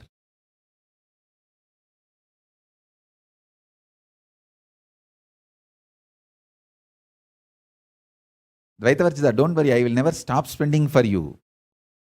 I'm not talking because I need to spend money on your health and your treatment, nothing. No. I will never stop. I'll give you more than what you want. If you ask for 1,000 things, I'll give you 1,500 things. I'll say, have this also and enjoy. But you should know very clearly, you will never get out of your problems. Because the problem is pattern. Your arrogance, not real disease. There is no real disease. And wherever you go, you won't be able to save yourself. I know it. You will only destroy yourself and others. Same way Purna Priya. I don't know whether they are even listening. They may be hearing. I don't know whether they are listening.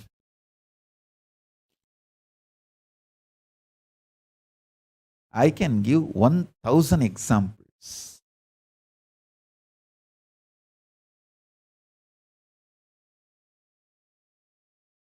I know one fellow who all the time used to give torture to everyone in the name of he is having back pain. I told him, hey, all you need is just yoga and get out of this pattern. He thought, I don't want to spend money on his treatment, but I spent so much.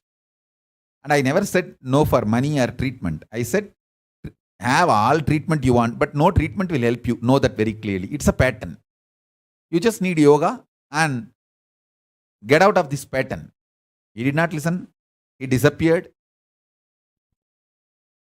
Now, because he disappeared, whether the pattern is there or not, pain is there or not, he has to tolerate and live and justify his decision just to prove his decision is right. He will suffer all kinds of patterns and he won't be able to handle himself.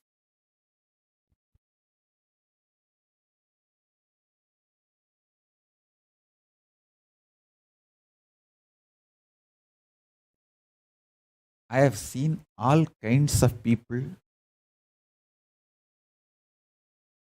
and now almost 27 years of public life from 1996, and 41st Chaturmasya is coming.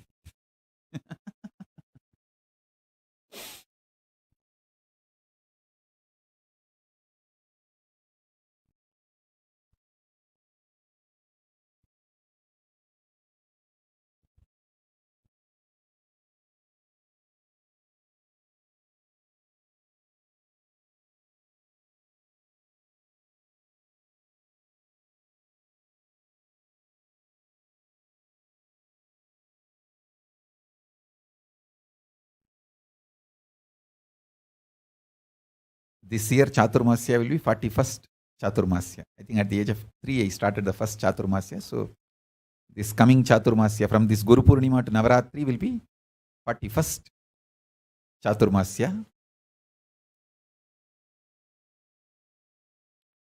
This 41 years of spiritual life and 26 years of public life, I have seen all kinds of people.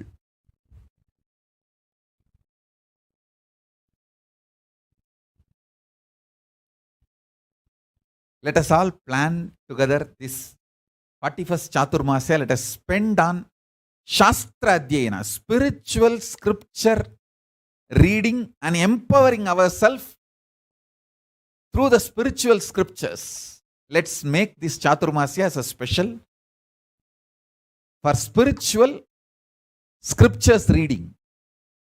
Vedas, Upanishads, Bhagavad Gita, Brahma Sutra, all the commentaries, books I wrote. Let's spend time and energy on studying it and enriching the whole world with it. I have 3 projects.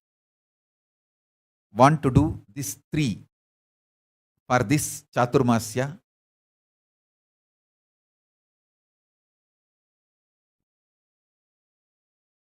All over the world, at least in 100 countries, I want the Rathotsava to happen. Like taking the chariot, how we used to do in India, Kodikan Darsana Radayatri. The Ratha with Paramashiva will go from one place to another. We had many Rathas in India. It will go from temple to temple, place to place. And we had, even in Malaysia, we had Ratha, Rathotsava.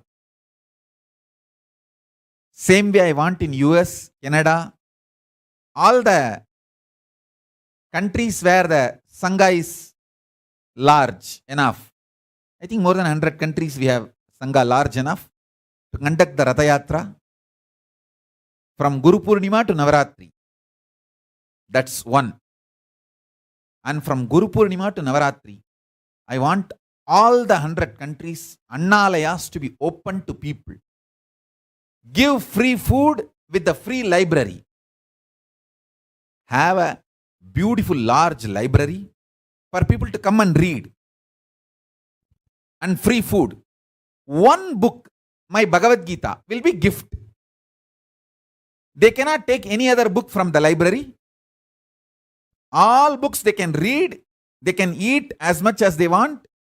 When they go, they can carry any amount of prasadam they want.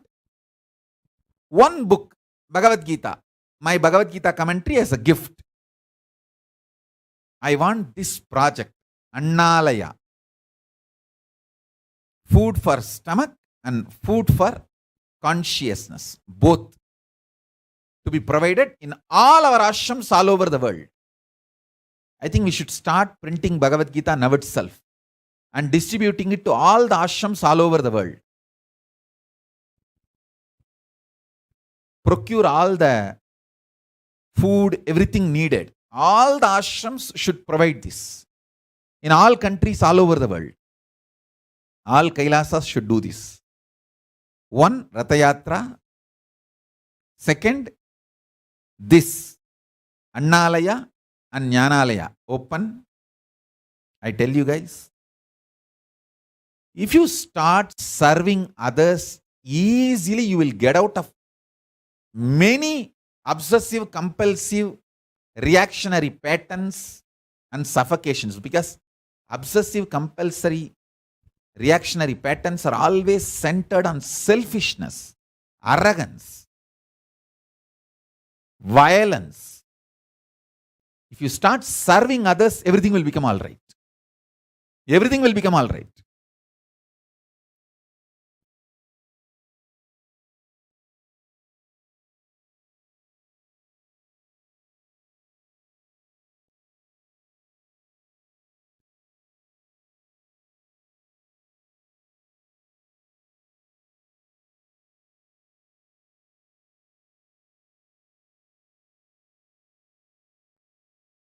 Listen carefully. The first project, Rathayatra. Even in Rathayatra, we can do Annadana and distribute Bhagavad Gita. Second project, in all ashrams, opening the library and Annalaya freely. I tell you, this is a special instructions for Los Angeles Temple. If you want Paramashiva to manifest intensely in the temple and in your life, all Los Angeles Sangha, listen. If you start these two projects, Los Angeles Sangha, if you start these two projects in temple free Annalaya and Jnanalaya and distributing Bhagavad Gita to people who come to temple and free food, whatever food they want to carry, they can carry also. If you guys start doing this, wealth and everything, all the best things will be showered on you guys.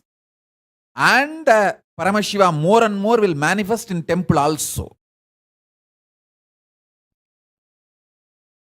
Now it is up to you guys. The third project, it's one of the best spiritual practice, Madhugari Bhiksha. Go from house to house, door to door. Collect whatever people can contribute. One handful of rice, $1, or any small 1 kg vegetable, anything people give. It is not just fundraising. That is the way to reach out to people. I tell you, begging is the best non-violent spiritual way of mobilizing a spiritual movement, mission. Now I revealed the secret. Begging is the way. I led this whole spiritual revolution, this revival of KAILASA. Begging is the most powerful, best non-violent methodology of mobilizing people for any great revolution.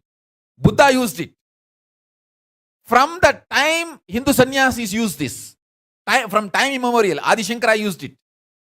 It is given as a lifestyle for sannyasis, not just to collect something from people.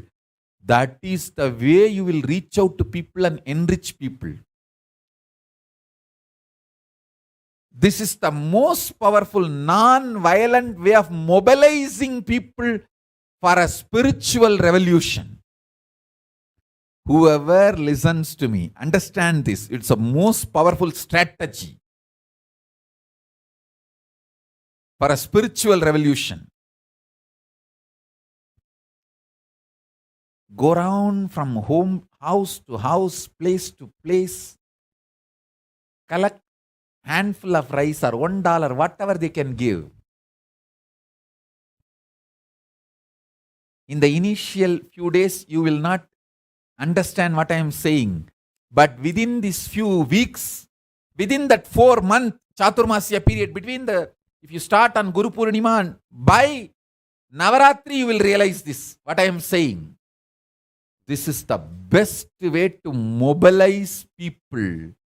Non-violent way of mobilizing people for a spiritual revolution.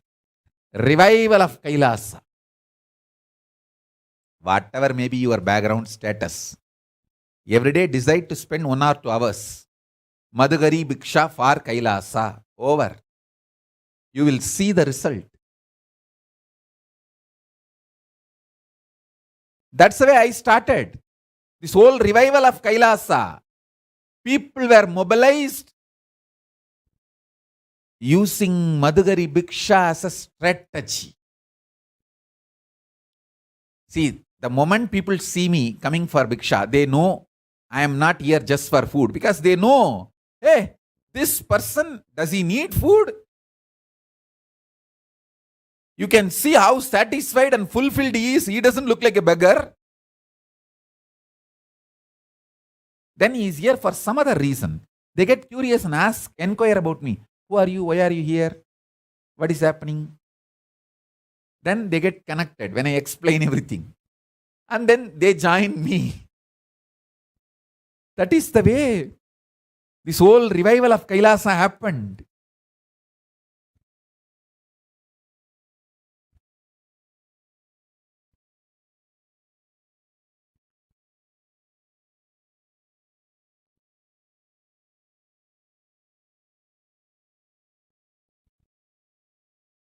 I can tell with all pride. நாங்க பிச்சை எடுக்காத ரோடே இல்ல நாடே இல்லடா. நாங்க பிச்சை எடுக்காத ரோடு இல்ல, நாங்க பிச்சை எடுக்காத நாடே இல்லடா உலகத்துல.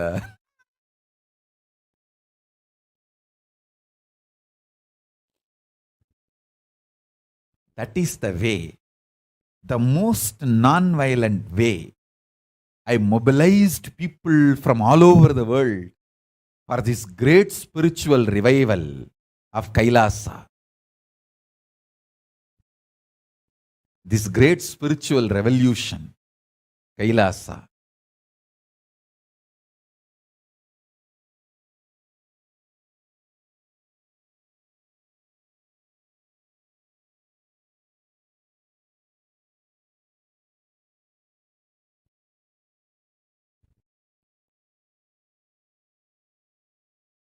You should carry Bhagavad Gita books with you. Even if they give $1, you should give them one book. Then they will understand you are not here for begging, collecting, you are here for giving. But when you want to give, nobody opens themselves up. They feel, why should we receive? But if you are asking for something, they feel superior and they try to give. And then after they give, if you give the book, they say, okay, give. If you directly give book, they don't want to listen. They don't want to hear. They think you are here for converting people. You are here for brainwashing people. You are here with some cunning strategy. Go with a begging bowl and ask them something. Then they open up. When they give something, give them this book. This is a prasada, please have it. That's it. If you beg, you will open more number of people's heart than if you gift Bhagavad Gita to people. Begging is the most powerful non-violent strategy for mobilizing people for spiritual revolution. You would have never looked at begging from this angle.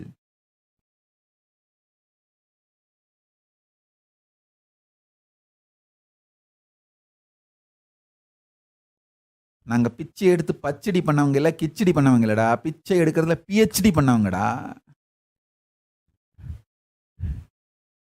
So understand this science. பிச்சை எடுத்து கிச்சடியோ பச்சடியோ பண்ணவங்க இல்ல நாங்க. பிச்சை எடுக்கிறதுல PhD பண்ணவங்க.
Let us plan for this 3 project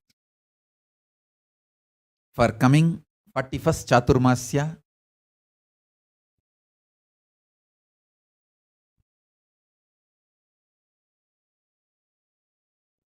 So with this, the essence of today's satsang is break from all obsessive, compulsive, reactionary behaviors, patterns, and stop suffocating yourself and stop blaming others for your suffocations and stop using others' name. Oh, they put this pattern on me, this person put this pattern on me.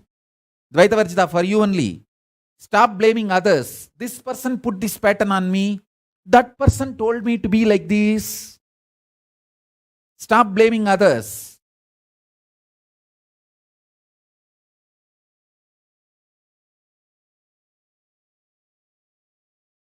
Your life is in your hands. Blaming others will not save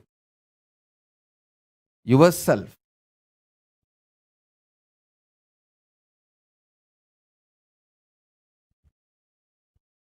And I have also seen people telling, oh, I tried my best. I feel like I will lose my mind will break. Ah, God. Actually, your mind should break. That is what is enlightenment. If you feel that your mind will break, you will lose your mind, you should you are on right track. You should break the mind. You should lose the mind. That is the way enlightenment happens. Now, I have seen people telling, oh, I feel like I tried my best. I feel like I may lose my mind. My mind will break.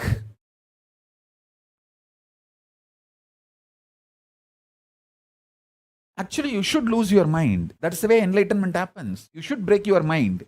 That's the way enlightenment happens. Enlightenment is the state beyond mind.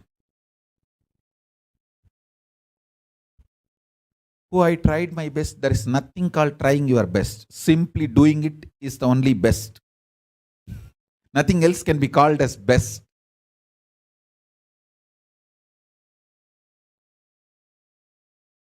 I tried my best is the cunning way of cheating yourself.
With this, I bless you all.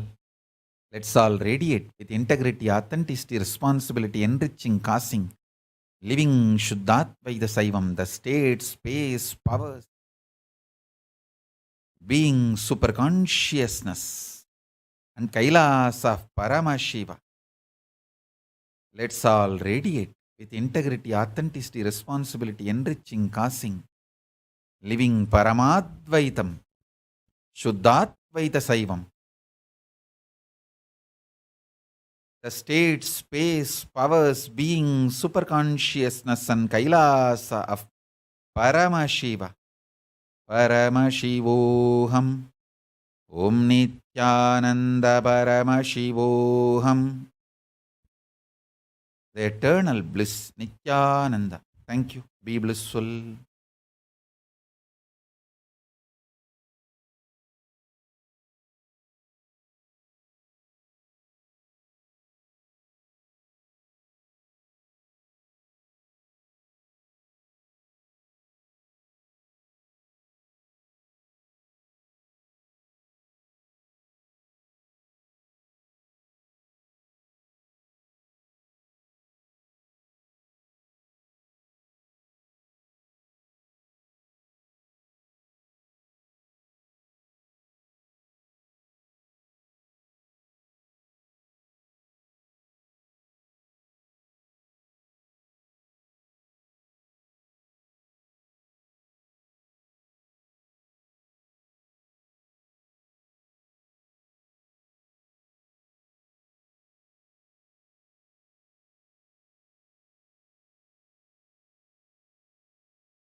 शिवसमुद्भूत कपिलमहागुरुपुनरुद्धृत महानिर्वाणिपीठ अष्टोत्तरसहस्र श्रीमहामण्डलेश्वर साक्षात् श्रीपरमशिवसिंहासनाभिषिक्त समस्तगणनायक श्रीमहागणपतिसमारम्भ अनवच्छिन्नपीठाधीश्वर गुरुपरम्परा प्राप्त अटलपीठ